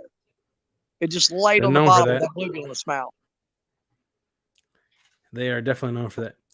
Yep, Has the it current was, picked up at all since you've been there? Because I can see it now on the stream actually moving from left to right. You couldn't really see it earlier. I can actually see the current moving now. I don't know if maybe yeah. the camera just adjusted because of the light, or if maybe Yeah. the current actually picked up. But it looks like it's actually moving now. Yep, there's some current there.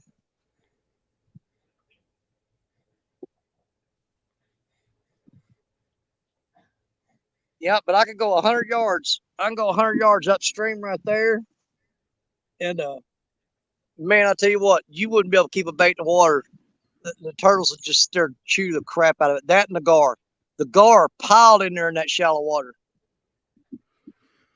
I'll tell you what, man, that's one thing I want to do from the kayak this summer is I want to go gar fishing from the kayak with a green light. Come down here, you can have all you want.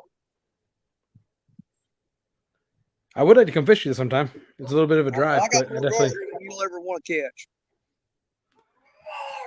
And you know, growing up as kids, it was fun. We used to come down here and we'd actually fish for gar.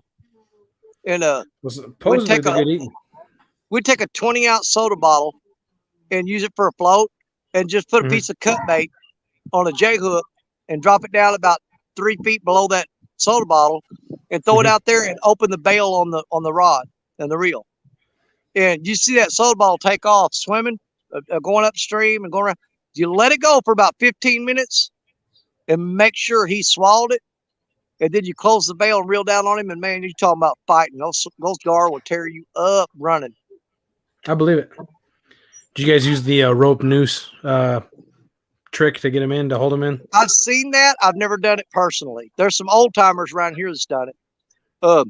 Last year when we were fishing up at Trail Tier State Park, me, Richard, and Jerry Parker, Richard Cluck and Jerry Parker went up there, and Richard had a piece of rope in his boat. It was just a short piece of rope, and Jerry Parker took that rope and unbraided it and fuzzed it up real good, and just tied it onto a fishing line.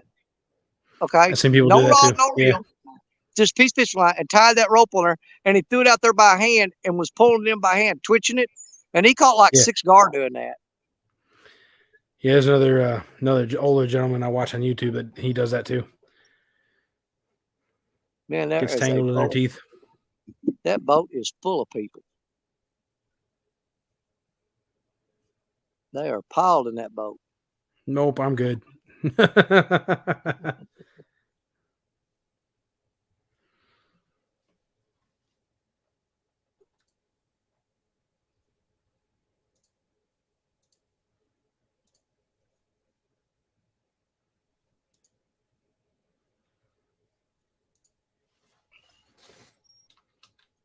Where that boat is sitting right now, do you see it? That's about how far Black Betty. They're right on top of Black Betty's sinker, right where the weight and the hook is. That's about where she's at. Well, hopefully they don't snag it.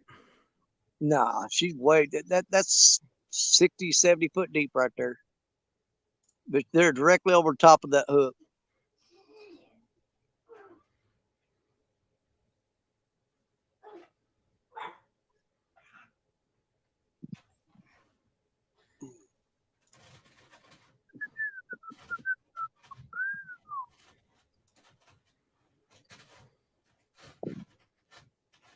Sun's getting lower. Oh, there's some cloud cover coming in too.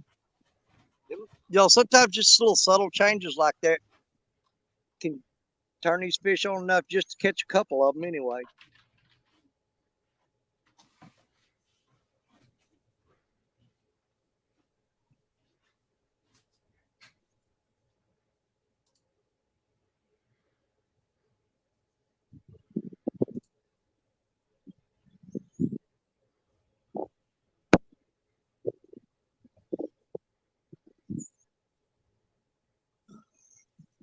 There's my buddy. What's up, Danny? What you doing, Gil? Hey, all right, man. What's up, Anthony? Not much, buddy. I was in the process of typing. Hey, Danny, look out here past Black Betty and wave.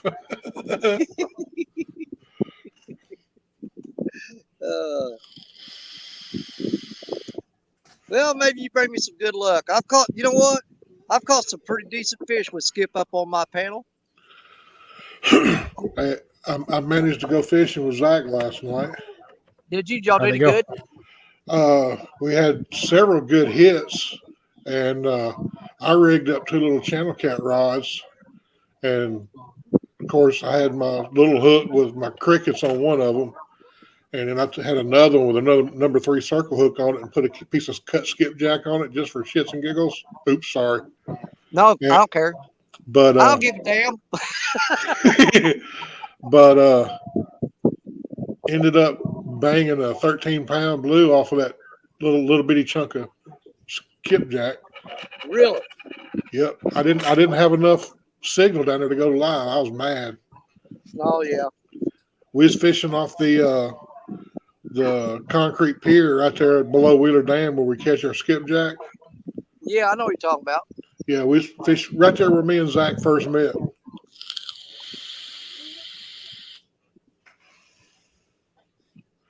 He had Robert with him, the guy from Gulf Shores that took him shark fishing.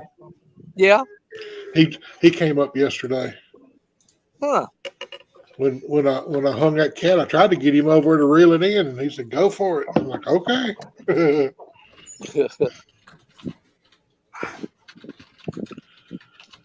Yeah, I threw him out and left the spools open, and turned the bait clickers on, and it started the ring, and then it went to ring. And that's when I picked it up and locked it down, and boy, she pulled on that little old bass rod. That 13 pound felt like a 50 on a Mad Cats. Oh man, that's one of my favorite things to do, man. Is get after some, about 10 to teener size catfish on an ultralight. Yeah. Oh my God, that's a blast. But heck, I think Daryl, crap, he called it monster fish on an ultralight rod, and he fought that thing forever, but he got it in. I'm pretty sure if it happened, he's got a video of it. But Trophy Secrets Outdoors, if you go find where he caught man, that's a big old striper just jumped out in front of Black Betty. That thing was huge. But if you check out Trophy Seekers Outdoors, he's got a video in there where he catches a monster catfish on an ultralight rod. Yeah, I'm the same way. I love fishing my ultralight down there. Well, we got a lot of channel cat creeks that's it's got channel cats that are like 5 to 10 pounds, and I'll go down there with just basically the same rod that I use for catching bluegill and stuff, and put a worm on a J hook and throw it out there, and them channel cats just munch it up, buddy. Yep. I like taking. You're fighting a fish that's with 2 to 4 pound test line. Sometimes it takes a little while to get in a 8 pound channel cat on that kind of line. Oh, no doubt.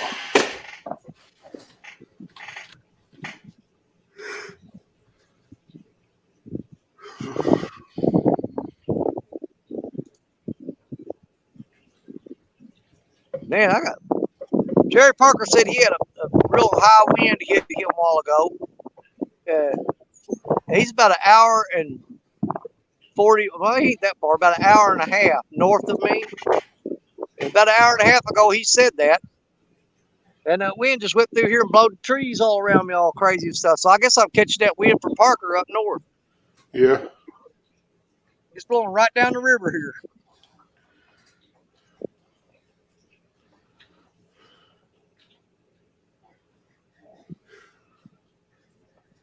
How's your knee? It's getting better. It's healing up. Well, I got quarter after 5 or 17 minutes after 5. I'm gonna give it about a couple more hours and see if I can't at least get on something. We'll go for a couple more hours. It's a pretty gnarly looking scar there, bud. Oh yeah. Well, It feels we got like what it you looks call too. reverse current here too. it whips around, and sometimes it'll flow downstream, and sometimes it'll turn and it'll come back upstream around this island. Right. Yeah, your lines will all be pulling downstream, and all of a sudden they'll shift, and everything will pull and go upstream. And it's what Tim Scott calls a reverse current. Right. Come here. I hear you. Come here. But we caught some big fish in those situations. You want to say hi to Big Skip? Hey, girl. You want to say hi to Big Skip? Hey, right here. You see him? Can you wave? Can you wave? Good job. Star of the show right here. Yep. You see him? Yeah. You know who he is. You know who he is. You only spent like the whole weekend with him. Can you wave back? You see the smile and play with your ear? Can you say fish? No, you don't say microphone. Don't say microphone. Not yet.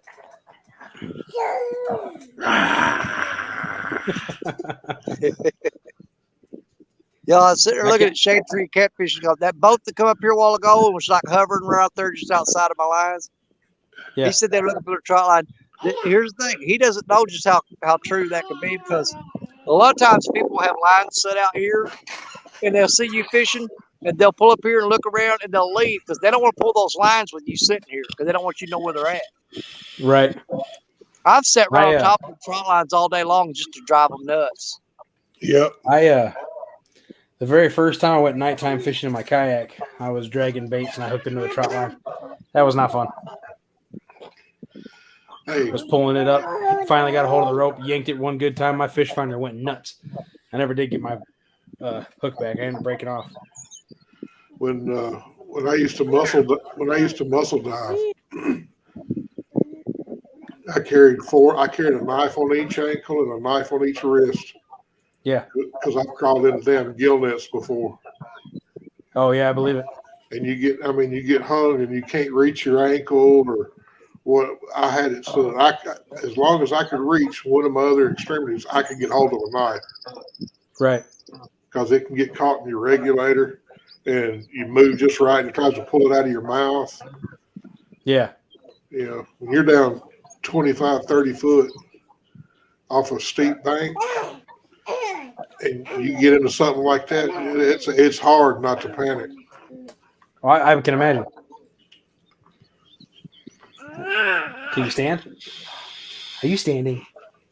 Are you standing on one leg? Oh, no, there you go. Down you go. There you go. Look at you. Look at you.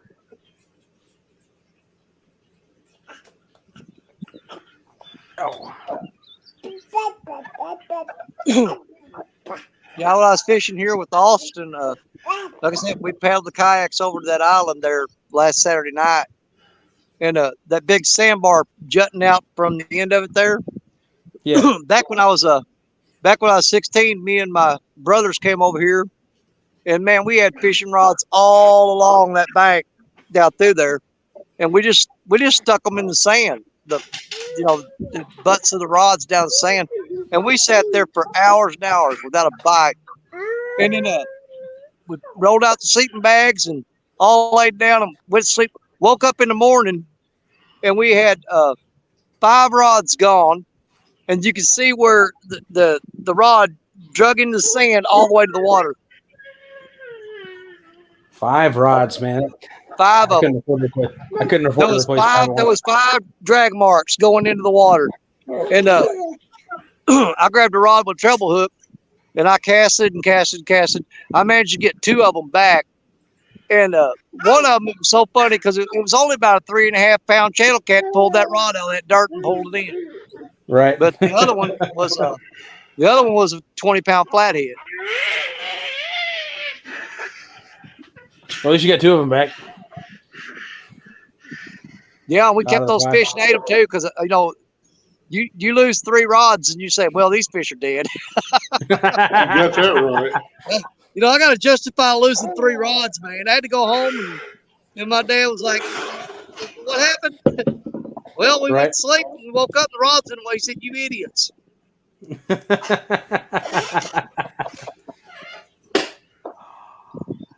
What are you doing? We used to, when we go camping, we take those little clip bells and put them on our rods, and you'd hear them. And we were fishing one night, me and my brother-in-law, man, we caught 30 plus fish. And my father-in-law got up the next morning. He's an older man. He said, "Man, I'll tell y'all what, I was glad when the fish stopped biting last night." I said, "Why?" said, said, said every 15 minutes you'd hear ding, ding, ding, ding, ding. You hear the bell dingling, and when we go to set the hook, we'd sling the down bell 15, 20 foot behind us. We'd taken pieces of aluminum foil and mashed them into little bow ties about 6 inches long, tied a piece of fishing line to them and tied them to the bell so that we could find them in the grass behind us. I don't blame you. They're definitely hard to find in the dark. Yeah, see, Austin was using a bunch of those bells Saturday night when we were fishing here. The thing about it is, I have a high frequency hearing loss, and I don't care. You could shake that bell 3 feet from my head. I can't hear them. But it was so funny because we were sitting there in the chairs, watching Ross, and he just jumped up for no reason, take off running, and I'm thinking, what is wrong with you? And it's because he heard one of them bells just barely jingle, and I was like, man, I couldn't hear that bell to save my life. What are you doing?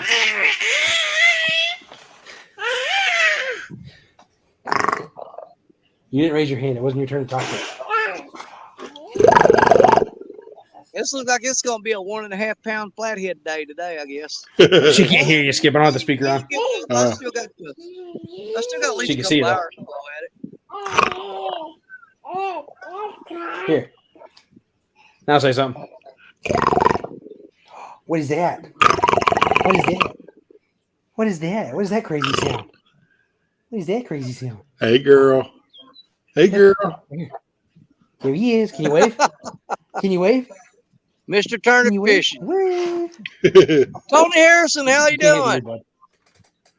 Tony, this has been a really slow day.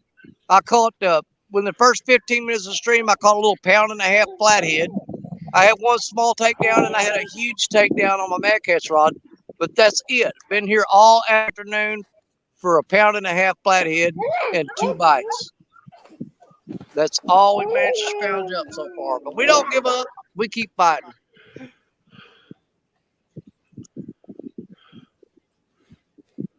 She's crawling now, Skip. Is she? That's awesome. Crawling. That's She's awesome. dragging her feet. But yeah, she moving. Can't put her down no more. We still got baits out. We're still fishing, so we still got hope. You really are obsessed with this windscreen or pop screen, whatever it's called, pop filter, aren't you? It's because it's soft. I like your microphone, Boom. Thanks, man. What I pay $33, I think, for the whole thing, including the microphone. Where at? Neewer.com, Neewer. They got a couple of different ones. This is the CM20, I think. I like it so far. I just got it in Friday. But it comes with the pop filter, comes with the boom. Hang on. Yeah, it comes with the it's 46 now. Well, you get 20% off if you are the first 100 orders of the day, I think, or something like that. And then you get free shipping if you spend $50. Cool. And that's what I did was wait for the next morning, order the first thing so I could be in that first 100. Yeah. They have them on Amazon too. For I think they're 37 or something like that on Amazon. My wife found it because she, for whatever reason, I ordered this one. I also ordered another, just the boom with the phone holder to try it, because I'm trying to do it that way instead of using a laptop. And I might still try to make that work, but for whatever reason, even though I ordered them both at the same time, they shipped them separate, even though it's coming from the same place. Yeah. So I thought they had screwed up my order, so she was looking to see how much it was to get another one. Because right now, I got this thing decent. It's a decent little mic. I mean, you can hear me pretty good. It's nice and clear, Same model. but you can see right there. Yeah, you can see right there. Mine has kind of gave up the ghost. It split one of the sides, so it's just all. So I just got to lay it down. I've been looking for a new stand, and I was thinking about getting one of the booms like that. Well, they definitely. Well, if you get the boom itself, I think it's either 19 or something, a little over 20. If you look you can look in there. It's in the microphone section. If you go on their website, you go to the top corner. Everything without the mic is $24.99. Yeah. I don't know if you get a pop filter if you do it that way though. Yeah, it's got the pop filter on it too. Okay, cool. It is literally everything of the CM20 without the mic. Which makes you wonder how cheap the mic is. Right. But like I said, the sound quality's not been bad. I've not had any issues. It connects to the computer via USB, so I mean it goes in just fine. It's also got an auto knob on it, so I can adjust the gain even more than just off the app on the computer. Yeah. Oh, hey. Are you getting sleepy? It's not quite bedtime. It's getting there, though. Because I'm fixing another hour-ish. I'm fixing to redo this down here for my little man cave, fishing cave kind of play deal. And that far corner over there is where I'm going to set my video stuff up. Nice. I've got this, my old drafting table right here. Yeah, sure enough, there's a freaking trot line running right along the shoreline there. Because I went to check that Freddy rod and I felt it kick hard on something. And I held on the spool and backed up and pulled real hard. And I pulled that trot line up out there in the middle. And before it finally popped my line. Smooth. But I've got about 8 rigs hanging on that trot line right now. I'd find something with some 100-pound line on it and a treble hook and pull it up and pull it in and get off. That's the thing. Somebody has left, believe it or not. There's about 80 feet. Somebody left some cable vision line here. If I can find something to make a hook out of, I'm going to sling it out there and get that trot line and get my rigs back. I don't blame you. Cindy, welcome in. Damn River Boys, welcome in. I'm sure there's a couple others I missed. From Yik Yak and when I was pulling on that Freddy rod and pulling real hard, I looked down there at the edge of the water, and sure enough, my hook come up and it had a trot line. And I pulled a little bit more trying to pull that trot line up, and my line popped. So they have run a line parallel to the bank all the way down there in front of my rods. Bugman makes a good point. Maybe that's where all the fish got snagged into instead of just the wood. Yeah. Cindy said swim out and cut it. Everybody wants you to swim today, man. I'll be right back. I'm going to get something to drink. I mean, right now that's really discouraging because I just don't have the energy to move. But I'm fishing over a trot line right now.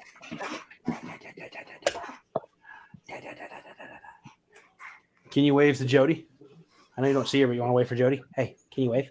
Wave. And there's Cindy. Wave. And Gigability. And Bugman. Yeah.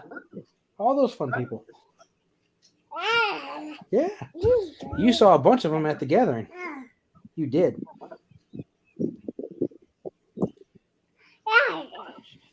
You also got one of your you actually got your first boat ride on Jody's boat before she had problems with it. Do you remember? You got rained on. Yeah. Hey, there's Damn River Boys. It's me, Skip Jack, Cindy. What's going on, y'all?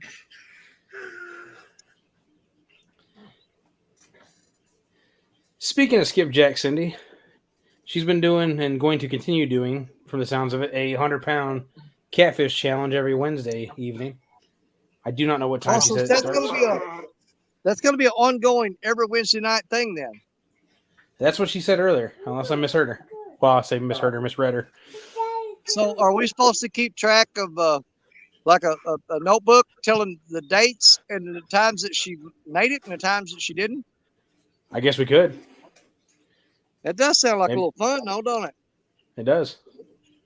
She said yes. So what time, Cindy? What time on Wednesdays? I'm guessing 8 to 11. That's just a guess.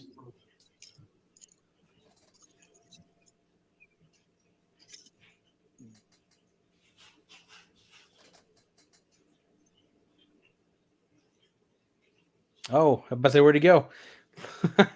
There he is. You good, Danny? What's that? Your live feed cut off for a second, came back. Let's make sure you're still there. Oh, I didn't even notice. It's a 6-hour thing. It's from 5 p.m. to 11 p.m. Is that Central Time, Cindy?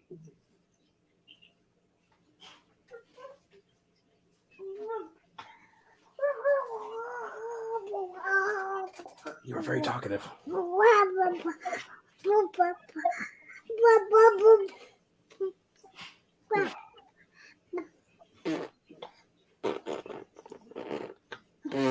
That's Eastern Time, 5 Eastern till 11 p.m. Eastern. So 6 hours. Goal is 100 pounds every time she's out. That's awesome. And I think it's definitely an obtainable goal. Maybe not right this second because of the spawn or the strawberry moon or the full moon or whatever. It's a great idea. You know, everybody know Wednesday night is Skipjack Cindy's 100-pound challenge. Now, is that just is she just doing that on her own, or does she put the link out and let people come up and see if they can catch 100 pounds? Or I don't know. Well, the other night it was just her. So see, because that's something to think about. Oh, you know? They said she said Fish and Fever and her are going to collaborate on it. There you go. That's awesome. That's a good idea.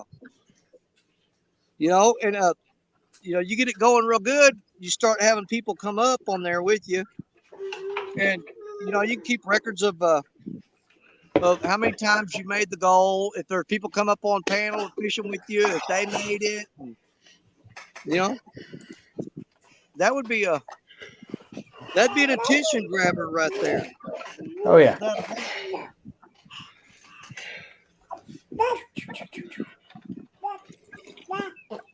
I mean, it won't be me. There's no way I can fish on Wednesday night. That's the same with me. There's no way. There's no way I can fish on Wednesday night. Not unless all of a sudden my YouTube videos went viral and I got money paid to stay home. Then I could. I'd be able to watch the first few hours of it, though. Hey. Will you stop squirming? I'm about to put you in baby prison. Where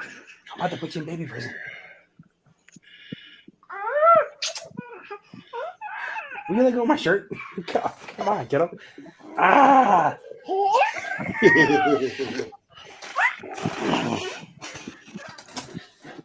She's a mess. Let's see. Now people come up, we'll make it more pounds.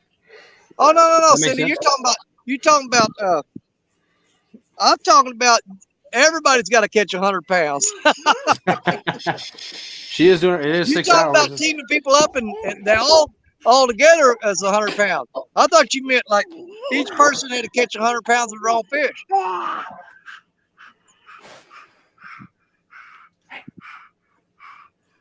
Yeah, if you say, well, we got 6 people on the panel, let's see if all 6 of them combined together can get 100 pounds.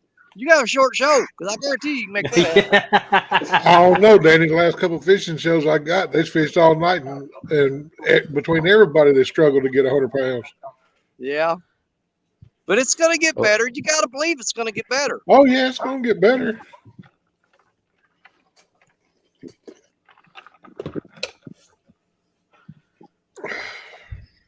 But I know it was on Cindy's last week.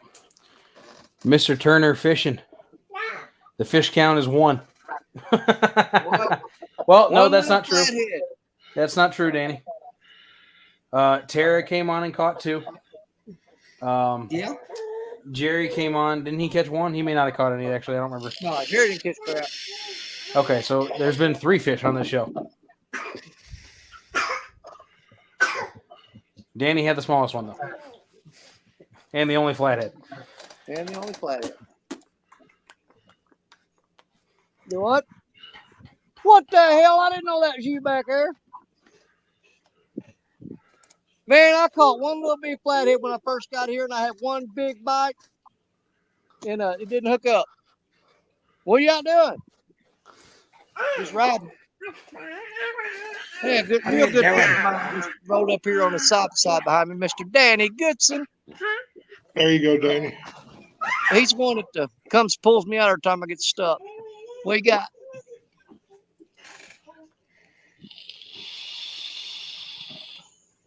What's up, What am I NJ? looking at? Share screen.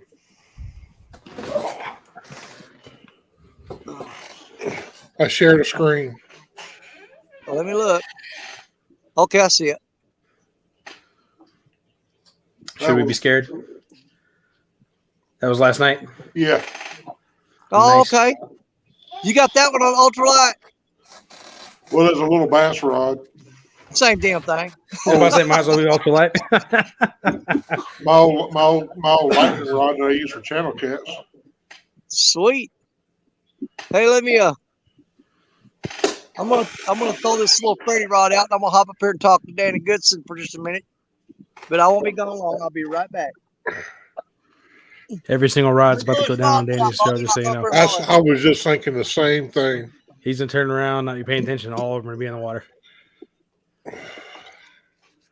NJ said, "Nice fish." Skip. Yep. Thanks, NJ. Jody said NJ was eating 50 goldfish crackers. That's the fish that's happened. If you count the ones Josie's eating, you probably close to 100 fish on the show. She's been eating them all day.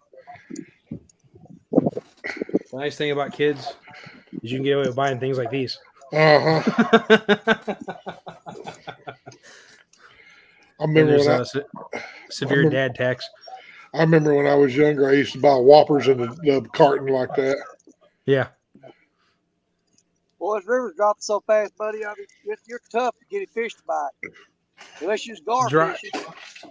Dry is an accurate word, NJ, but I actually kind of like the way they taste. Salty, kind of cheesy. Like myself, you know.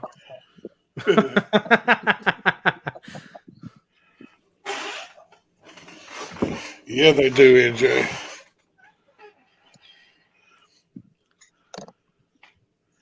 I used to put a big handful of them in a blender with a couple of scoops of ice cream, about a half a cup of milk, and make Whopper milkshake. Make malts with them. Yeah. You know, I have to tell my wife that because she's always having a hard time trying to get malts. That nobody really makes them anymore. Like you can't go to a restaurant and get them anymore. I didn't even think about doing the Whoppers like that because that'd be really easy. Let me check something if that's still there.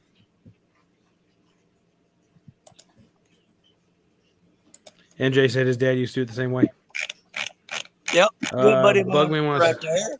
That man saved my butt so many times down here, it ain't even funny. Every time I get in trouble, he shows up and saves me. Nice. Bugman asks, "Are you talking? How about the Whopper Easter eggs? You like those?" Let's throw this rod out. I'll be right over there. Skip. Huh? Bugman wants to know what you think about the Whopper Easter eggs. I haven't had one.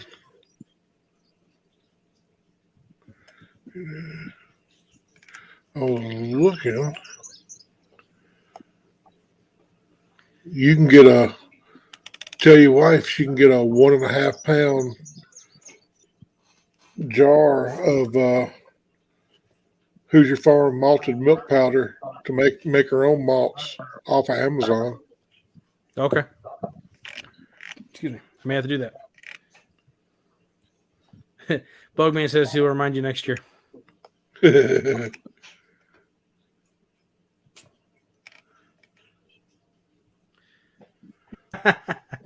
He said a Whopper Easter egg and a Whopper. And then Jay's like a Whoopi Goldberg Easter egg. What? Caramel corn. I haven't had any of that in a while either. Oh man, we get some good stuff around here. We got that new Buc-ee's down here. And Oh, did it open up finally? Yeah, they got some stuff. Awesome. They got this bag of stuff called beaver nuggets. Yep, I've had them. Oh my god, dude, those are so good. They can be, yeah. I have to be in a mood for them, but when I am, yeah, the bag's gone. They remind me of caramel corn. They remind me of like a cross between caramel corn and Captain Crunch. That's a good way to put it. I was thinking more like the corn pops than caramel corn, but they're not as sweet as corn pops, though. I guess not really. I mean, they have the caramel on them, but the actual the nugget itself is a little bit salty. Yeah.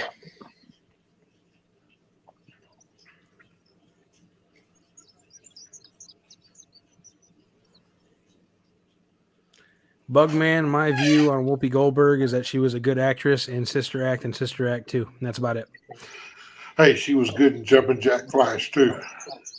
Oh, you know what? And there was one other movie. Wasn't there another movie where she was a ghost in some sort of Christmas movie? No, it was Ghost with Patrick Swayze. That's right. That one wasn't bad either. So those 4 movies. Yep. Other than that, I'm not a big fan of hers. Yep, and then she lost her mind.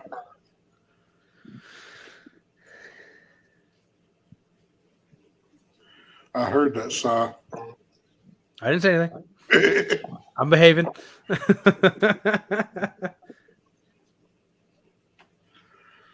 Oh, you know what, Skip? Have you so I actually hit Buc-ee's this morning on the way back from dropping my wife off at her friend's house because they went to Disney for the first part of this week. So it's just me and the kiddo for the next 3 days. Yeah. But I definitely got some brisket tacos. And I actually had one of their brisket sandwiches not too long ago. It was okay. I like the sliced sandwich is much better in my opinion than the chopped sandwich. The chopped sandwich they absolutely load with barbecue sauce and it kind of just is like it stays with you for a while. Yeah, and then what's up, Greg Bridges? Look, lady, I ain't seen you in a while. Yeah, that's what I've heard. I've never actually been inside. Sherry brought me stuff back. We met my daughter down there one day to give her a little bit of gas money, and oh my God, it was a madhouse. NJ, you shush your mouth. He said anything like chipped beef.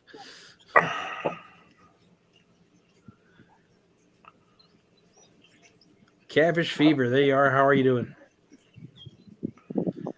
He said, hello, Big Skip, Yak Shore, and Danny. What's up, CFO? I haven't seen you in a while. Danny is currently preoccupied. He had a real life guest show up and put us on the back burner. You know, Ruben actually sounds really good too.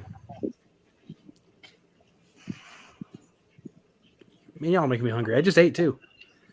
This is why I have problems. This is why I have to wear a 4X shirt. Right. Everything sounds so good.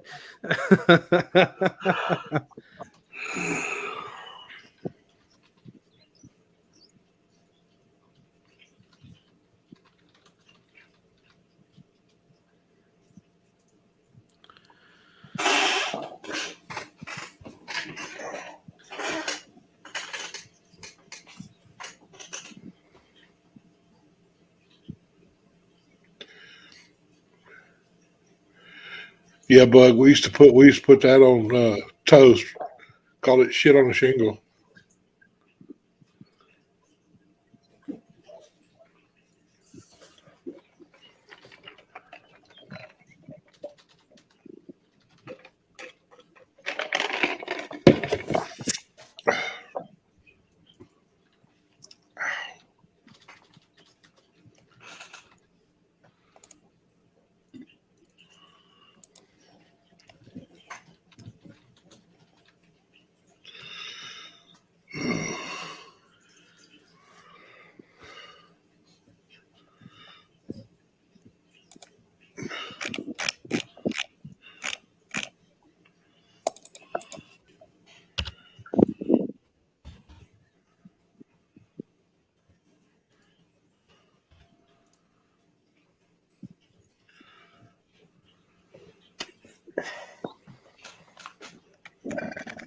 Ooh, excuse me.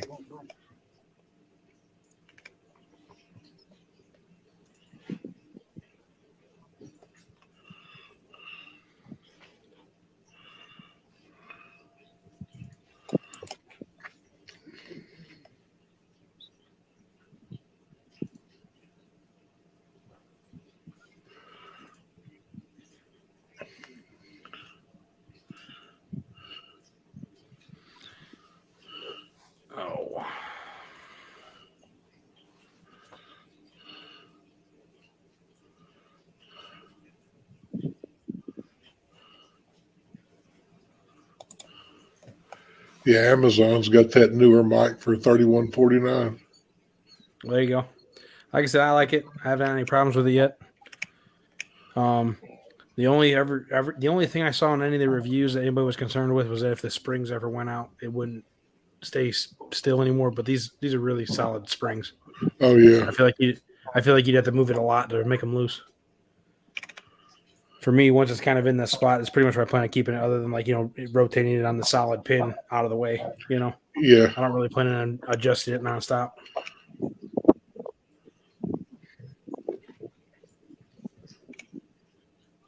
Let's see. Let me see if I can count the rods here. 1, 2, 3, 4, 5, 6, 7. Hang on. Pull. If I can zoom on it. Let's see. There's 1, 2, 3, 4, 5, 6, 7, 8. 1, 2, 3. Yeah. Oh wait, is that it? Yeah, I only see 8 rods. Then he said he had 9 out. Yeah, he did say he had 9 out. Go. Hey, Danny, count your rods.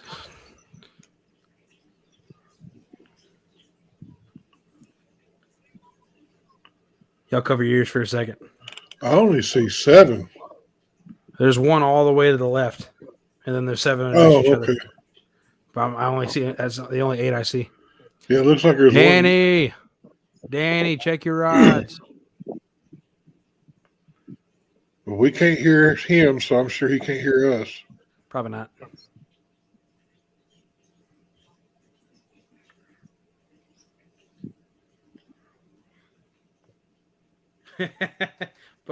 Bookman said he needs to get back because if she ain't good enough for family, she ain't good enough for anyone.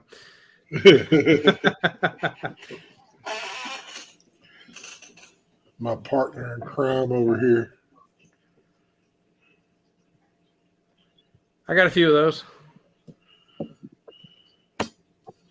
They've been misbehaving today. They're the one shut off my computer right in the middle of me working on stuff, which I was not happy about. Yeah. And then the other one's been really needy, and the little one is a psycho. But she's only like a year old, so I guess it's expected.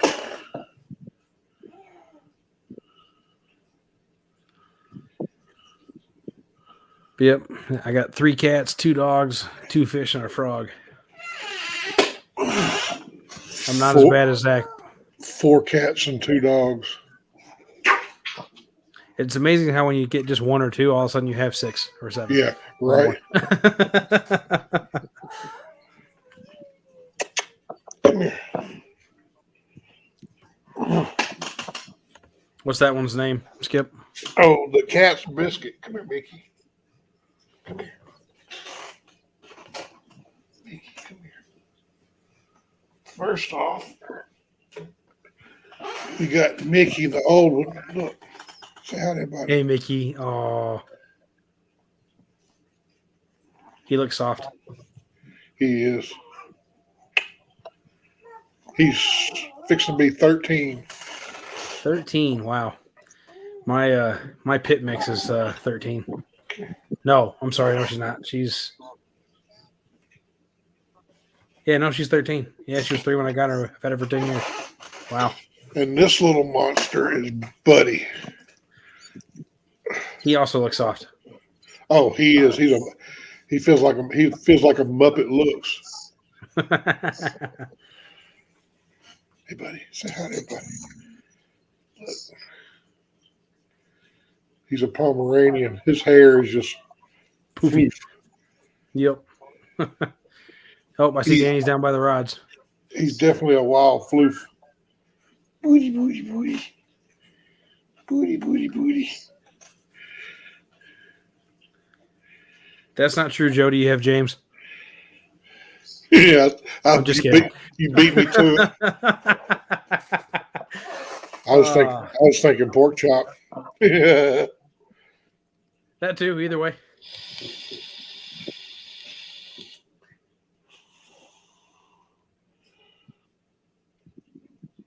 And Zach actually has Buddy's brother, Ozzy. Oh, okay. Yeah, Ozzy's pretty cool. I met Ozzy.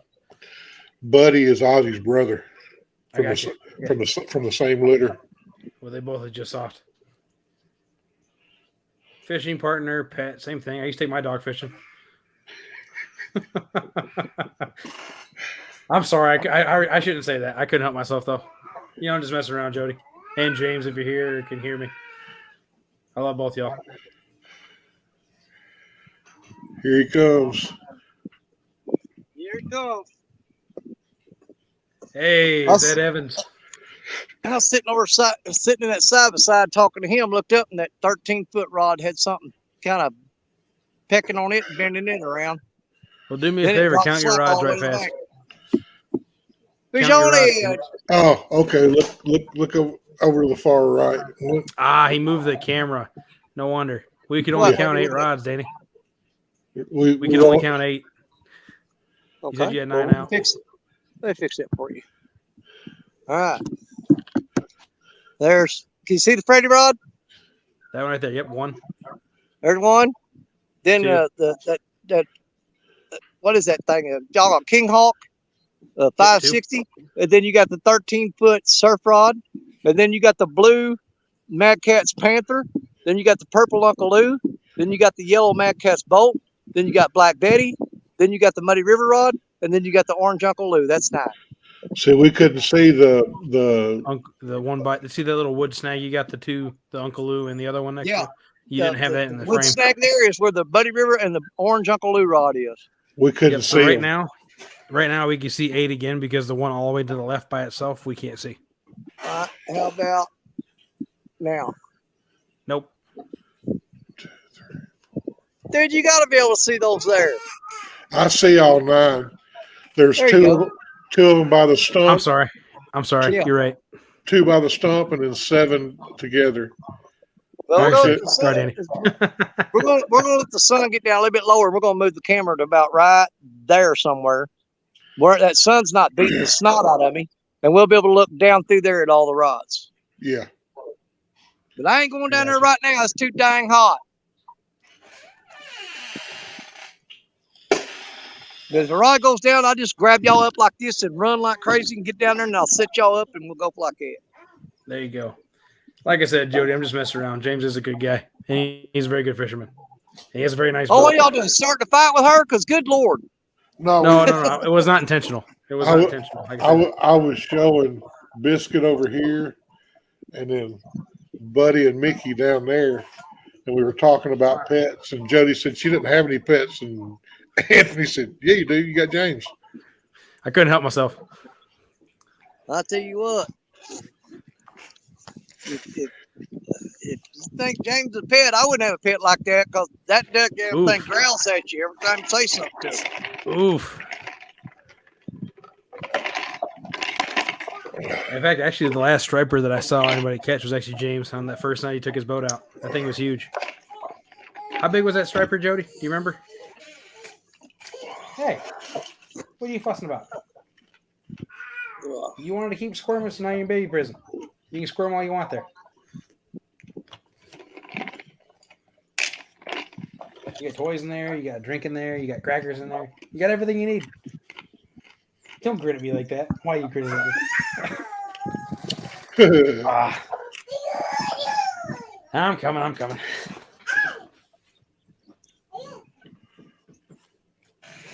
She may or may not have me wrapped. I don't know yet. 30 pounds, man. Yeah, Giga Billy said, yeah, it's about the hour of power. Well, we're just hoping to catch a fish because the hour of power don't start till 9 o'clock, and I'll be long gone by then. He said he has, what do you have in the, what's in the crock pot again? Do what? What did your wife put in the crock pot again? Oh, she's got a pork loin roast. Yeah, he's eating good. I wouldn't She wait till got a 9 big o'clock pork either. roast. She put baby potatoes, baby carrots, pearl onions, some Italian seasoning in there, some Worcestershire sauce, and put the lid on it. Sounds delicious. Oh, it's good. We usually take a fork and just kind of like bust it all up. And then you put that on a hoagie bun and dip up some of that gravy and put it in a bowl. And you dip that sandwich in that gravy while you're eating it. Yep. Is that what we call a Louisiana dip? Oh yeah, French dip. Yeah. Hey, don't slap me in the face. Don't need to be sucking on your fingers. You don't need to be sucking on your fingers. We're trying to break you of that. We had to take your pacifier away for a reason. The dentist said it was messing up your teeth. Anthony, she's got you wrapped worse than that fish had Danny's line wrapped. I know, but you know, it is what it is. I can't help it. Trying to get a better angle on that rod. I can't see it sitting straight behind it. That 13-footer was bouncing just a little bit.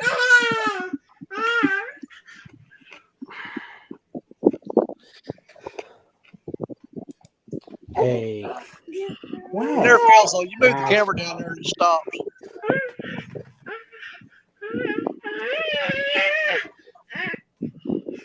Dude, your breath smells like goldfish crackers. You had a few of those today, haven't you?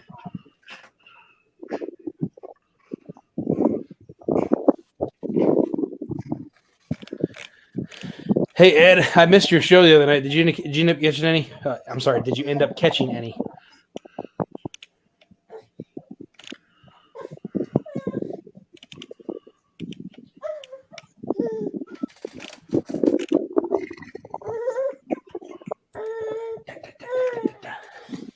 Hey,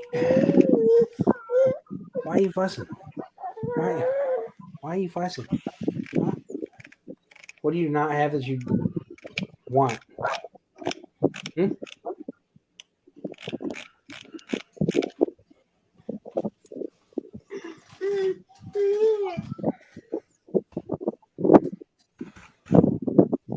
Yeah, I'll move my chair down here. I got a little bit of shade here.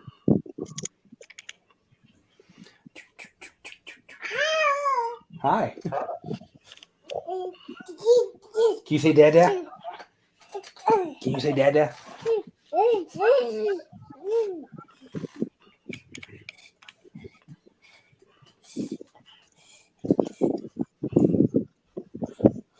It gives me a little bit better angle on the rods looking at them. Yeah. Especially Black Betty, she sticks out. So does the blue surf rod. Can you see the entire length of her, or is she going off screen? I think you see the entire length of her. You got a good ways above her and below her. That'll work. We got enough rods out. We got enough baits out. If something comes along, let's eat it.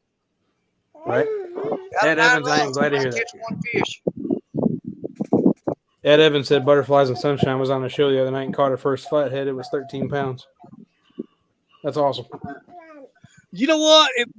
Whenever I was at home and said I wasn't going to fish Jody's Challenge that night because I wasn't feeling well, but then I got to feeling better. But when it came on and I saw Butterflies and Sunshine was on there, I was sitting there on the couch and the station was sitting there watching TV and I was watching Jody's Challenge on the laptop, and I just kept going, oh, I should have went fishing. Oh, God, I wish I was fishing. And finally she goes, why don't you just get the hell out of here and go? I'm sick of hearing it.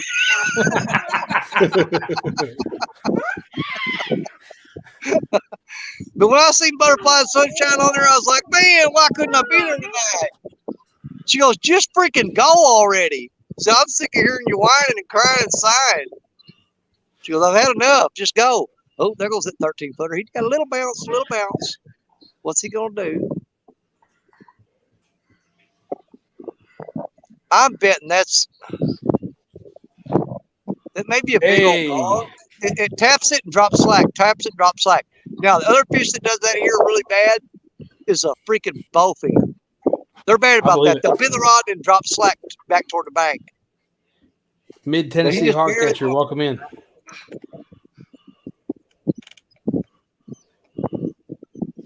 But we got a fish plan with that bait, so maybe he'll get on there. We'll see. I hope he does, man. I'd like to actually see a fish. I missed your first one because it happened so fast. Yeah, it was quick. No. Yeah, I didn't even know that fish was on there. I saw him jiggling it, and I thought, what's he doing? And I reeled it up, and there's a little flathead.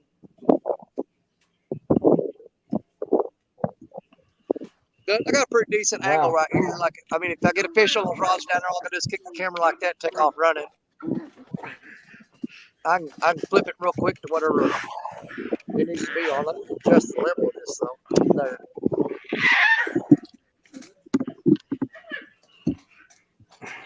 I'll tell you what, man, this little girl's a mess.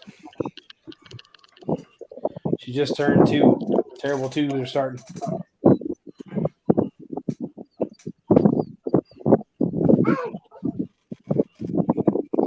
Can I have your hands?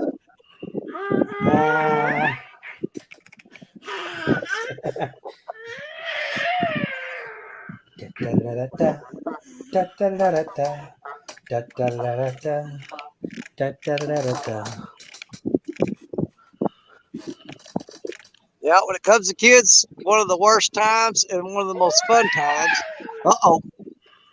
I got my girl. I got my girl up here. Joey. Hi. What's up, sis? Nothing. I figured I might as well come up and play. You should. Yeah, we're just all hanging out. It ain't like we're catching fish or anything. I know the feeling. This is basically just a chat room for everybody to meet up, and we're just going to talk. You know, if the fish gets on there, then it gets on there. But if not, we're just hanging out and having a good time. There ain't much else going on this afternoon. I don't know. When me and Big Skip get together on the panel, seems like it always has to be deleted. All right. No, you look back at, hey, with me, you, Skip, and Bugman are on there. Oh my You just hooked God. up pretty good. We've had some good Yeah. times together, I'm telling you. Oh yeah. Uh-oh. Welcome in, hold step, Aquarius. Hey, she gets too noisy. Purple Ungaloo, he's bouncing. Come on, are you going to eat it or are you going to eat it? See, I'm sick of that crap. That nibble, crap. I'm sick of it. Put yourself back full screen, Danny. I'm working on it, hon. There we you go. Yeah, that purple Ungaloo. I don't know if my finger's in the right spot or not, but it was sitting there going. Hey, Melissa. Melissa. Is that Melissa? It is. She should get up here. She should quit hiding from the camera. Mm-hmm.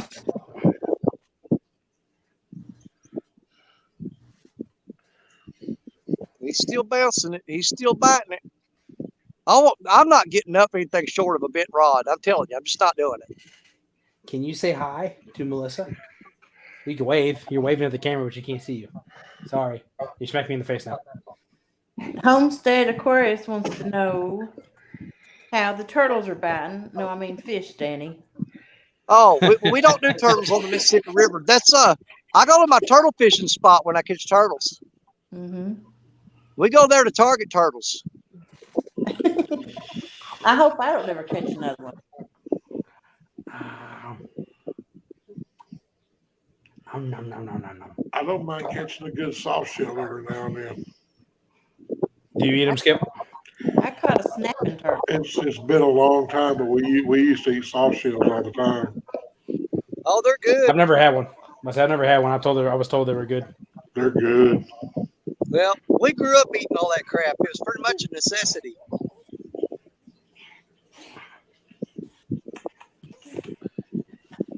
I got your hands. I only eat it one time. I didn't like it. I thought it tasted kind of like chicken livers. Eh, Well, you got to hold the dark meat.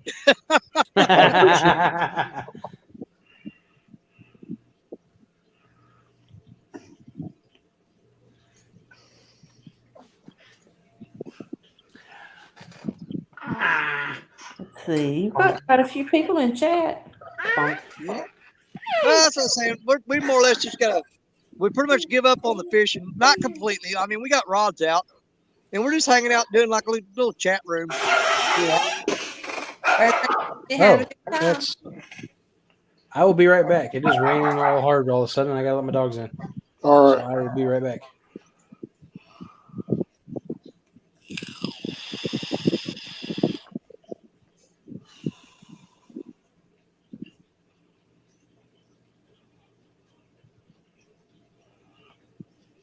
Am I taking a day off the water? Yes, I don't fish during the day in the summer. It's too hot, too many boats are out, and I can't stay anchored to catch a fish, so I don't waste my time during the summer to fish during the day. Yeah, Sunday is the only day that I'll fish during the daytime. that's because I have to work the next day. But Right. when it comes summertime, my butt won't be out here unless it's dark. Like Yeah. Friday night, Saturday night, I'll be on the river, but I will fish during the day Sunday because I can't stay out late. Mm-hmm. But Friday night, Saturday night, all bets are off. I'll stay out late as I want. Yeah. It's not safe to fish during the day. No, it's not. I don't think it's not where I fish at. There's too many boats. Come on now.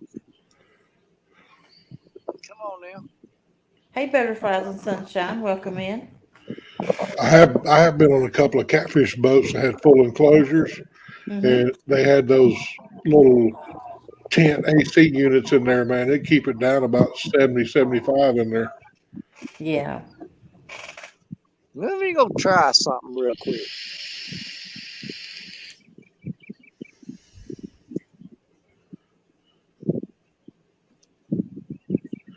He gonna try to sneak up on it.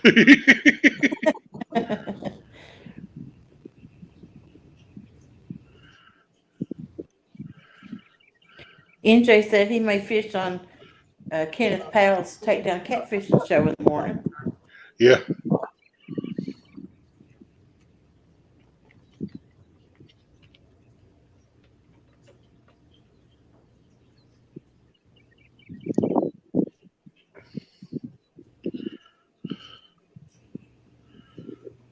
How's your knee, Skip? It's getting better. It's sore today after being out with Zach last night. Mm-hmm. We went down to the dam till about 2 o'clock this morning. Yeah, I think he's got one on. I think so. That little thing, it's probably the hook's probably hanging out his butt. He probably ate it. Yep, he's fighting something. Danny cracks me up just to watch him. I know, right? Yep. He got a gar. Is it? I had to sneak up on him.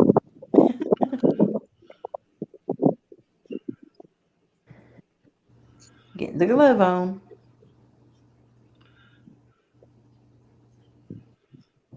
That is a short nose gar.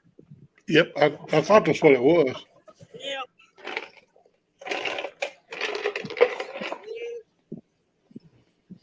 He got that whole live bluegill down his throat. Told y'all.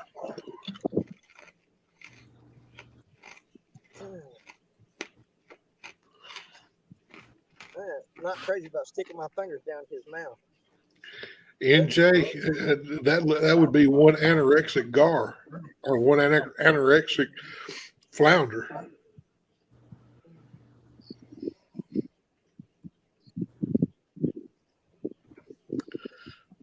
I thought flounder looked like serving platters.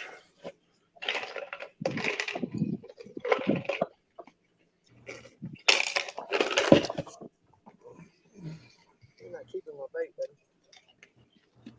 Yeah, right there. That's what's been bouncing my rod, dropping slack.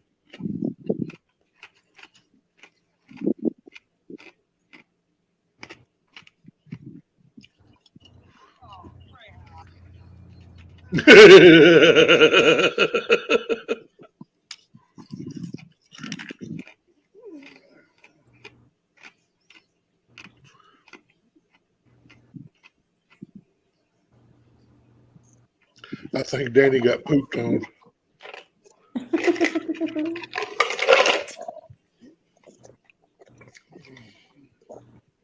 Man, I was holding my hand underneath him, supporting his body in the wrong spot. And he just pooped my hand clean full. Called it. Man, he pooped all in my hand. Clean fool. Clean full. Well, Does it smell gar. like catfish? No. Catfish crap, it stinks awful. Does it smell like that? It smells worse. Ew, gosh. I've actually cleaned. I've actually had some smaller catfish to clean them, and accidentally nicked that gut. Ugh, man, it's awful. Yeah. But do you see how I did? You see, I've been running straight at the rods all day. Mm-hmm. Okay, and they stopped that. So I had to fake him out. I swung to the right, looped around, come back in low, and got on him.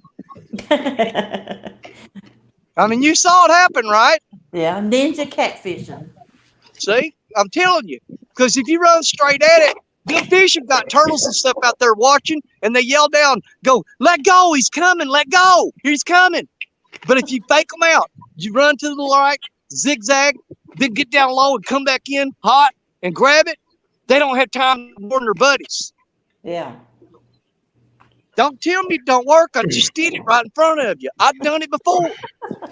Hey, You're putting them army cross up to the rods now. Danny, you just answered the age-old question. Wish in one hand, and I think you know the rest. Yeah. See which one fills up first. Well, now you know. Well, and this time, it was a fish in one hand and that in the other.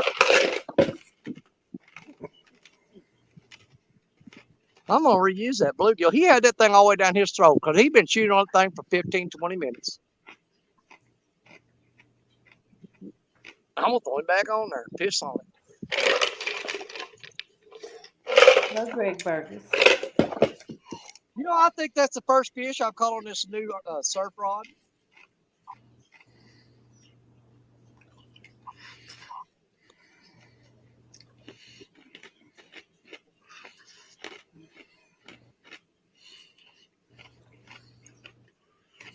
Yep. He had that whole green sunfish down his throat. Next time, crawl up to the rods like in the army.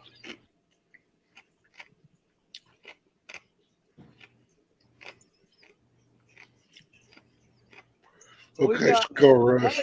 Gar so far.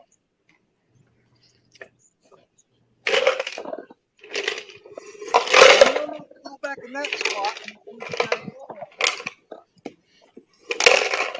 Hey, Skull Rush, how you doing?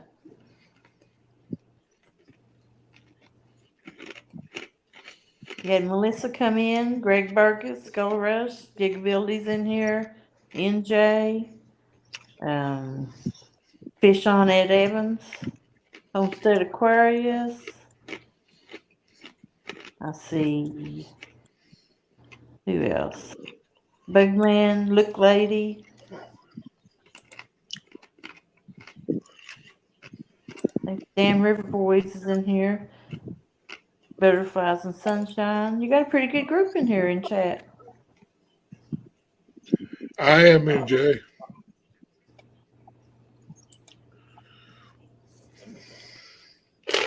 All right, I am back. Not really, Melissa. I'm trying. Let's see. Hello, Skull Rush. Gar and turtle stew. Sounds like it'd be something I would try. Butterflies and Sunshine. Hello. Congratulations on your first flathead catfish the other night of 13 pounds. Well,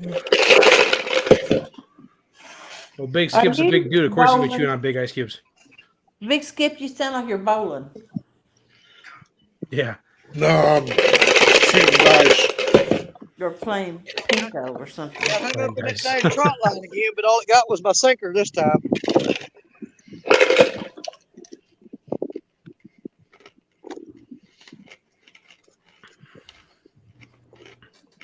You're eating M&Ms. Who is? You. No. No. What are you eating then? Ice. Ice? Oh my gosh. He just said you just got a strike. Strike at the bowling alley. So, Danny, I saw you had to mess with a rod. Did you get a bite, or were you just checking the bait? Caught a gar. Hey, does that Oh, count nice. It's as a fish. that someone has to give something away? Did anybody guess the weight of it and not go over it? It was a gar. Doesn't matter. It's still a fish. NJ said next fish. He didn't say what kind of fish. He said next fish. Yeah. But if nobody guessed the weight, then it doesn't matter. I guess 2.7 pounds. In honor of Danny, 9.18 pounds. Wait, what? You guessed how much? 9.18. You guessed 9.18. That's what he caught in the river tournament. Was the 9.18, wasn't it? Oh, I don't know. Mm-hmm. It's an inside joke. Okay.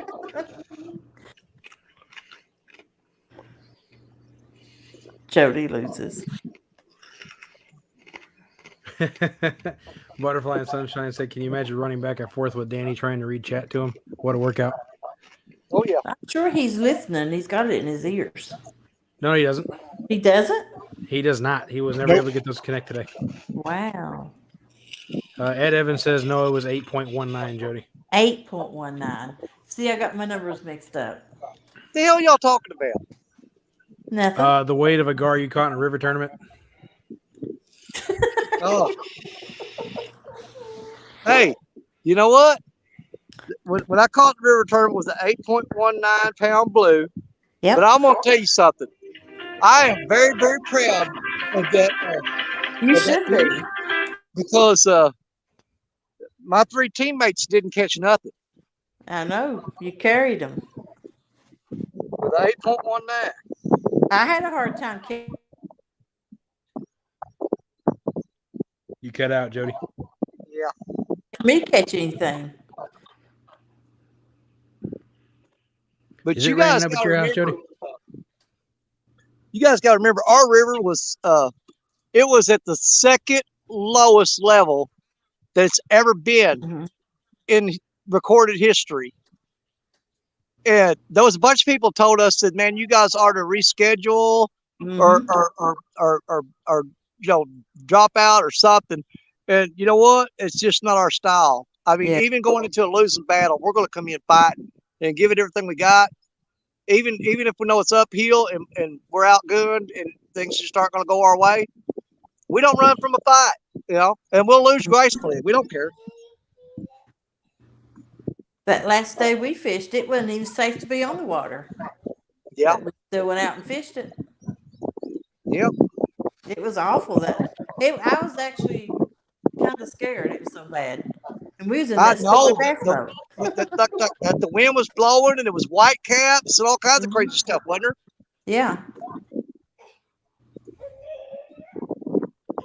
I wouldn't even stand up to fish or reel in.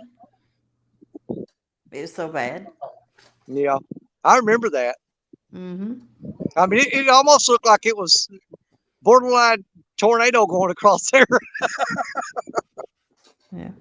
Hogleg's got you a question.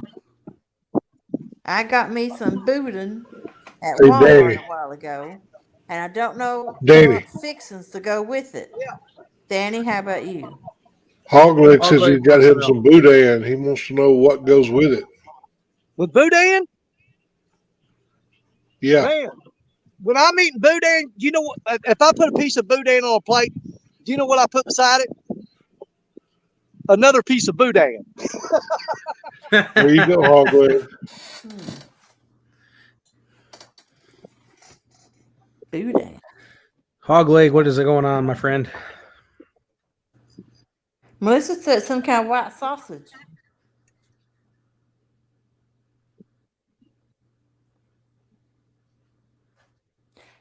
He should have asked me. I would put corn on the cob with it and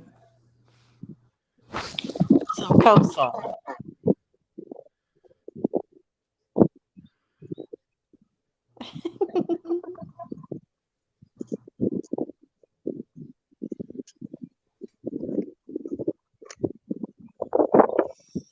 You know, I don't really recall what I don't know what Stacia makes with boudin when she makes it.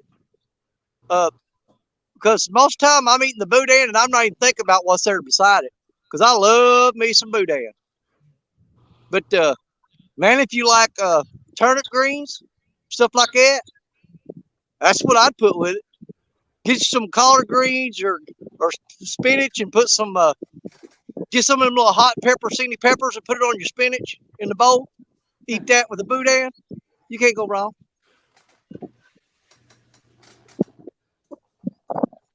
Yeah, we don't eat that kind of stuff where I live. Oh, good Lord.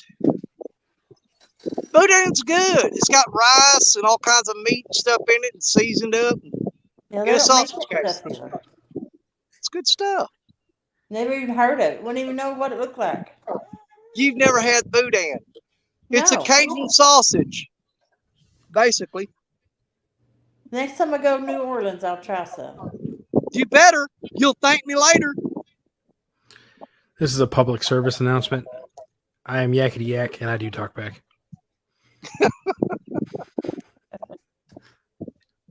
I don't even like that shrimp and grits. Yuck. You don't like shrimp and grits? No. What? I like Hush your butter mouth. and sugar in the grits. Now, when I So just heavy, when I some want sweet some teriyaki grits, shrimp in it. What I mean, what's the problem? hey, I'll put like 4 spoonfuls of real butter in there and a spoonful of sugar, and that's why I eat grits. But now when I got shrimp and grits, it's shrimp, grits, cheese, salt, pepper. Ugh. I say you need the cheese, the salt, and pepper. Yep. NJ, you are missing out. Grits are actually really, really good. They are absolutely wonderful. Whoa, NJ, you've never had grits? He's in New Oh, Jersey, hell man. no. I never had him in Michigan either. It's a northern thing. We just don't get the good stuff. When I get just plain grits and ain't got nothing in them, it's butter and sugar. But I put so much sugar in there, you can consider it a dessert. Yep. It's good stuff. I like butter, salt, and pepper in mine. It's good that way. It's good with sugar. It's good with cheese. It's good with salt and pepper. It's good with shrimp. What is a grit? Actually, yes, cream of wheat is very similar. It's just a different grain, obviously, it's a because grain? grits are made out of corn. Yeah, grits are made out of corn. Okay. That's why I must like it. Why did they got that saying, kiss my grits then? Well, Jody, I know you growed up country. You know what hominy is, right? I don't like hominy. Well, It's a good fish bait. grits is just really, really fine chopped up hominy. Okay. That's why a lot of times they call them down south. They call them hominy grits. The only time I ever had hominy was at school, and I couldn't cut it. I've never Nobody ate hominy, but like I said, I had used it for carton bait. It works pretty good.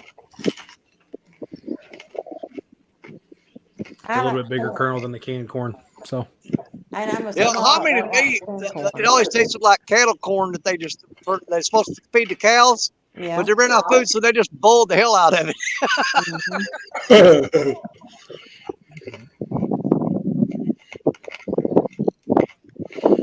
Greg said, Danny, you forgot the cayenne pepper. Oh no, that's a given. I didn't know I had to tell you, but I put cayenne pepper on everything. I'll tell you what's good. Hey, Danny, I'll tell you what's good. Take a decent sized bowl of grits. Take a couple of over easy eggs and mash them up in the grits and crumble up about four slices of bacon in it. Mix it all up. And eat that. That sounds delicious. Hey, I smell what you're cooking. I smell what you're I cooking. can get behind that. Right back to the same problem. This is why I wear a 4X shirt. This is why I have to get the bigger shoes. This is why, I like my food. Was that a hush puppy recipe you just told? Who? Me? Yeah. Eggs, grits, and bacon. Oh.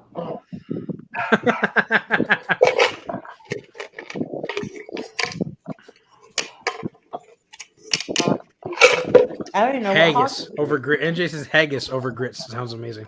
I don't even know what that is. Haggis is don't. I mean, but I'd say it's a very old timey. Haggis is an old Irish. Yeah. Yeah, that's food. Sheep stomach stuffed with barley, liver, pieces of heart, all that good stuff. What are you rice. talking about? Hang on.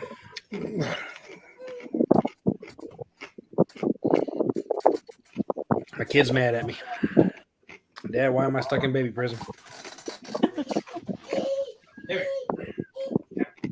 Steve Renson wants to know if you got anything better than a sunburn. He got a gar a few minutes ago. Yep, he caught a gar.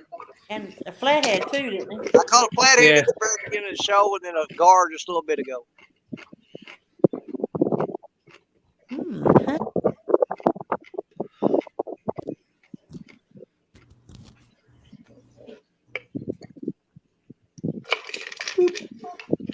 I got your nose. I got your nose. Hey, can y'all hear me? Okay. Can you hear me? Grits with butter and honey or some kind of jam or jelly tasty stuff. I never thought to put honey in it. Wow. Hey, NJ Hogley said that he tells me what NJ thinks of me because he calls me haggis. can y'all hear me? Yeah. Okay. I got two sketchy dudes behind me, drunk as hell. I'm gonna turn my camera around so I can watch my back on this film. All right. Go for it.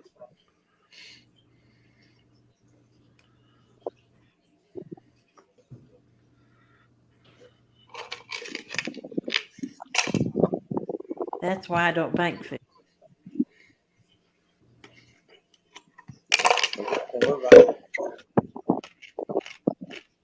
And when you know it, they're drinking Bud Light. They're rolling up here. They're I rolling will here say on this side. Bud Light is actually affordable now. They're right back here somewhere. But this way I can look over my shoulder, you know what I'm saying? Oh, Yeah. yeah. At least till I hear that thing start up and leave anyway. You got some pretty eyes, Danny. that's Feel real what into it right now. that's what them boys with the Bud Lights were saying. They were my mama's eyes. Yep. She wanted them back.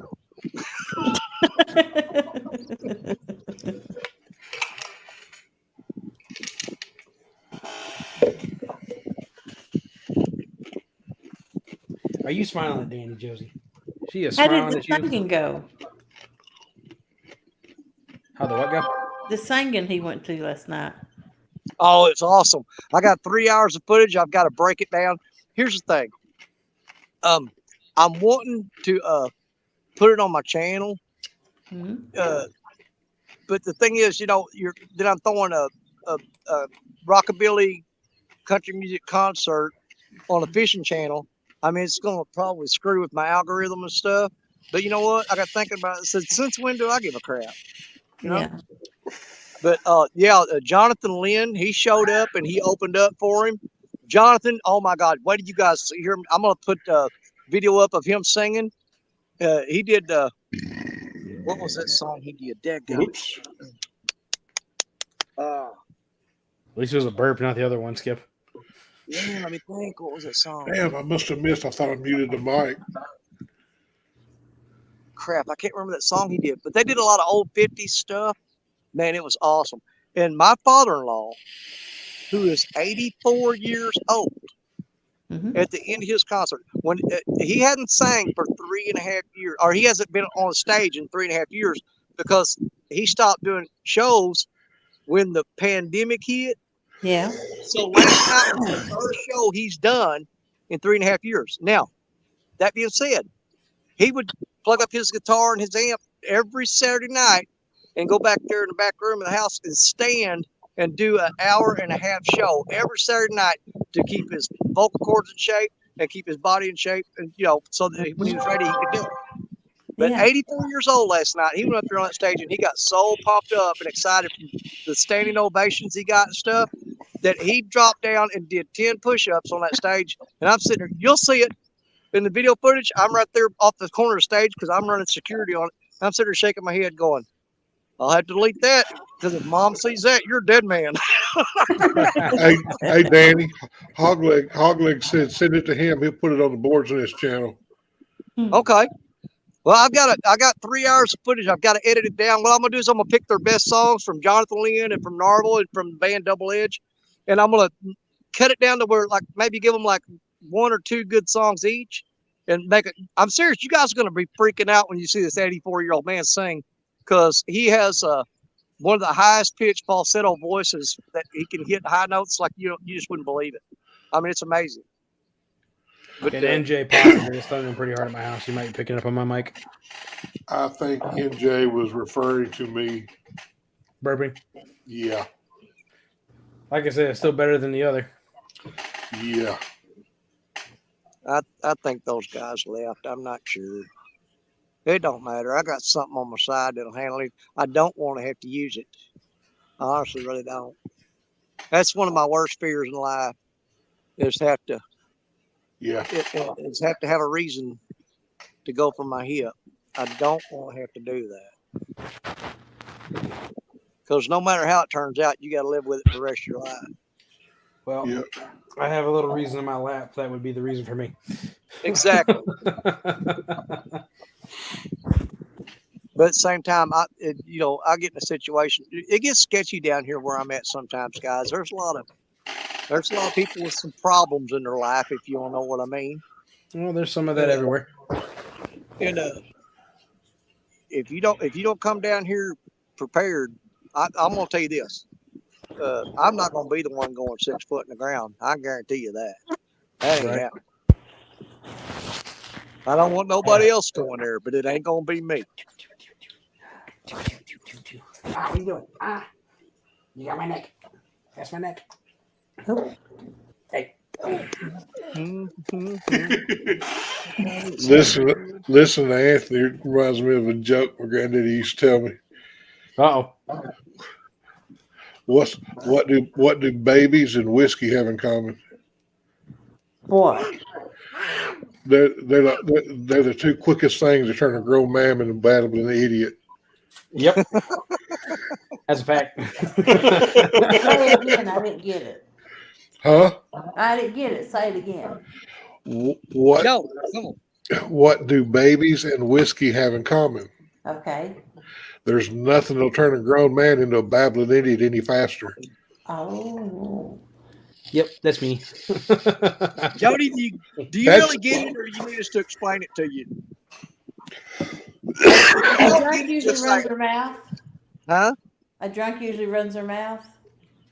I don't think. No, it's just when you're drunk, you can't talk straight. When you're talking to a baby, you talk like a baby. Oh. Before you're You babbling. go, well, when you're drunk, you do that. When you're talking to a baby, you do that. Stand up and yeah, I've Yeah, seen exactly. drunk guys talk like that. stand. Before I tell another joke, Jody, I'll have you stand up with a chair so you can get it. Thanks. So it don't go over my head. Hey, Wow. you see it? Hey, it's dangling on the end of the stick. Ooh, you almost had it. Ooh, I got $1 for you. ooh, you almost had it. Oh, keep trying. Oh, you almost got it. It takes a few more brews than it does whiskey, NJ. Just saying. Nope, never mind. NJ lost it.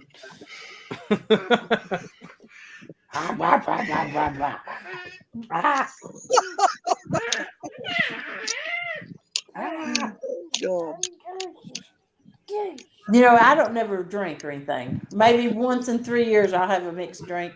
I've got the little What's that? frozen things. Yeah, you I should. 100% quit smoking cold turkey when she was born, and I pretty much quit drinking other than like special holiday occasions, so like birthdays, since she's been born. We are being nice to Steve. Generally, when me and Stacia, about every once in a while, maybe a couple times a month, we'll go out in the backyard and we got a little fire pit and we'll build a fire in the backyard. Heck, I may grab me a couple beers and she'll grab her glass of wine because she likes sipping on that wine. And we'll sit out in the backyard and have a drink, just a couple, and then, just to relax in the backyard. But if we go There's nothing wrong with that. if we go camping in that camper, once we get to our campground, we're set up. Man, I tell you what, the liquor's flowing. Like I said, there's nothing wrong with that. But I wanted to make sure that I am able to do what I need to do for her, and I was concerned that I wasn't for myself. Hey, well, once you turn 13, you start drinking again for sure, man. Trust me, I know. When they turn 13, you're gonna go to the store and I need a bottle of whiskey. Yeah. I tried to get James to make me a drink, and you know what he said? What? I am not going down that emotional train wreck. Dang.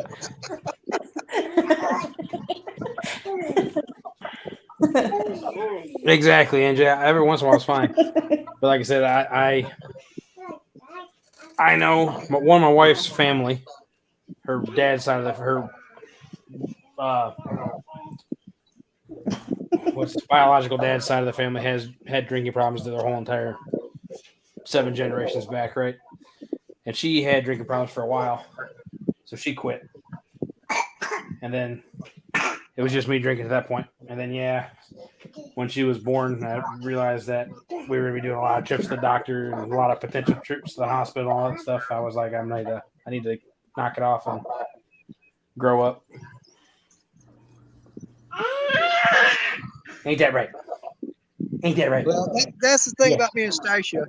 We will not. We absolutely will not drink unless we are somewhere where we're going to be there for the rest of the night. Exactly. Like if like I said, we go out in the backyard at the house, build a fire, and sit out there. And she likes to talk and stuff. I don't really get that about women. I just sit out there and look at the fire and drink. She wants to talk. Always. How can you never talk to me? I think, let me get a beer first. And we'll sit out there in the backyard and drink, and she'll tell me everything that has been going on that she's worried about in life and everything. And it's odd because generally 90% of it's my fault. But the way it usually works. It's called marriage. And then when we go camping, we like to build a little campfire outside the camper, and we'll put the awning out and turn on the little LED lights around the awning. And we'll sit out there and have a drink. But we know that's where we're at for the night. We're not going to be getting in no vehicle. We're not going nowhere. I'm not even going to drink and go walking. My fat ass is in a chair.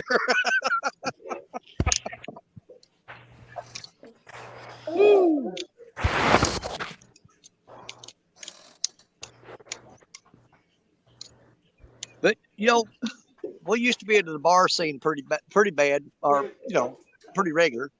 But I just don't get it anymore. I mean, you go to a bar and you buy a beer, all right, or mixed drink. You can go to the store and get a whole dang 6-pack for what you paid for that one beer. That's number one. Number two, you've got to drive home from there. And if you get pulled over these day and times, your life's over. You're going to lose your license. You're going to lose your job. You're going to lose everything. You're going to lose your house. You're going to lose everything.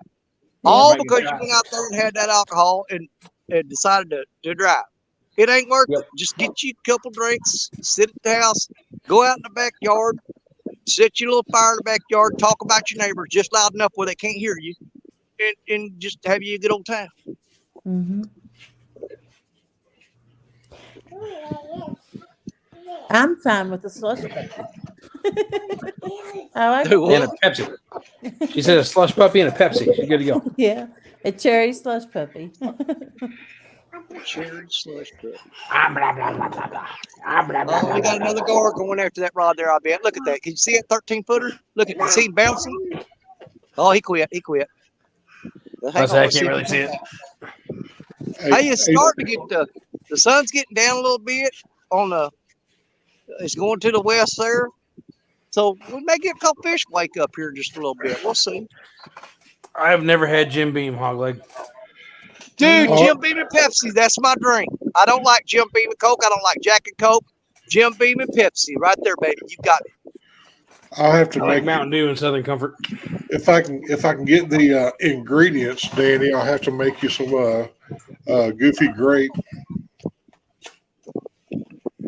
Goofy Grape? Yep. It seems like I've heard of that. You probably heard me talking about it. It probably have. That's what I used to drink. You take a quart of the real quote unquote Mountain Dew, if you know what I'm talking about. Oh, I know exactly what you're talking about. And sprinkle it's not green. Sprinkle some grape Kool-Aid powder in it. Yeah. Oh my God.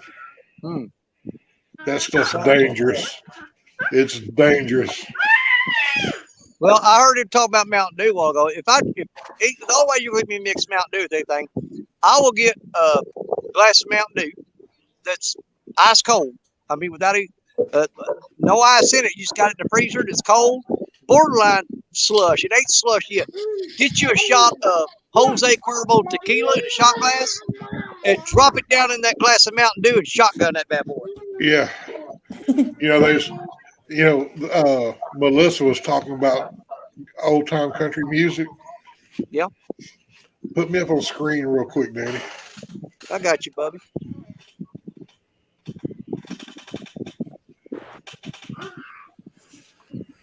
Oh, you want solo? It don't matter. I was going to show you something. I'm gonna get you solo screen, buddy. Okay. See on those shelves back there, the records? Yeah. I just went up and pinched off a few of them.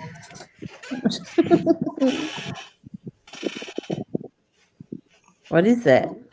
That is an original Loretta Lynn, Okay. Oh yeah. Tennessee Ernie Ford, Tennessee Ernie Ford. the Chuck Wagon Gang. Roy Acuff, and Hank Snow. That's just I just grabbed a random handful. Well, you know, the funny thing about it is that Stacia's dad has done concerts with every single one of those people you just showed. Yeah. And him and Dolly Parton are real good friends too. Wow. You just made Melissa's day, Skip. Yeah, I see that. I've got stuff from the set. I mean, I've got a copy of Bill Withers' Still Bill, which is the album that Lean on Me came out on. Yeah. Lean on me when you're not strong. Sorry. I'll stop. I just realized I got a stack under here under the desk. But there was something happened in the news the other day that reminded us of something that Stacia's dad told us one time. He was playing the Fox Theater in St. Louis.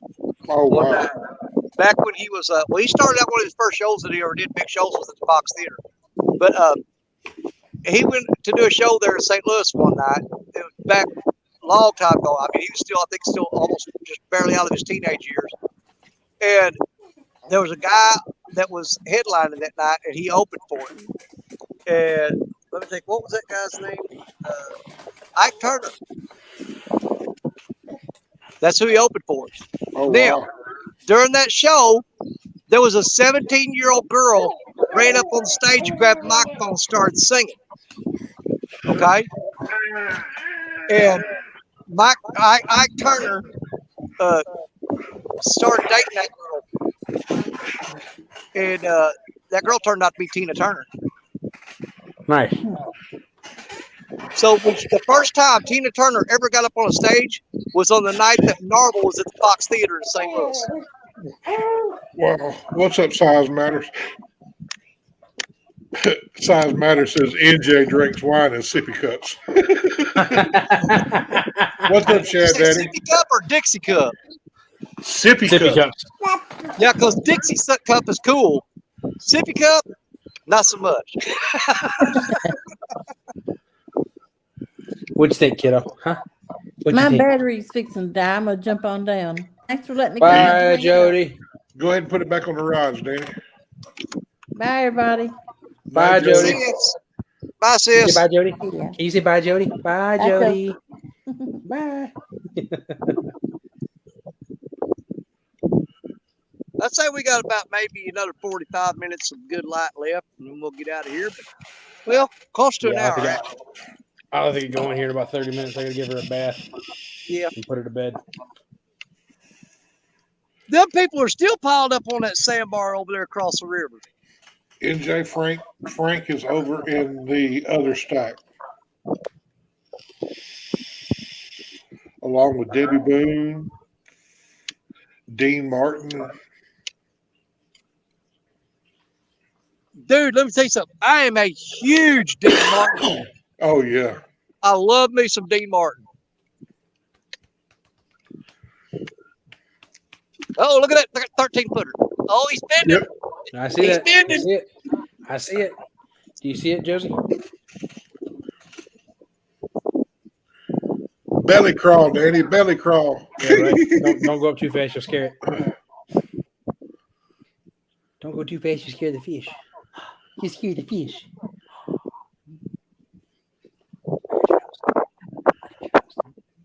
I got your nose.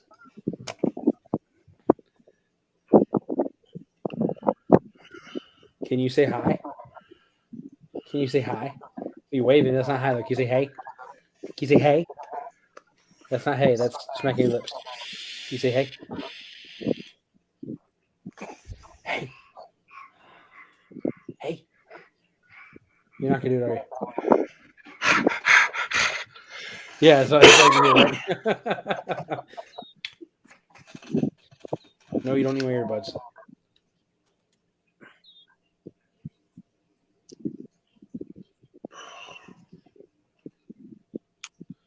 All right.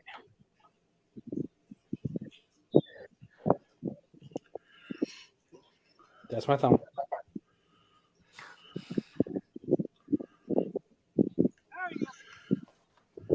Oh, fish on, Danny Stone. All right, remember, guys, if you guess the weight of the fish, closest to the weight of the fish without going over gets an NJ Fishing Maniac t-shirt.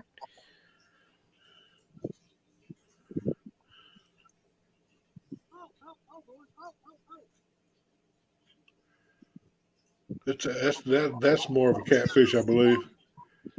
Well, if it's not a catfish, it's a very big gar. Yeah. I got Patsy Cline over there too, Bugman. Oh, he came off right there at the bank. All right, whoever guessed 0 pounds.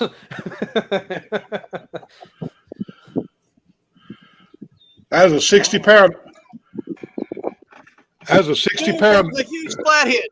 Let me show you what happened. Look. Can you see it? Yep. See that? Turn the hook back inside the fish. Damn. Dude, when his head popped out of the water, he opened his mouth and threw that right at me. That was probably about a 20, 25-pound flathead. But he held on to that. Look how he crushed that bait. See it? Yep.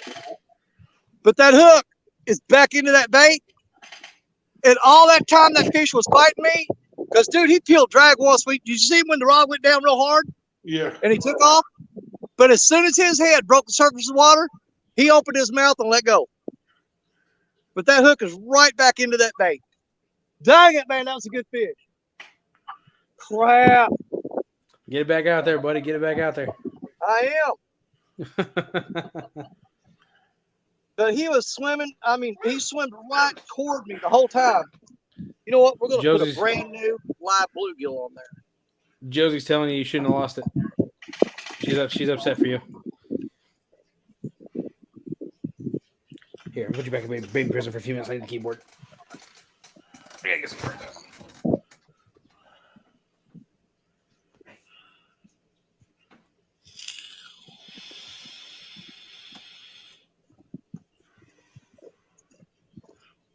That makes twice in the past 2 weeks I've lost a big fish because the hook got back into the bait. I did it on a Jody's Flathead Challenge 2 weeks ago. Man, I had a massive fish on there. Did the same thing. But that as soon as his head come up, he opened his mouth. I saw he come up, opened his mouth, and that bait just come flying out of there. That was good flathead, guys.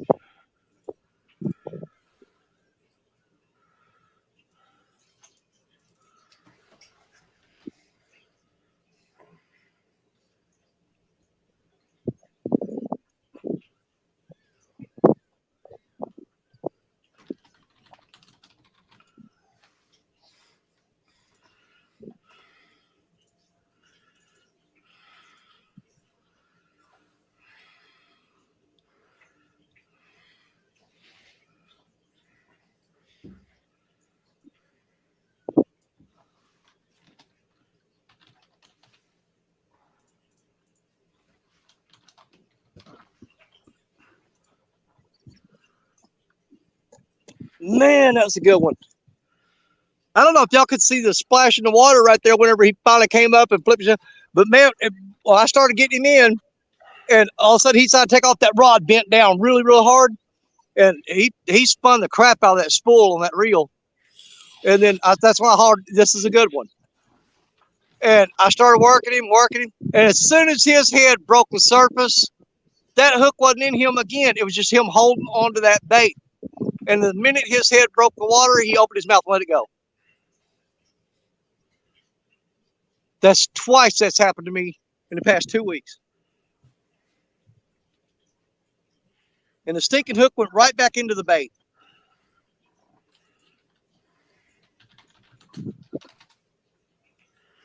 Oh, you're killing me, Smalls. You're killing me.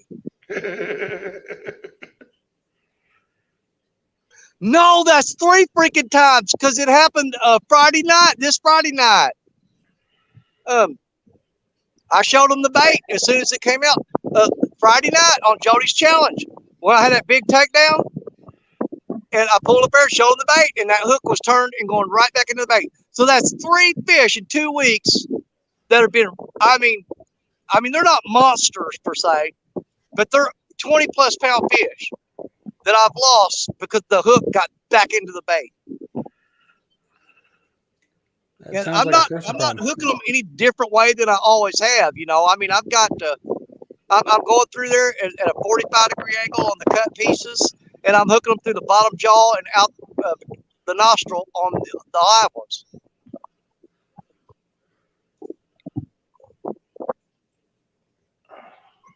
But something I noticed these flatheads have all been doing, same pattern that they did last Saturday night. They will grab that rod, bend it down a little bit, and then they will run straight for the shore and drop slack. And as you're reeling up, they'll keep swimming toward you, and you're sitting there reeling. And he kept coming in. And finally the line got tight, and when it did, he pulled down, and I reeled on him real hard, and man, he blew up. I mean, he started pulling.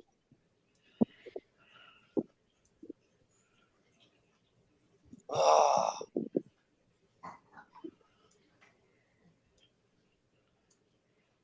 Man, the adrenaline rush from that, and that's what I said, when you come down from the adrenaline rush, then the suck settles in. It's just so bad. Did you guys see the rod bending okay? Was I in frame of the camera? Yeah, yes. You were good. I mean, you saw it taking off too, man. He went downstream and then he shot back upstream.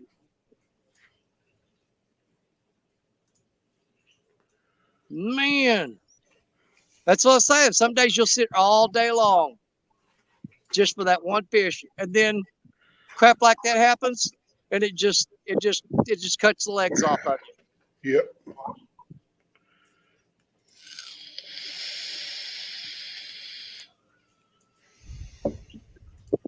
The thing I always say is, because here's the thing, that hook didn't stick that fish. He was holding that bait.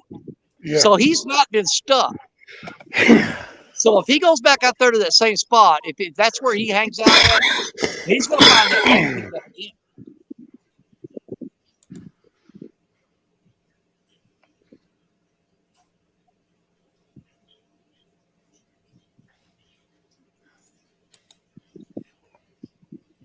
But, you know, even saying that, I did a show, and NJ can back me up on this.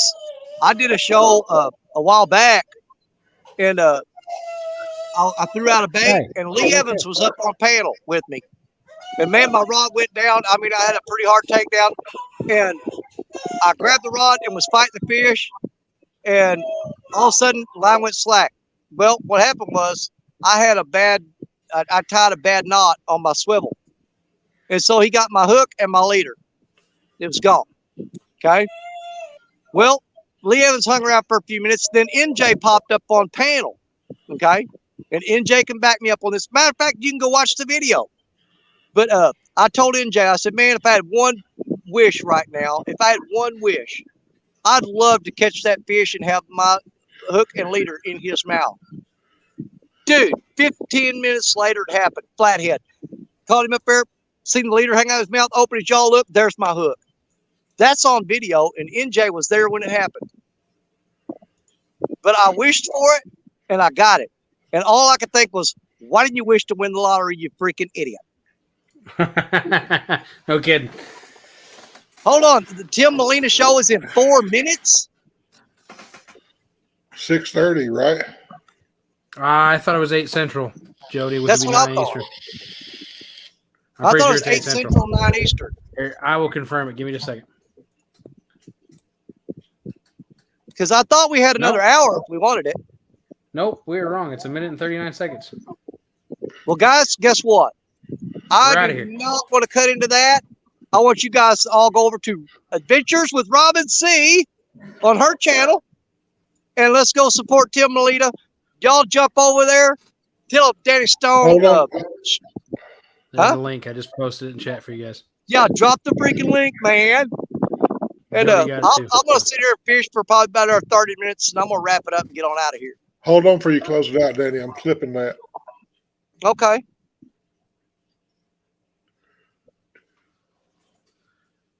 All right. Well, y'all take it easy. And I will Okay. catch you guys in the next one. Well, you tell them again, that Danny. Danny sure better appreciate me because Danny Stone's shutting down his live so they come watch Tim Molina. I'll let them know. I'm gonna hop over there and chat. Okay. All So right, I'll you see soon. you guys there. All right. Hey, you're my brothers, you're my sisters, you're my catfish family. God bless each and every one of you. We'll see you in just a minute. Bye, everybody. Love y'all.